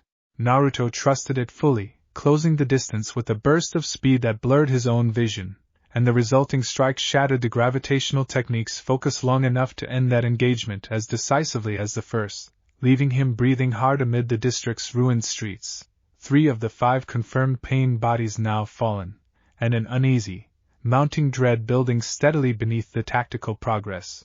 3 down, he called toward Kakashi, who was coordinating the broader defense from a partially collapsed rooftop nearby. "Where are the other 2? Kakashi's expression carried grim, urgent alarm even before he answered. "Tsunade's engaging one directly," near the hospital district. The last one. He paused, something in his posture shifting toward genuine dread. The last one hasn't engaged in combat at all. It's been moving steadily toward the village's central archive instead, and I don't think it's interested in destruction. I think it's looking for something specific. Naruto felt Alucard's presence go suddenly, sharply cold behind his ribs, old and certain in a way that carried genuine alarm for the first time since the assault had begun. The seal's original records, the old king said, urgent and low. If Nagato understands what he is truly facing, little vessel, he may be searching for the specific knowledge required to counter it directly, rather than simply overwhelming you through force alone. We must reach that archive before he does. Whatever else this battle costs us today, we cannot afford to let him learn precisely how to unmake what your father built. Naruto was already moving, cutting through the battle's wreckage toward the village's central district with every ounce of speed Alucard's training had granted him, understanding with cold, urgent clarity that the true heart of this confrontation had not yet even properly begun. Chapter 8: What the Archive Knew. Naruto reached the central archive to find the fifth pain body already inside, moving through the building's carefully guarded sealing records with a methodical, unhurried precision that carried none of the destructive urgency of the battle raging elsewhere in the village. This body looked different from the others he'd already faced, leaner, more deliberate in its movements, its pale eyes scanning ancient scrolls with an intelligence that felt, unnervingly, closer to the genuine consciousness directing the whole coordinated assault than anything he'd encountered so far. "You've come to stop me," the figure observed, not looking up from the scroll it had unfurled across the archive's central table. "Understandable, though ultimately unnecessary. I've already found what I came for." Naruto's stomach turned cold. "What did you find?" "The truth your village has spent 13 years concealing, even from most of its own council." The figure finally looked up, pale rippled eyes settling on Naruto with an intensity that carried something considerably more personal than the battle's earlier engagements had shown. "Your father did not simply seal a dangerous entity into his newborn son out of desperate necessity. He negotiated with it. Bargained, in the final moments before the sealing, for something considerably more complicated than a simple prison." The figure's expression carried something almost like genuine curiosity beneath its otherwise flat, alien composure. "I wonder if you understand yet precisely what he actually asked for, in exchange for accepting confinement inside a newborn child rather than continuing to resist."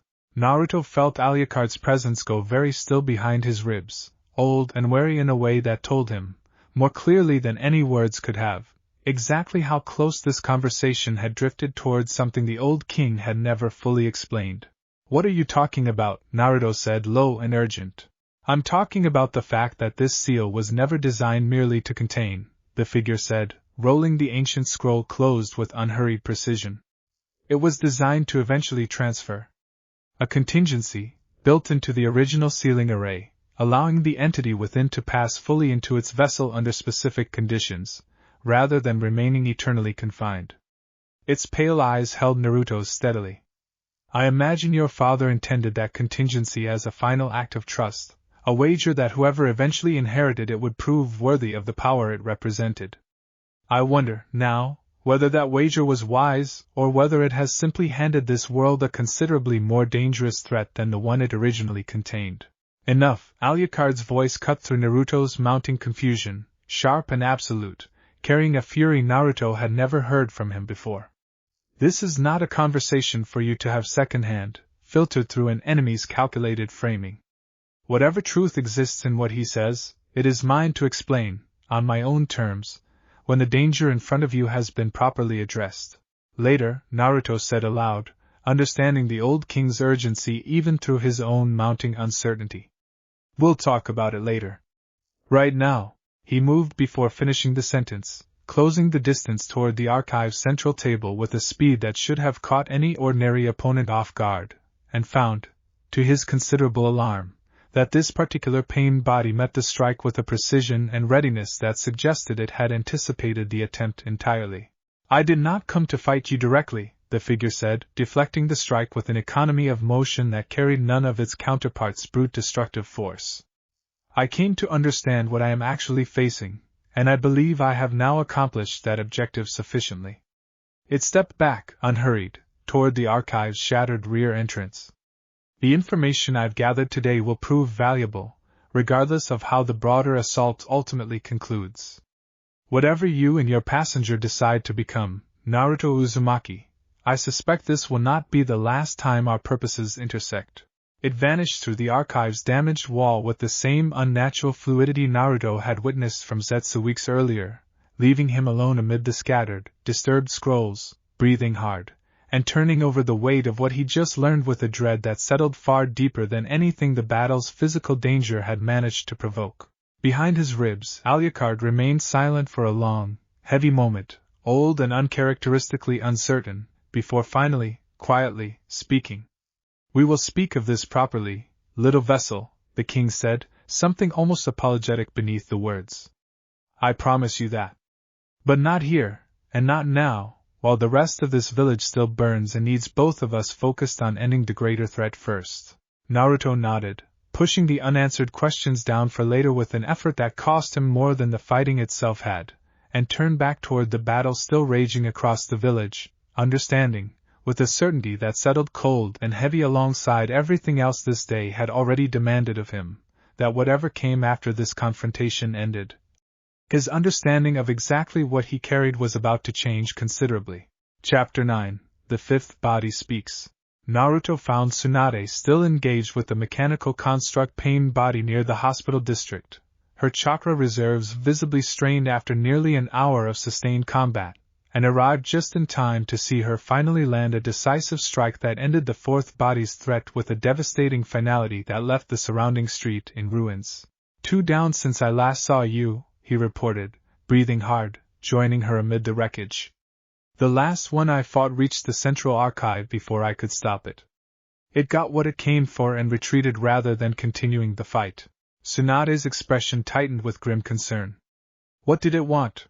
"Information," Naruto said, choosing not to elaborate further amid the ongoing crisis, some part of him unwilling to voice the unsettling revelation about the seal's true nature until he'd had the chance to properly speak with Alucard about it. "I'll explain everything once this is actually over. Right now we still have at least one more body unaccounted for." As if summoned by the observation itself, the ground beneath them trembled with a new, different intensity, and both of them turned toward the village's central square to find the original, first encountered Pain Body descending once more, its expression carrying an unhurried, absolute finality that suggested whatever patience it had extended toward the battle's earlier phases had now fully run its course. 5 bodies fallen or withdrawn, it observed, addressing them both with the same layered, eerie calm that had characterized every previous encounter. "I confess, this outcome exceeds even my more cautious projections for today's engagement. You have proven a considerably more capable adversary than this organization's earlier assessments suggested, Naruto Uzumaki. Then maybe it's time you actually reconsidered whatever plan you're building toward," Naruto said, stepping forward despite Tsunade's warning hand on his shoulder.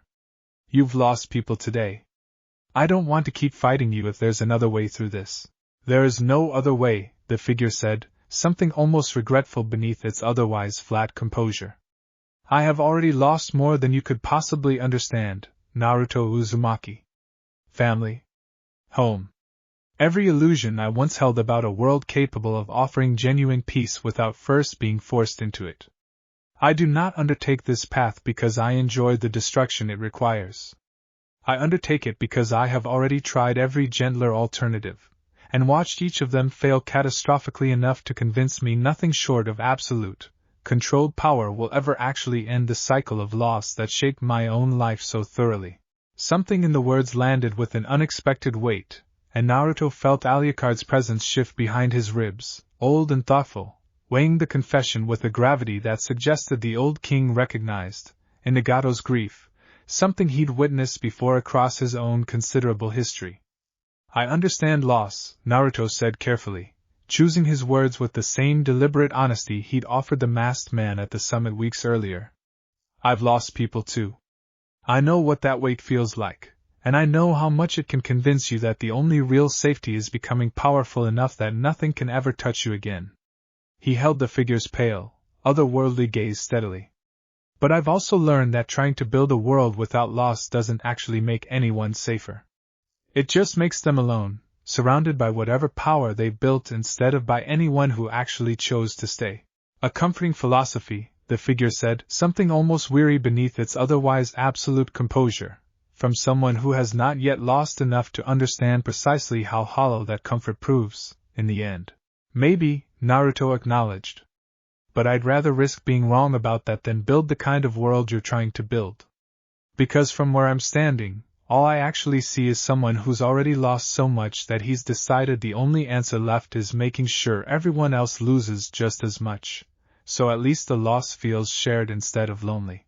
The figure went very still at that, something in its expression shifting for the first time since the confrontation had begun, and for a long, suspended moment neither combatant moved, the ruined village settling into an uneasy, considering quiet around them. You speak with more understanding than your years should reasonably permit, the figure said finally, voice carrying something that might, on a face capable of more visible emotion, have passed for genuine consideration. I do not know yet whether that changes anything about what I have already set in motion. But I find myself, against every calculation that brought me to this village today, genuinely curious to hear whatever else you believe about the world we're both, apparently, trying to protect in our own considerably different ways. Behind Naruto's ribs, quiet and watchful, Alucard offered no interruption at all, sensing, with the particular old wisdom of something that had witnessed countless such moments across the centuries, that whatever came next in this exchange mattered considerably more than any strike either combatant might otherwise have thrown. Tsunade, still watching from a few paces back, lowered her guard slightly, some old, hardened instinct recognizing that the fight in front of her had shifted into something words alone would need to settle, at least for now. She said nothing, trusting Naruto's judgment in a way that would have seemed impossible to her months earlier, and let the silence stretch, patient and considering, while the ruined square around them slowly began to fill with the quieter sounds of a village starting, however cautiously, to breathe again. Chapter 10 The Cycle of Pain. They spoke for nearly an hour amid the ruins of the central square, an uneasy truce settling over the immediate confrontation, while the broader village worked to contain the damage and account for casualties elsewhere, and Naruto found himself, against every expectation the day's violence had set, genuinely listening to the grief-hardened philosophy Nagato had built across decades of accumulated loss. I watched my parents die when I was young, Nagato said, the pained body's usual flat composure giving way, gradually, to something rawer and more genuinely present. Killed by Konoha shinobi during the war, in front of me, for the crime of simply being caught in territory this village considered hostile. I watched my closest friend die years later, sacrificing himself to protect people who barely acknowledged the cost of what he'd given them. His pale eyes carried a weight that felt, for the first time in the entire confrontation, entirely unguarded. I built this philosophy from the wreckage of everyone I ever loved, Naruto Uzumaki, because the alternative was simply drowning in grief I had no framework left to survive. I'm not going to tell you that grief isn't real, or that it shouldn't have mattered as much as it clearly did, Naruto said carefully. But I don't think the answer you built out of it actually undoes any of that loss. It just adds more loss on top of it, and calls the addition mercy because it's shared instead of personal. He gestured toward the ruined square around them. How many people lost someone today, because of what you brought here? How is that actually different from what Konoha shinobi did to your parents, except in scale? Nagato was quiet for a long moment, something visibly shifting behind the pained body's otherwise composed features. I have asked myself that question more times than you would believe, he admitted finally, voice carrying a rawness that startled even Tsunade, watching silently from a few paces away. I have told myself, each time, that the scale of what I am ultimately building toward justifies the cost required to reach it. That enough shared pain, distributed broadly enough, eventually exhausts itself into genuine peace. He paused, something almost fragile beneath his usual absolute conviction. I am no longer entirely certain I still believe that as fully as I once did. Then maybe that's worth actually sitting with, Naruto said, quiet and genuine. Not because I think you're a bad person for everything you've already done. I don't think that, honestly. I think you're someone who got handed an impossible amount of grief, and built the only framework available to you at the time to survive carrying it. But frameworks can change, if the person holding them is willing to actually look at what they've cost, instead of just what they've promised. Behind his ribs, Alucard finally spoke, quiet and unexpectedly gentle, directing his words toward Nagato as much as toward Naruto himself. I have lived considerably longer than either of you, the old king said, his voice carrying through the confrontation with a weight that made even the exhausted, watching shinobi nearby fall momentarily silent. I have watched grief curdle into precisely the kind of absolute conviction you now carry, more times across the centuries than I care to recount. It never once produced the peace it promised. It only produced more grief, dressed in the language of inevitability, until the person carrying it forgot there had ever been another path available to them at all. A pause, old and considering. You have been offered today something rare, a genuine reason to question that conviction, from someone who has earned the standing to challenge it honestly rather than merely opposing it by force. I would advise you not to dismiss that opportunity simply because accepting it feels, after so many years of certainty, considerably more frightening than continuing forward unchanged. Nagato absorbed the words in silence, something visibly, genuinely shifting behind the pain body's controlled exterior, and for a long, suspended moment the ruined square held its breath, waiting to see which direction decades of accumulated grief would finally, decisively, resolve toward.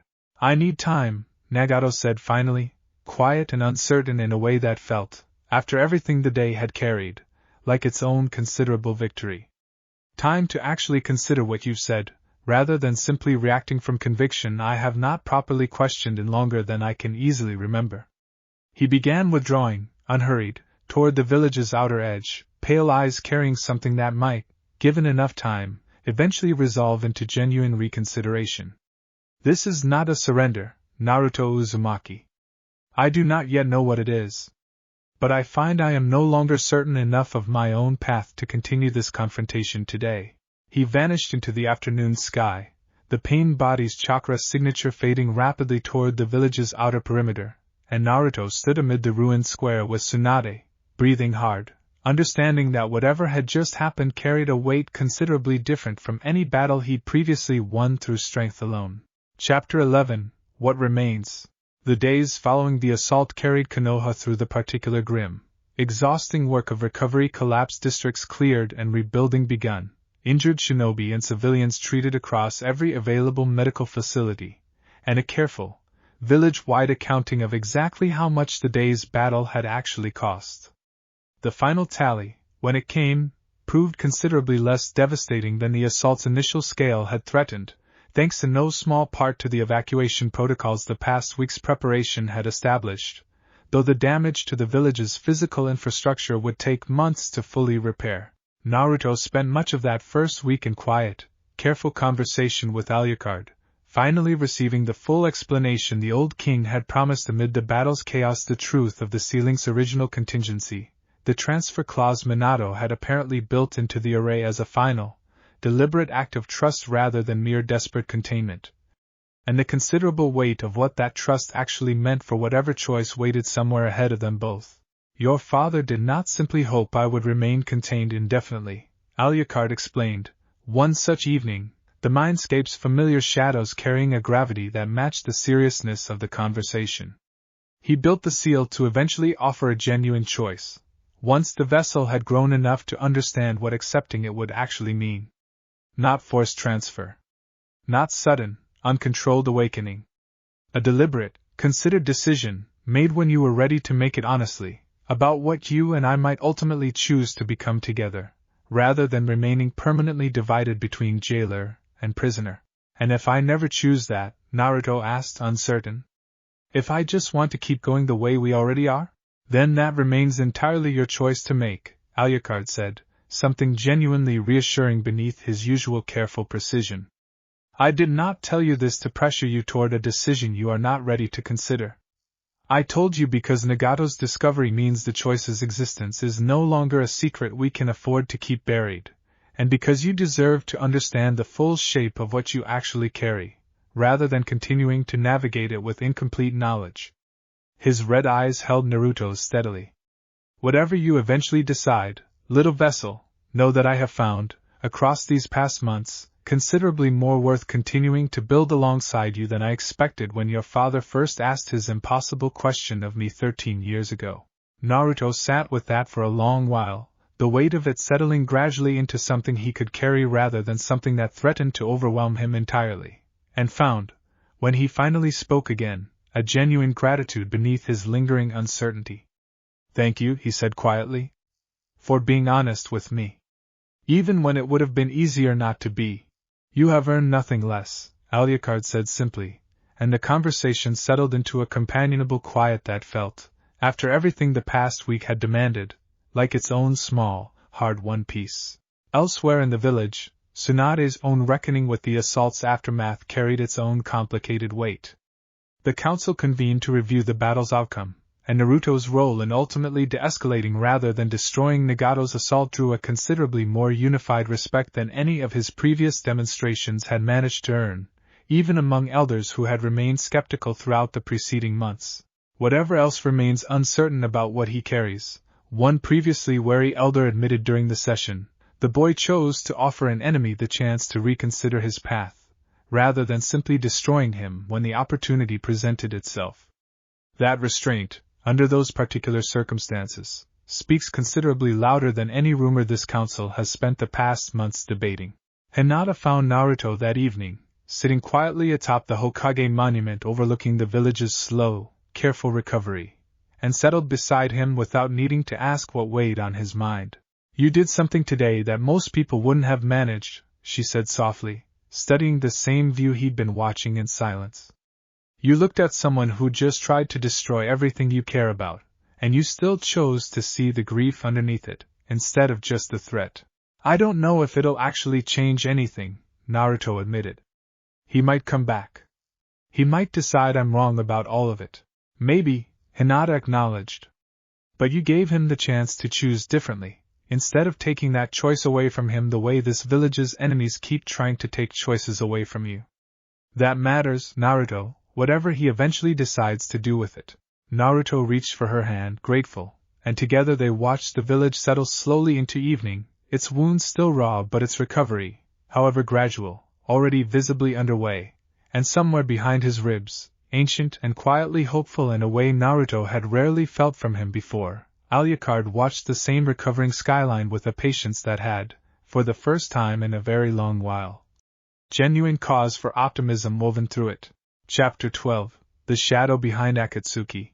Far from Konoha's slow, careful recovery, in the deepest chamber of Akatsuki's hidden sanctuary, Obito stood alone before an ancient, sealed structure that few members of the organization even knew existed, having received word of Nagato's unexpected withdrawal from the assault with a complicated mixture of relief and mounting concern that he had not yet fully permitted himself to examine.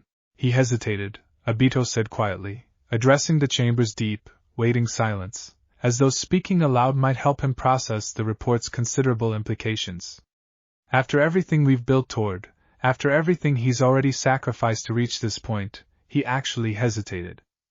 Something ancient and patient stirred within the sealed structure before him, a presence that had waited considerably longer than even Obito's own carefully constructed plans. Its voice, when it finally responded, carrying a quality that felt less like sound and more like a pressure settling directly into thought itself. Grief makes even the most convicted believers vulnerable to doubt, when confronted directly by someone capable of speaking to that grief honestly, the presence said, ancient and unhurried, entirely unbothered by the setback Obito's report represented. "This was always a risk, when you chose to send Nagato against a vessel carrying something as old and as persuasive as what that boy now carries. I warned you this outcome remained possible." "You did," Obito acknowledged, something tight and uncertain in his voice that he rarely permitted himself to show even in this chamber's private confidence. "I did not fully appreciate, until today, precisely how persuasive that persuasion might prove." "Then perhaps it is time we reconsidered our own approach," the presence said, something almost amused beneath its ancient patience. "You have spent considerable effort testing this boy indirectly, through subordinates and now through Nagato's own conviction. I begin to suspect indirect measures will continue producing indirect, unsatisfying results. Perhaps the moment has finally arrived for a more personal introduction. Obito was quiet for a long moment, weighing the implication with visible unease. You wish to move forward with direct involvement. I wish, the presence said, to finally meet the vessel who has proven capable of turning even Nagato's carefully hardened conviction toward doubt. I have waited a very long time, Obito, patient across considerably more centuries than even your ancient passenger has endured, for the pieces of my own design to finally align toward completion. This boy, and whatever ancient thing he carries within him, represents either the greatest obstacle that design has yet encountered, or, properly understood and properly turned, its most valuable remaining component. A pause, waited and considering. Either way, the time for indirect observation has run its course. Bring me to him, when the moment proves right. I find myself, after so very long confined to patient waiting, genuinely curious to finally see this king of the night for myself. Obito absorbed the directive with a complicated stillness that carried, beneath its careful composure, something that might, on another day, have resembled genuine fear. As you say, he said finally, quiet and resolved despite whatever private uncertainty still lingered beneath the agreement. He withdrew from the ancient chamber, leaving its patient, waiting presence alone once more in the deep, sealed dark, and made his way back toward the organization's more populated levels with a weight settling over his shoulders that felt, for the first time since he had first begun this long, carefully constructed path toward his own version of mercy, considerably heavier than anything he had previously carried. Far to the north, in Konoha's slowly recovering streets, Naruto stood beside Hinata atop the Hokage monument as evening settled fully over the village, entirely unaware of the ancient, patient attention that had just, decisively, turned its full focus toward him, and behind his ribs, quiet and thoughtful, Alucard's presence carried a stillness that felt, for reasons the old king had not yet chosen to explain, considerably more watchful than the evening's hard-won peace should have reasonably required. Something has shifted, little vessel, the old king murmured, low and uncertain in a way Naruto had rarely heard from him before. Something old, and considerably more patient than anything we have yet faced. I cannot yet say what it is, only that I feel it, distantly, the way one old and dangerous thing sometimes senses the stirring of another across a very great distance. A pause, heavy with genuine unease. Rest while you can, Naruto Uzumaki. I suspect, whatever waits beyond Akatsuki's broken ambitions, it has been patient for considerably longer than either of us has yet reckoned with, and patience of that particular vintage rarely announces itself gently when it finally decides to act. Act 5, Chapter 1, The Uninvited Guest. The invitation arrived 3 weeks after the assault on Konoha, in a form no diplomatic channel could have produced. Naruto woke in the dead of night to find the mindscape's familiar corridor already occupied by a second presence besides Alucard's, and understood, before either voice had spoken a single word, that something considerably older than Akatsuki's usual reach had just found its way directly into the one place he'd always considered entirely his own. You have grown careless, Alucard said, and his voice carried a coldness Naruto had never once heard from him, not even in the heat of battle. The old king had risen fully from his throne, positioned deliberately between Naruto and the masked figure who had, once again, arrived uninvited and unannounced. This is not your territory to enter, old friend. I would remind you of that, if reminding proved necessary. I have not come to trespass, Obito said, though something in his posture carried a wariness that suggested he understood, better than most, exactly how dangerous the ground he was standing on had become. I have come to deliver a request, on behalf of someone who has waited considerably longer than either of us for the chance to finally speak with you directly. Then he may continue waiting, Alucard said, flat and absolute. I know precisely what waits behind your organization's careful patience, Obito Uchiha, and I have no interest in delivering my vessel into its reach simply because it has finally grown impatient enough to ask politely. Naruto stepped forward despite the old king's protective positioning, some old, stubborn instinct refusing to let decisions this significant be made entirely on his behalf, even by someone he trusted as completely as he'd come to trust Alucard. Who is it? He asked, meeting Obito's masked gaze steadily. You keep talking about something bigger than Akatsuki. Bigger than pain, even. I want to actually understand what we're facing before anyone decides anything for me. Obito was quiet for a long moment, weighing the question with visible care. I do not fully understand it myself, he admitted finally, an honesty that seemed to cost him considerably. I met it years ago, in the depths of my own grief, when I had nothing left, and it offered me purpose in exchange for service. I believed, for a long time, that I was the one shaping our shared plan. I have begun to suspect, more recently, that the shaping has always run in the opposite direction.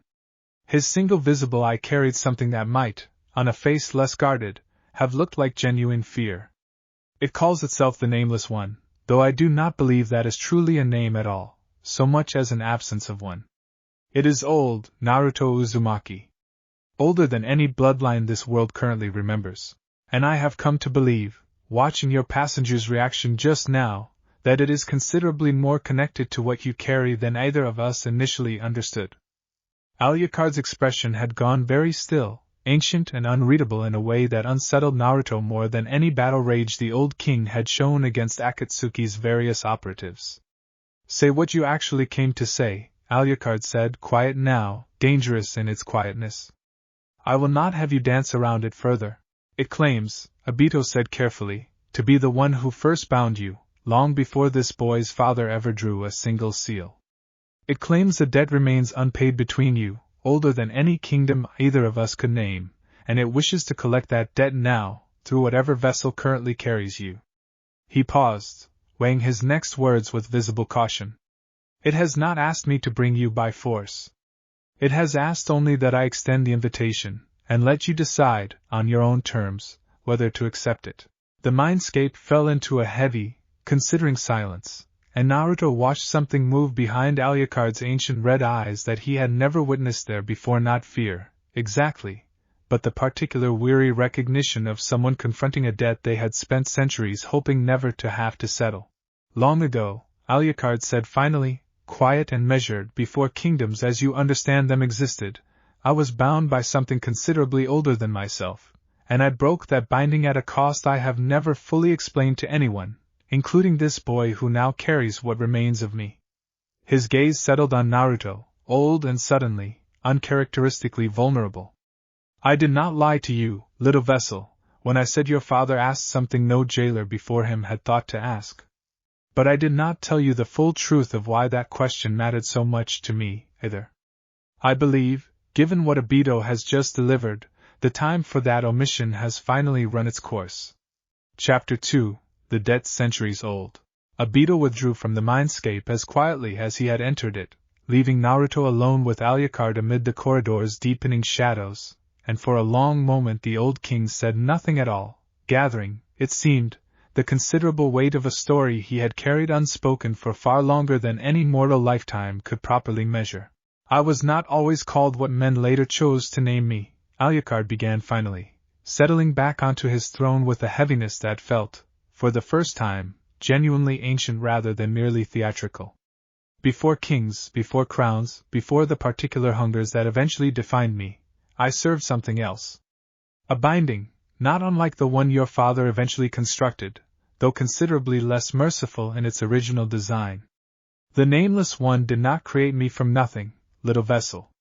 It found me, broken and dying on a battlefield lost to every history that survived afterward, and it offered me a choice not unlike the one you yourself once faced: power, in exchange for service, freely given because the alternative was simply ceasing to exist at all. You said yes, Naruto said quietly, understanding settling with a weight that felt uncomfortably familiar. I said yes, Alucard confirmed. And for a very long time, I served exactly as it required, becoming precisely the weapon it needed me to be, across wars and kingdoms that no longer exist even as ruins for men to study. I do not tell you this to excuse what I became during those centuries, little vessel. I tell you because I want you to understand fully the shape of the thing that has finally decided to reach for you directly. His red eyes carried something old and genuinely pained, an emotion Naruto had rarely glimpsed from him. Eventually, I chose to break the binding.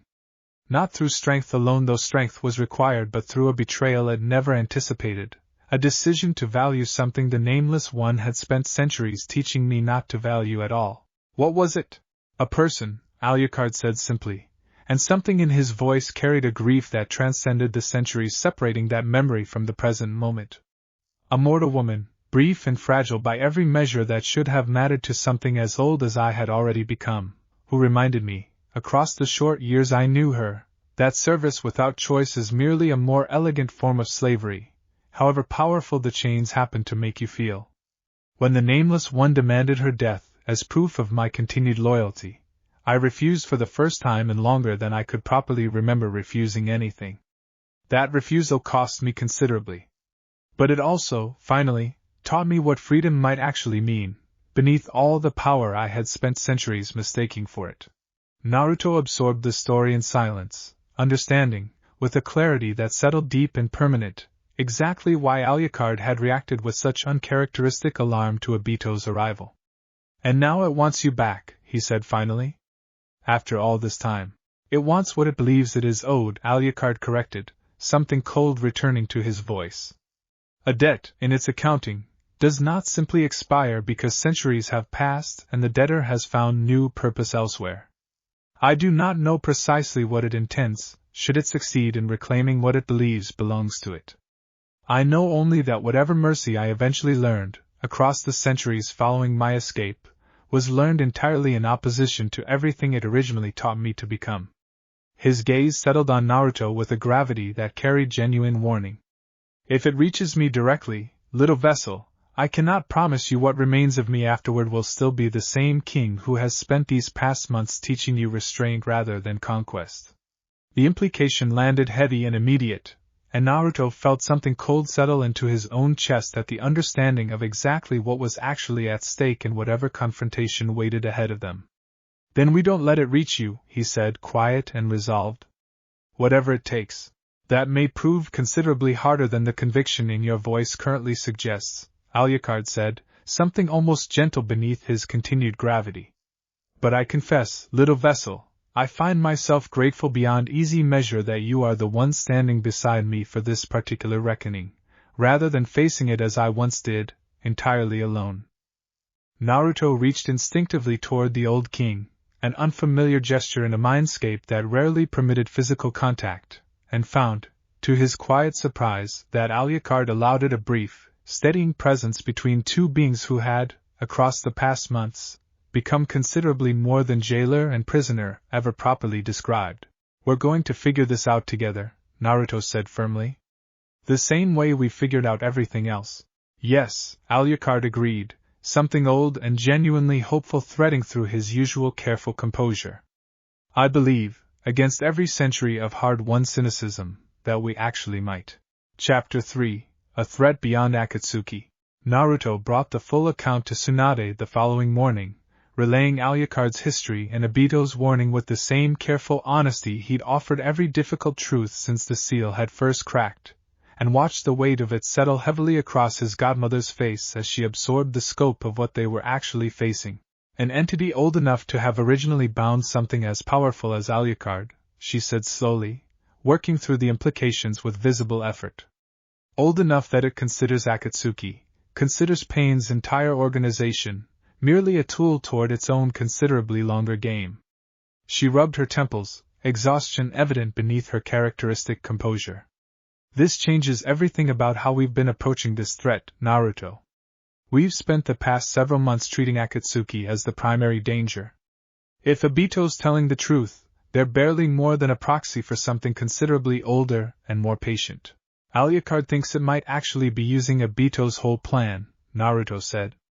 Not directing it exactly, but shaping it. Letting him build toward whatever he thinks he's building toward, while actually just waiting for the right moment to reach for me directly. Jiraiya, present for the briefing, leaned forward with the particular sharp focus he brought to genuinely dangerous intelligence. Did Obito say where it's actually located? If we're facing something this significant, I need to know whether we're talking about a threat we can locate and prepare against, or something considerably harder to pin down. He mentioned Akatsuki's deepest sanctuary, Naruto said, recalling the details as precisely as he could. Some hidden chamber even most of Akatsuki's own members apparently don't know exists. I don't have an exact location, but Alucard thinks Obito might actually tell us, if we ask directly. He seemed genuinely uncertain about the whole thing, honestly. Like he's not sure anymore whether he's actually in control of what he built, or whether he's just been serving something else's plan the whole time without fully realizing it. Tsunade was quiet for a long moment, weighing the strategic implications alongside the personal weight of everything Naruto had already carried across the past several months. I think, she said finally, that this needs to go beyond Konoha's council alone. If this entity's ambitions are genuinely as significant as Alucard's history suggests, every village in the coalition needs to understand what we're actually facing, not just the Akatsuki threat we've already spent months preparing against. Another summit, Jiraiya said, weighing the timeline with visible urgency. Given how quickly this seems to be moving, we don't have the luxury of the Land of Iron's careful, weeks-long diplomatic process this time. Then we do it faster, Tsunade said, already moving toward action with the particular decisive urgency that had defined her leadership since the moment Naruto's seal had first cracked. Emergency Coalition Session, convened within the week. I'll reach out to the other Kage personally rather than working through formal channels this time. If we're genuinely facing something this significant, every village needs to understand the stakes clearly, and needs to understand them now. Naruto nodded, grateful for his godmother's characteristic decisiveness even as the weight of everything ahead settled more fully across his shoulders. There's something else, he said quietly, working up the resolve to voice a thought that had been sitting heavy since his conversation with Alucard the previous night. The transfer contingency Nagato found in the archive records. Alucard explained it to me properly, finally. If this entity is genuinely coming for him, and if it succeeds in reaching him, while he's still divided between prisoner and passenger inside a seal that was only ever meant to be temporary. You're considering the transfer, Tsunade said, understanding settling grimly across her features. Accepting him fully, rather than remaining divided. I don't know yet, Naruto admitted honestly. I don't fully understand what it would actually mean, for either of us. But I know that whatever this entity wants, it wants him divided and vulnerable, still caught between two states instead of fully anchored in one. Maybe the answer to keeping him safe from something that old isn't staying divided forever. Maybe it's finally choosing, the way my father apparently always intended for us to eventually choose, together. Tsunade studied him for a long, careful moment, old worry and genuine respect both visible in her expression in equal measure. That's not a decision I can make for you, Naruto, she said finally. And I won't pretend I'm not frightened by the idea of you making it under this kind of pressure. But I trust you've thought about it more carefully than most 13-year-olds would manage under considerably gentler circumstances. She reached out, resting a steady hand on his shoulder. Whatever you eventually decide, you won't be deciding it alone. That much, at least, I can promise you absolutely. Chapter 4: 5 Villages, 1 Purpose. The Emergency Coalition Summit convened 4 days later, not at the Land of Iron's careful neutral fortress but in Konoha itself, the other 4 Kage arriving with a speed that reflected exactly how seriously Tsunade's urgent personal outreach had been received. The Reikage arrived first, characteristically blunt about his willingness to commit Kumo's forces given the debt he still felt he owed following Yujito Ni's rescue. Mei Terumi and the Tsuchikage followed within a day of each other, and Gaara's arrival, accompanied by a small Suna delegation, carried the particular quiet warmth of an old friend arriving to stand beside someone he trusted rather than a diplomat, fulfilling formal obligation alone. Naruto delivered the full account personally this time, standing before the assembled Kage in Konoha's own council chamber, and relaying Alucard's history with a careful honesty that left no detail softened for the sake of easier reception. The gathered leaders listened with a gravity that exceeded even the Land of Iron Summit's most tense exchanges, understanding settling visibly across each face as the true scope of the threat they were actually facing became clear. An entity capable of originally binding something as powerful as what you carry, the Tsuchikage said slowly, weathered voice carrying genuine unease beneath its familiar dry composure, is not a threat any coalition, however unified, should approach carelessly. I have fought in wars across nearly a century of shinobi conflict, and I confess, boy, I have never once faced an enemy description that unsettled me quite this thoroughly, which is precisely why this coalition needs to understand it clearly, rather than continuing to focus exclusively on Akatsuki's more visible operations, Tsunade said, addressing the gathered leaders with characteristic directness. If Obito's account is accurate, everything Akatsuki has built toward across these past several months has been shaped, at least in part, by this older entity's patient influence. Defeating pain, defeating individual operatives, none of that addresses the actual threat waiting behind all of it. Mei Terumi studied Naruto with the same thoughtful, unhurried attention she'd shown throughout the Land of Iron Summit, weighing something carefully before finally voicing it. You mentioned a transfer contingency built into your original seal, she said. One that would allow this Alucard to pass fully into you, rather than remaining divided as he currently is. Have you decided whether you intend to pursue that option? I'm still deciding, Naruto admitted honestly, unwilling to offer false certainty to a room full of leaders who deserve the truth of his own uncertainty. I understand the argument for it.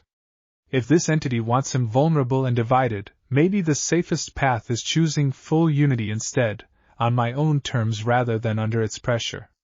But I also don't fully understand what that choice would actually cost me, or what it might change about who I am afterward. I'm not going to pretend that decision is simple, even with everything at stake. A fair and honest answer, the Reikage said, something approving in his characteristic bluntness.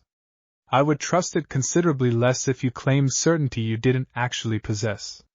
He straightened, addressing the gathered coalition with the particular decisive weight he'd carried since Yujito's rescue had first proven the alliance's value beyond diplomatic theory.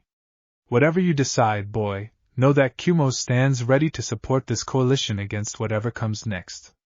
We did not build this alliance merely to manage Akatsuki's individual operatives.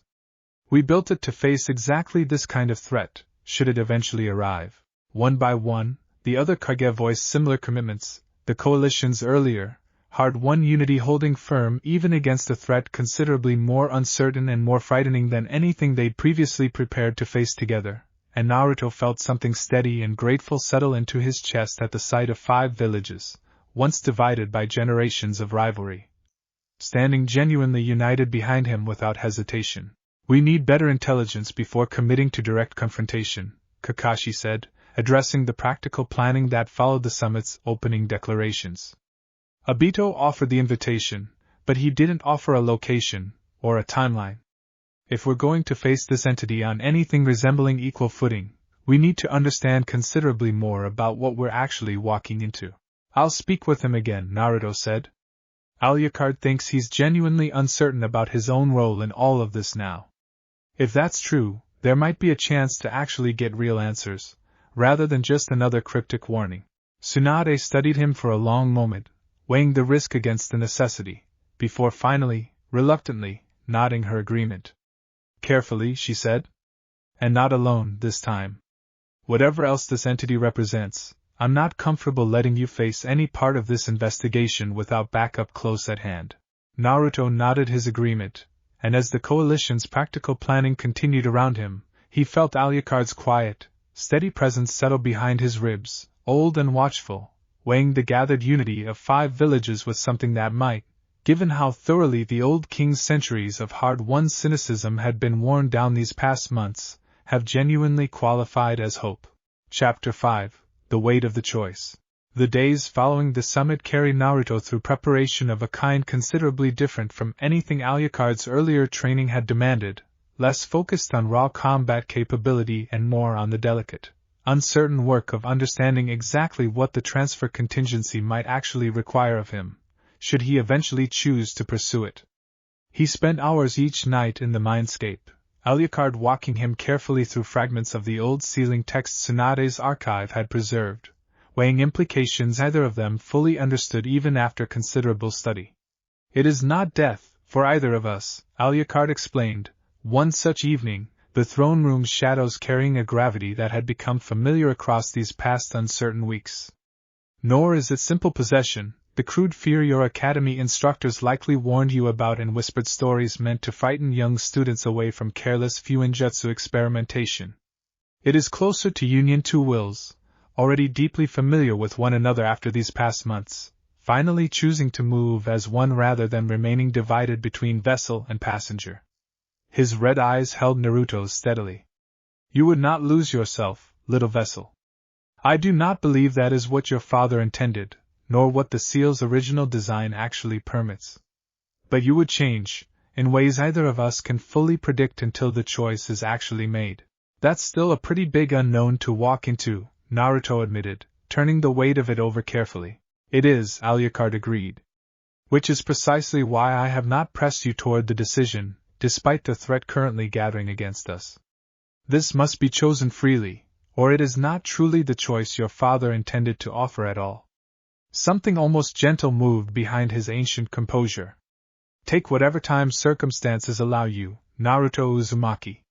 I have waited considerably longer than a few more weeks for far less worthwhile outcomes.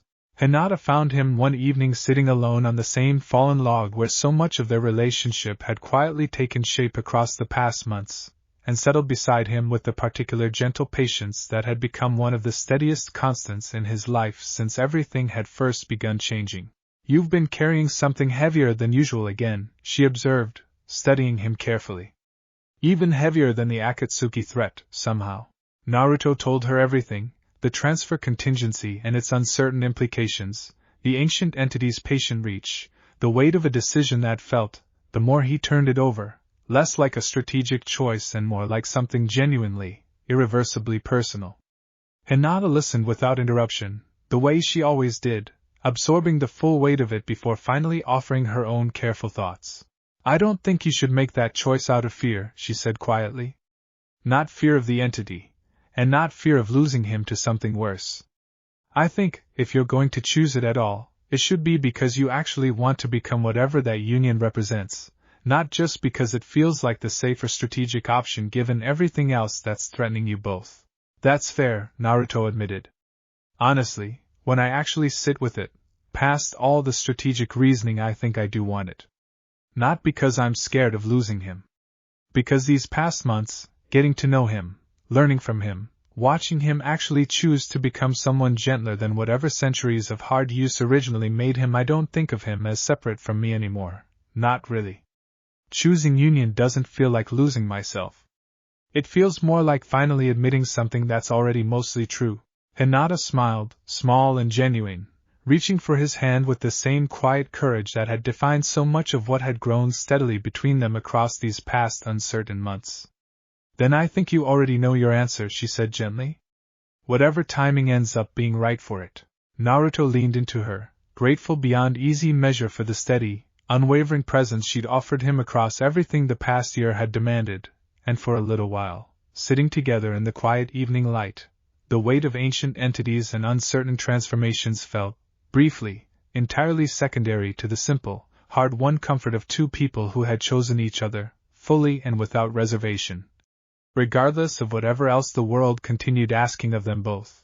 Whatever happens next, Naruto said quietly, I'm glad you're the one I get to face it with. Always, Hinata said simply, and the promise settled between them with a quiet certainty that needed no further elaboration at all. Chapter 6, Conan's Warning. Conan arrived at Konoha's gates alone, 3 weeks after the coalition summit, requesting formal audience with Tsunade under a white banner that carried no trace of Akatsuki's usual concealment, and the news of her arrival reached Naruto within minutes of her identity being confirmed by the village's understandably alarmed gate guards. Nagato sent me, she explained, once Tsunade had granted the audience, seated across the Hokage's desk with a composure that carried, beneath its careful diplomatic surface, genuine and visible strain.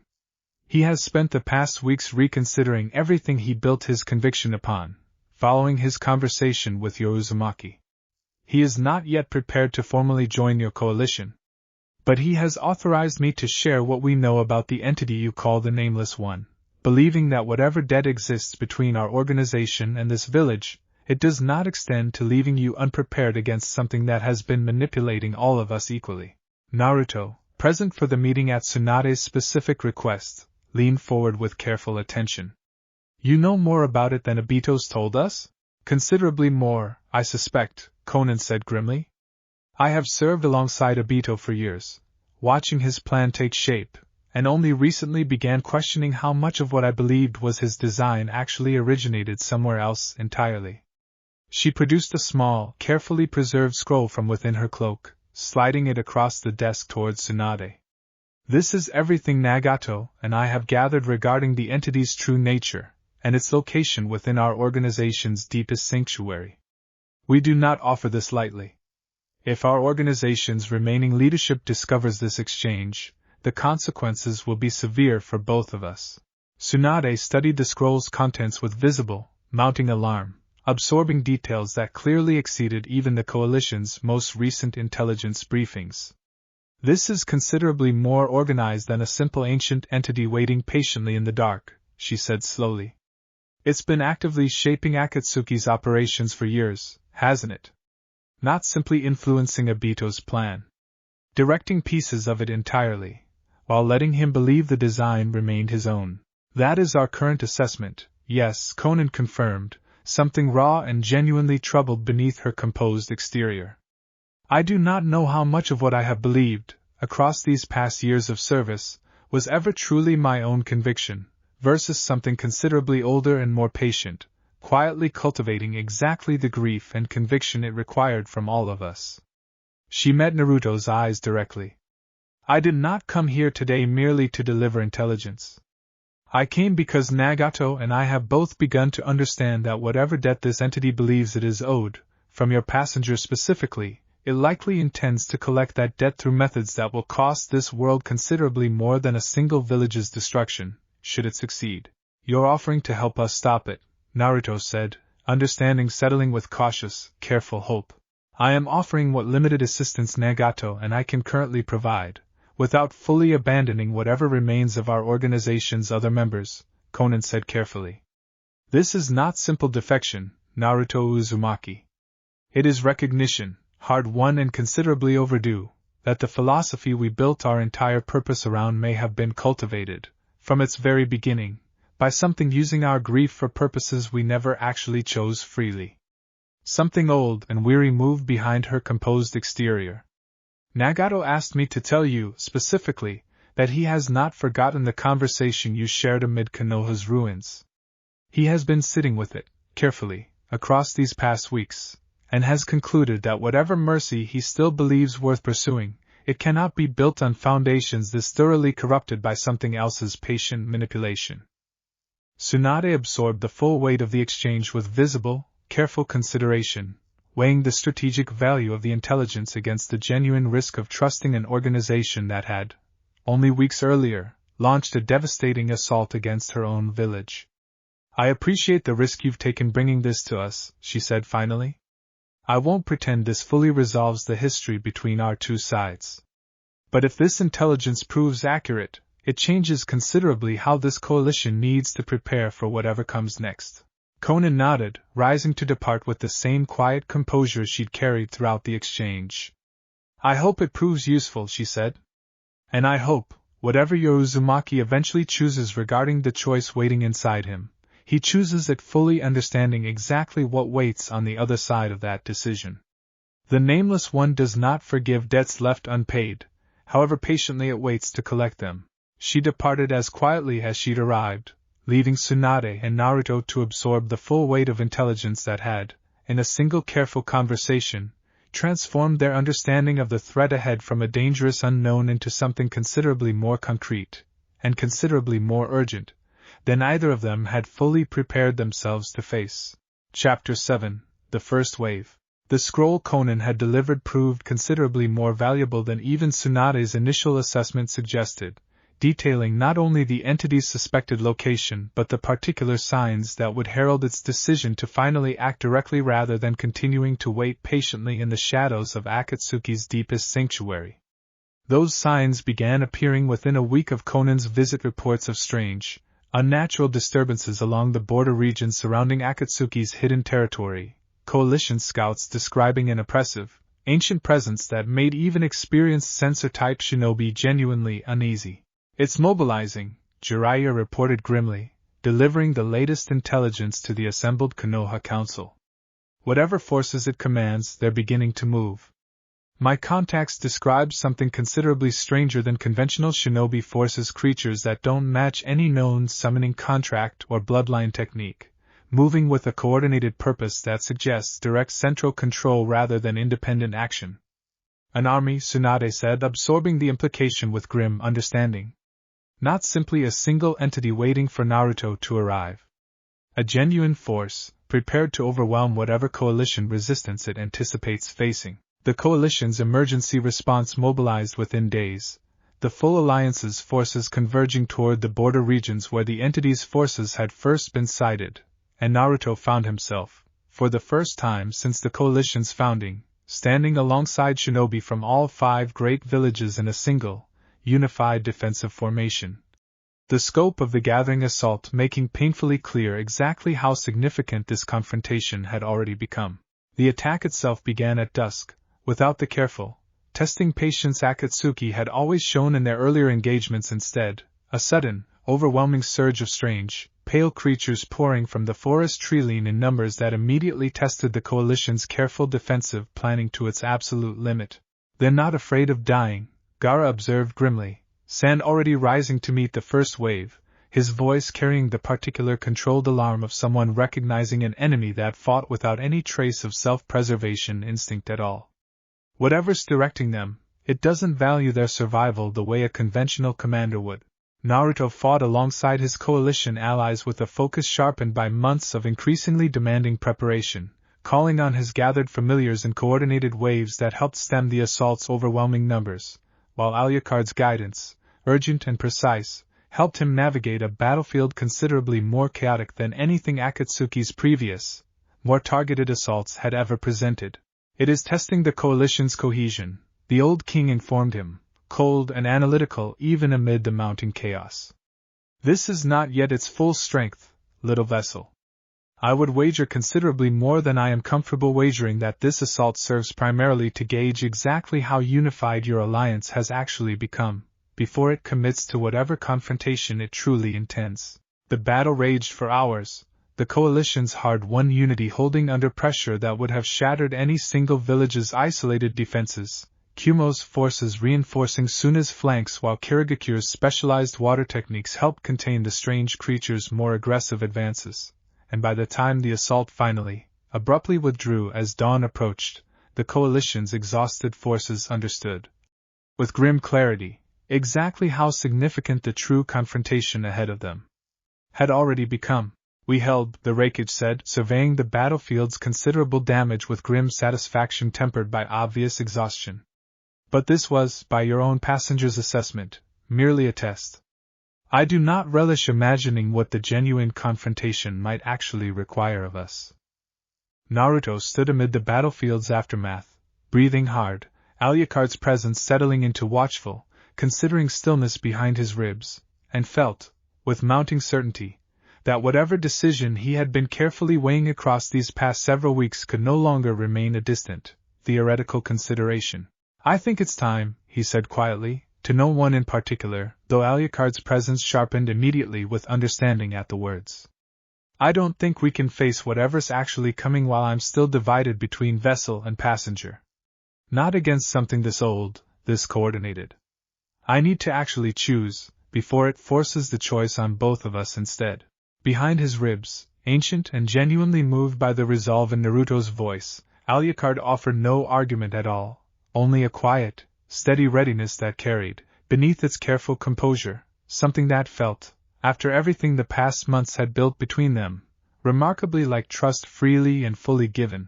Sakura fell into step beside him as the coalition began the slow, exhausted work of withdrawing from the battlefield, studying his resolved expression with the particular sharp attention she'd always brought to noticing when something significant had shifted in him. "You've decided," she said, not quite a question. "Yeah," Naruto admitted. "I need to talk to Bachan first. Get it done properly, with people I trust actually there to help. But yeah, I've decided." "Then I'll be there too," Sakura said simply, no hesitation at all in the offer. "Whatever you need, medically or otherwise. You've had my back through everything else this past year, Naruto. I'm not about to sit this one out." Naruto managed a tired, grateful smile despite the day's considerable exhaustion. Thanks, Sakura-chan. I mean it. I know you do, she said, matching his smile with one of her own. Now come on. Let's get you back to the village before Kakashi-sensei starts worrying himself into an early grave over both of us.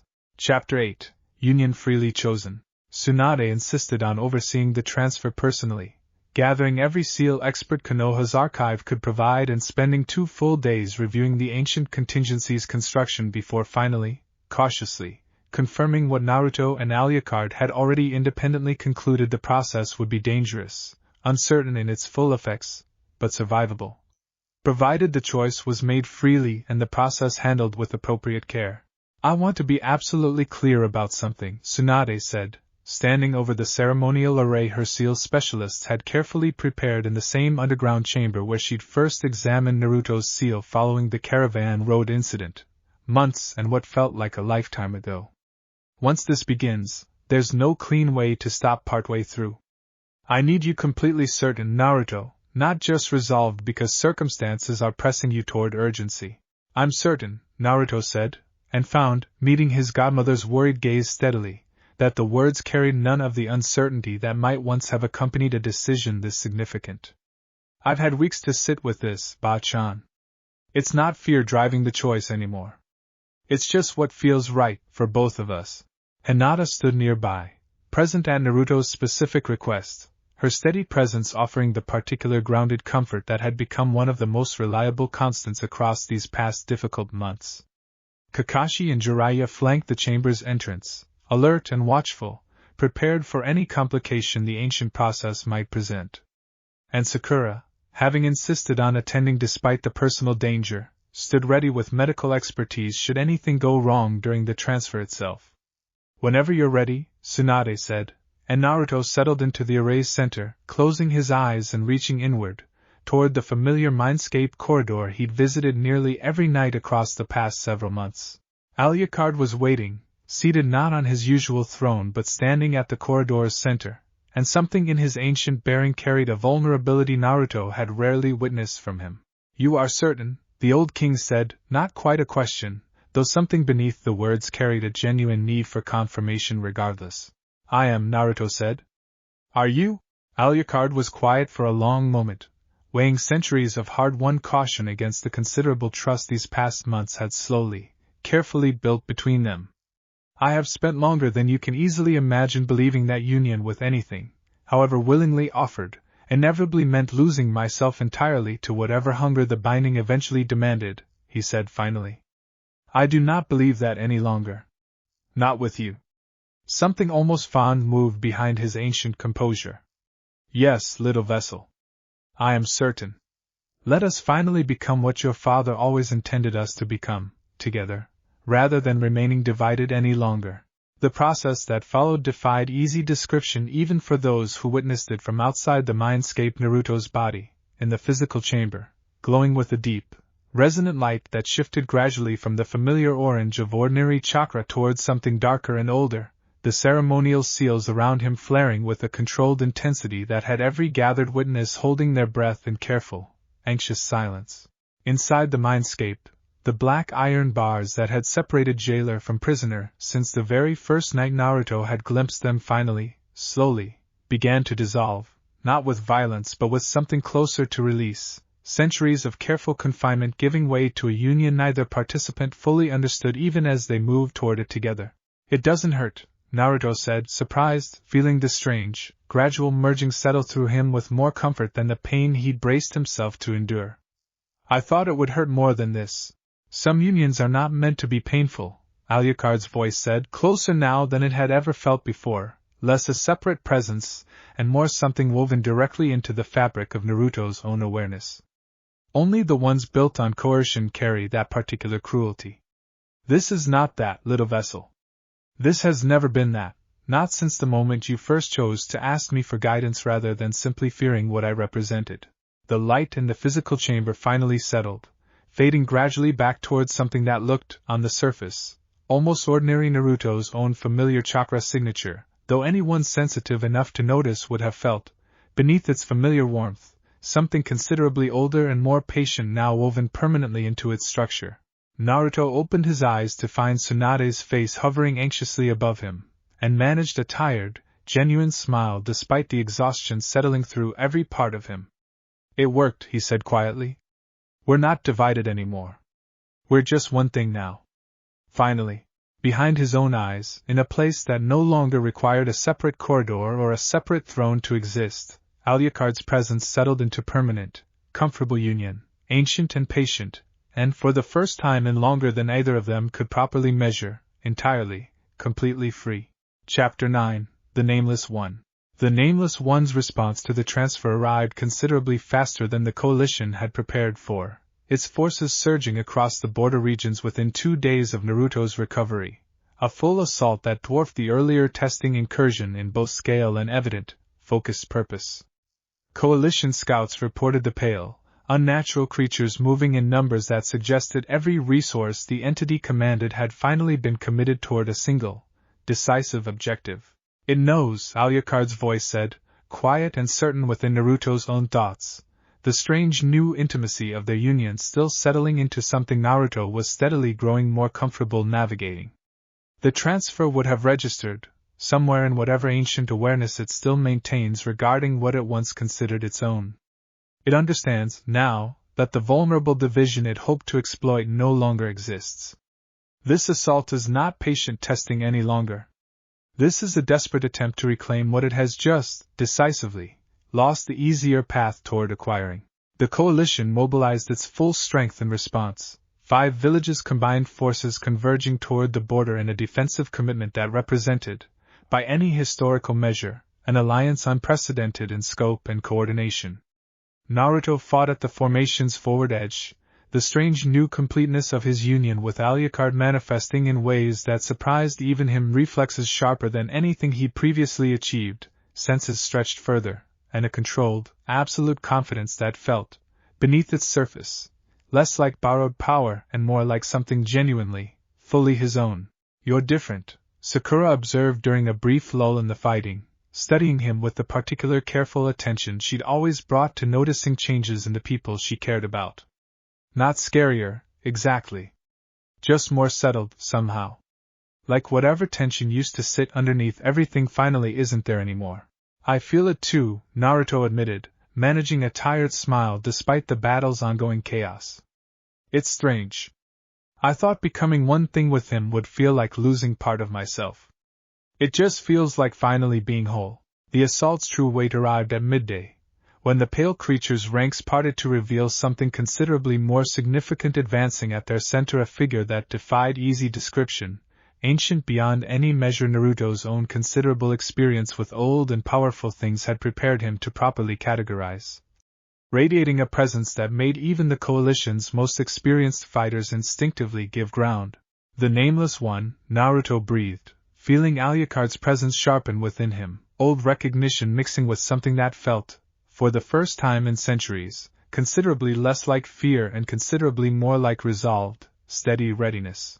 You have taken what belongs to me, the entity said, its voice carrying a quality that felt less like sound and more like pressure settling directly against every mind within considerable range. Coalition shinobi across the battlefield instinctively flinching from the sheer weight of it. A debt does not simply vanish because the vessel has grown clever enough to complicate its collection. He's not a debt, Naruto called back, standing his ground despite every instinct urging retreat, Alucard's steady presence within him lending a confidence that felt, finally, entirely earned rather than merely borrowed. He's not something you get to collect anymore. He chose freedom, centuries ago, and he chose it again, willingly, with me. That's not a debt you can just decide is still owed. That's a choice he made, twice now, and I'm not going to let you pretend otherwise. The entity's attention settled fully on Naruto, ancient and considering, something that might, on a being capable of more conventional expression, have carried genuine curiosity beneath its otherwise absolute authority. You believe yourself capable of standing against what originally shaped him into everything he became, it said, something almost amused threading through the crushing weight of its presence. Let us discover, then, precisely how much of his old strength you have actually managed to earn, little vessel, or whether this union has simply handed me a considerably more convenient method of reclaiming what I am owed. It moved, and the battlefield around them seemed to fold inward with the force of its advance, and Naruto, drawing on every ounce of the hard-won unity now settled permanently within him, met the ancient entity's assault head-on, understanding, with absolute clarity, that whatever came next would determine considerably more than his own survival alone. Chapter 10: A Debt Dressed as Cruelty.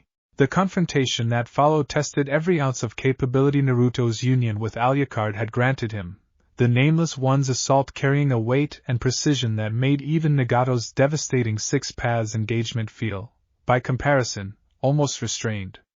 Naruto met each strike with a combination of borrowed centuries of combat wisdom and his own hard-won determination, the coalition's assembled forces holding the entity's lesser creatures at bay around them, while the true confrontation unfolded at the battlefield's shifting, chaotic center. You fight with considerably more skill than the boy who first cracked this seal on a caravan road, the entity observed, something almost approving beneath its otherwise crushing, ancient presence. I confess I did not fully anticipate how thoroughly you would grow into what he taught you, in so brief a span of mortal years. He taught me plenty, Naruto said, driving a strike that, for the first time in the exchange, actually visibly staggered the ancient entity's otherwise unshakable composure. But the most important thing he taught me wasn't fighting. It was choosing. Choosing restraint when it would have been easier not to. Choosing the people who mattered to me over power for its own sake. Choosing freedom, every single time you tried to convince him that freedom was just a more elegant kind of foolishness. He pressed forward, drawing on the full, unified strength of centuries of hard-earned wisdom now fully his own. You built him into a weapon, a long time ago. But somewhere along the way, he stopped being just that. And now I get to be the proof that whatever you actually built, it grew into something you never actually controlled at all. The entity's expression, insofar as something so ancient and strange could be said to carry expression, shifted into something considerably more troubled than its earlier, confident composure had suggested. Debts of this nature are not so easily dismissed through mortal sentiment, it said, though something in its voice carried, for the first time, genuine uncertainty rather than absolute conviction. Maybe not, Naruto acknowledged, holding his ground even as exhaustion began settling deep into every part of him. But maybe the actual question isn't whether the debt exists. Maybe it's whether debts built on coercion in the first place were ever really debts at all, rather than just chains dressed up in language that made them sound fair. He met the entity's ancient gaze directly, refusing to flinch despite the crushing weight of its continued presence. You gave him power in exchange for service, a long time ago, when he had nothing left and no other choice available. That's not a bargain. That's just cruelty with better paperwork. He already paid whatever he actually owed you, the day he chose a mortal woman's life over your approval, and every day since that he's chosen to become someone better than what you originally shaped him into. The battlefield fell into an uneasy, suspended stillness, the entity's remaining creatures faltering visibly as their commander's attention wavered, genuinely, for the first time since the confrontation had begun. Something ancient and considerably older than mere strategic calculation seemed to move behind its otherwise unreadable presence, weighing centuries of accumulated certainty against an argument it had, perhaps, never actually been forced to properly confront before now. You speak with a conviction that exceeds your years, the entity said finally, something in its crushing presence easing, fractionally, for the first time throughout the entire confrontation. I have existed long enough to recognize when an argument has genuinely unsettled something I believed permanently settled within myself.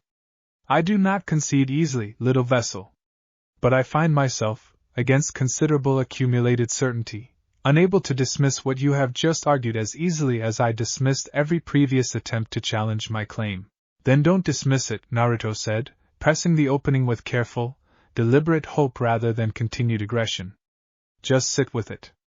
The same way you'd want anyone owed a genuine debt to actually sit with the question of whether what they're owed was ever really theirs to claim in the first place. The Nameless One was quiet for a long, suspended moment, ancient and considering, its remaining forces holding their ground uncertainly around the battlefield's shifting center, and for the first time since the entity had first revealed itself, Naruto allowed himself the cautious, careful hope that whatever came next might not require the battle's continued, escalating violence to finally, properly resolve. Chapter 11: What the Reckoning Cost.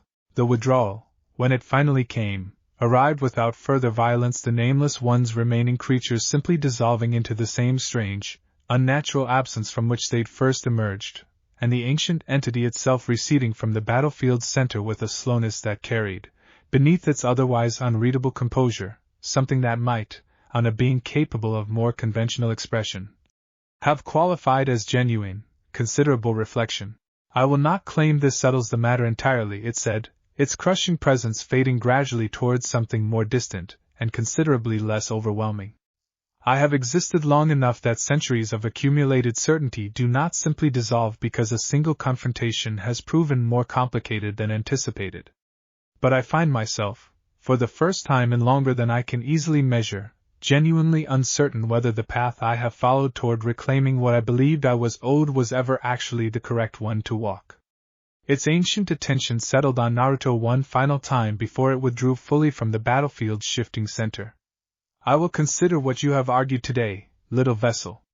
I make no promise beyond that consideration, but I do not believe I will return to this particular claim again, not without first properly reckoning with everything this confrontation has forced me to genuinely question." It vanished entirely, the battlefield's oppressive atmosphere lifting all at once as though a physical weight had finally been removed from every gathered coalition fighter's shoulders, and Naruto stood amid the aftermath, exhausted beyond easy measure but standing, whole, and understanding, with careful, cautious relief, that whatever came next, the immediate, existential threat had genuinely, meaningfully passed. Obito found him an hour later, amid the coalition's careful work of accounting for injuries and beginning the long process of recovery, and approached with a posture that carried none of his usual guarded composure.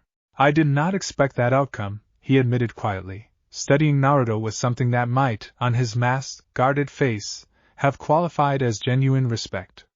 "I spent years believing myself the architect of a plan that turned out to be considerably more borrowed than I ever properly understood.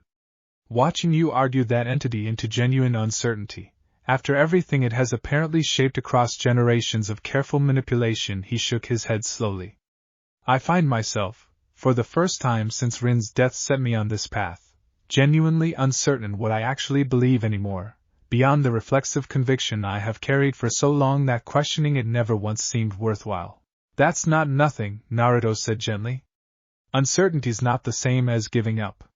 Sometimes it's just the first honest step toward actually figuring out what you believe, instead of just following whatever conviction you built when you had nothing else left to hold on to."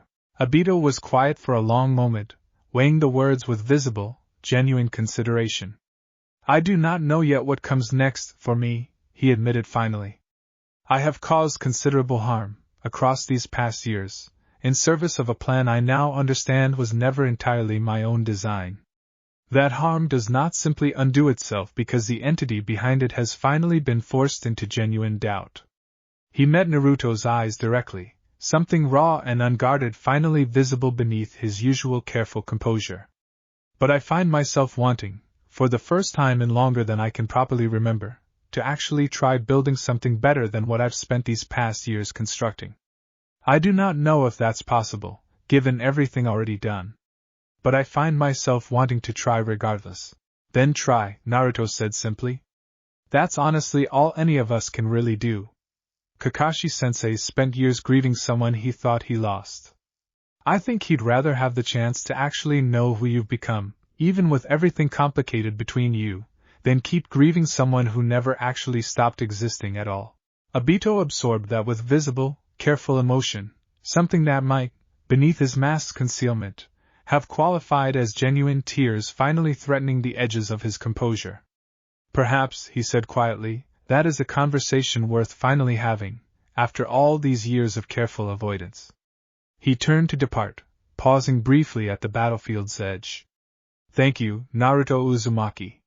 For today, and for whatever conversation eventually shifted this path towards something less certain than the destruction I originally intended to build." He withdrew into the forest's deepening shadow, leaving Naruto standing amid the coalition's careful recovery with a complicated, cautious hope settling steadily into place alongside the day's considerable exhaustion, understanding that whatever came next, for Obito, for the Nameless One's uncertain future intentions, and for the fragile, hard-won peace the coalition had just barely managed to secure, the world ahead carried considerably more genuine possibility than it had held only a day earlier.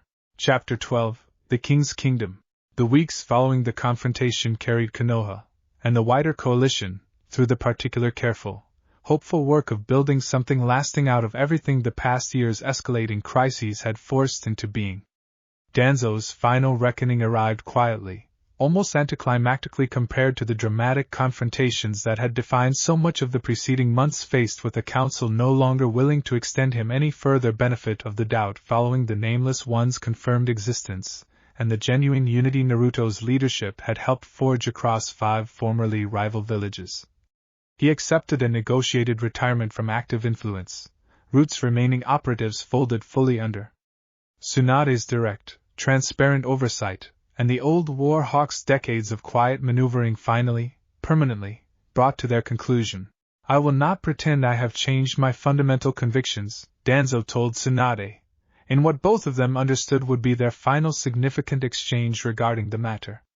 But I recognize, watching what this village and its allies accomplished against a threat considerably beyond anything my methods were ever built to counter, that perhaps this village's continued survival required considerably more than what I spent my career believing necessary. It was, from a man who had rarely offered anything resembling concession, as close to genuine acknowledgement as Tsunade suspected she would ever receive, and she accepted it, cautiously, as the closest thing to closure the long, difficult conflict between them was ever likely to provide. The coalition itself, tempered by genuine shared crisis rather than merely theoretical cooperation, settled into something considerably more permanent than its earlier, cautious diplomatic framework had initially suggested. A lasting alliance between 5 great villages, bound not merely by shared defense against Akatsuki's remaining scattered influence, but by the genuine trust forged across a confrontation that had tested every one of them beyond anything their individual histories had prepared them to face alone. Obito's path forward remained genuinely uncertain, the difficult work of reckoning with years of accumulated harm requiring considerably more time and effort than any single conversation could resolve, but the halting, careful reunion he eventually arranged with Kakashi, witnessed only by Naruto, at both men's quiet request, marked, at minimum, the beginning of something considerably more hopeful than the grief either of them had carried separately for over a decade. And on a quiet evening, 3 months after the Nameless One's uncertain withdrawal, Naruto found himself once again atop the Hokage monument overlooking a village that had, across the preceding year, weathered threats that would have broken lesser communities entirely. Hinata settled beside him with the same steady, familiar warmth that had anchored him through every difficult turn the year had demanded. It's strange, he said quietly, watching the last light fade slowly across Konoha's rebuilt skyline. A year ago I didn't even know what I actually carried. Now I'm just whole. Alucard and me, together, and somehow that feels like the most natural thing in the world, even after everything it took to actually get here. I think that's what happens when something's chosen freely, instead of forced, Hinata said softly, leaning into him with the easy, comfortable closeness that had grown steadily between them across the entire difficult, transformative year. You didn't become someone else, Naruto. You just finally became fully yourself, all the pieces gathered together instead of scattered and uncertain. Naruto turned to look at her, something warm and absolutely certain settling into his chest at the sight of her, steady and present, exactly as she had been through every difficult moment the past year had demanded of them both. I love you, he said quietly, the words carrying the same easy certainty they always had since the night he'd first spoken them amid the crisis's mounting pressure. I don't think I would have made it through any of this without you standing beside me. I love you too, Hinata said, smiling softly in the fading evening light. And you would have made it through, I think, one way or another. You're stubborn enough for that much, at least. But I'm glad I got to be here for it, every step of the way. They sat together as evening settled fully over the village, the weight of the past year's considerable trials finally, genuinely easing into something that felt, for the first time in longer than either of them could easily measure, like real and lasting peace. Behind Naruto's own thoughts, woven now permanently into the fabric of who he had become, Alucard's ancient presence settled into quiet, contented stillness, centuries of hard-won cynicism finally, fully at rest. A king who chooses his own crown, rather than having it forced upon him, the old king's voice murmured, warm and genuinely at peace in a way it had never once carried across all the centuries preceding this particular, hard-won moment. I confess, little vessel, no, I suppose simply Naruto, now that we are truly one and the same, I could not have imagined a better ending to everything I once believed my existence was destined to remain. Thank you for teaching an old, tired king that freedom and belonging were never actually opposites at all.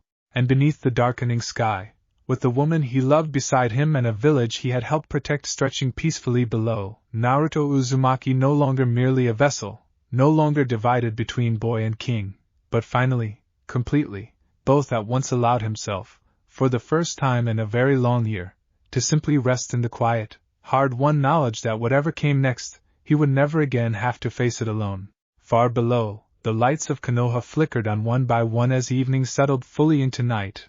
Ordinary and unremarkable and entirely, wonderfully alive merchants closing their stalls, children called home for dinner, the distant sound of laughter drifting up from a village that had, against every threat the past year had thrown against it, chosen again and again to keep going, to rebuild, to trust in something larger than any single fear. Naruto watched it all with a quiet, settled contentment that no longer needed proving to anyone, least of all himself. Somewhere out there, 5 villages stood bound by something stronger than the old rivalries that had once divided them. Somewhere out there, a masked man was learning, slowly and carefully, how to become someone worth forgiving. And somewhere ancient and patient, an entity that had once believed itself owed an old debt was, perhaps, finally learning to let it go. None of it was finished, not completely.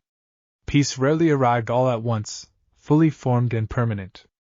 But it had begun, genuinely and honestly, and Naruto understood, sitting there with Hinata's hand in his and Alucard's quiet, contented presence settled fully into his own, that beginnings were, in the end, exactly what mattered most. The king of the night had found his kingdom after all. It had never been a throne, or a crown, or dominion over anything at all. It had simply been this: a village worth protecting, people worth loving, and a peace worth choosing, freely, every single day from here forward. Thanks for listening.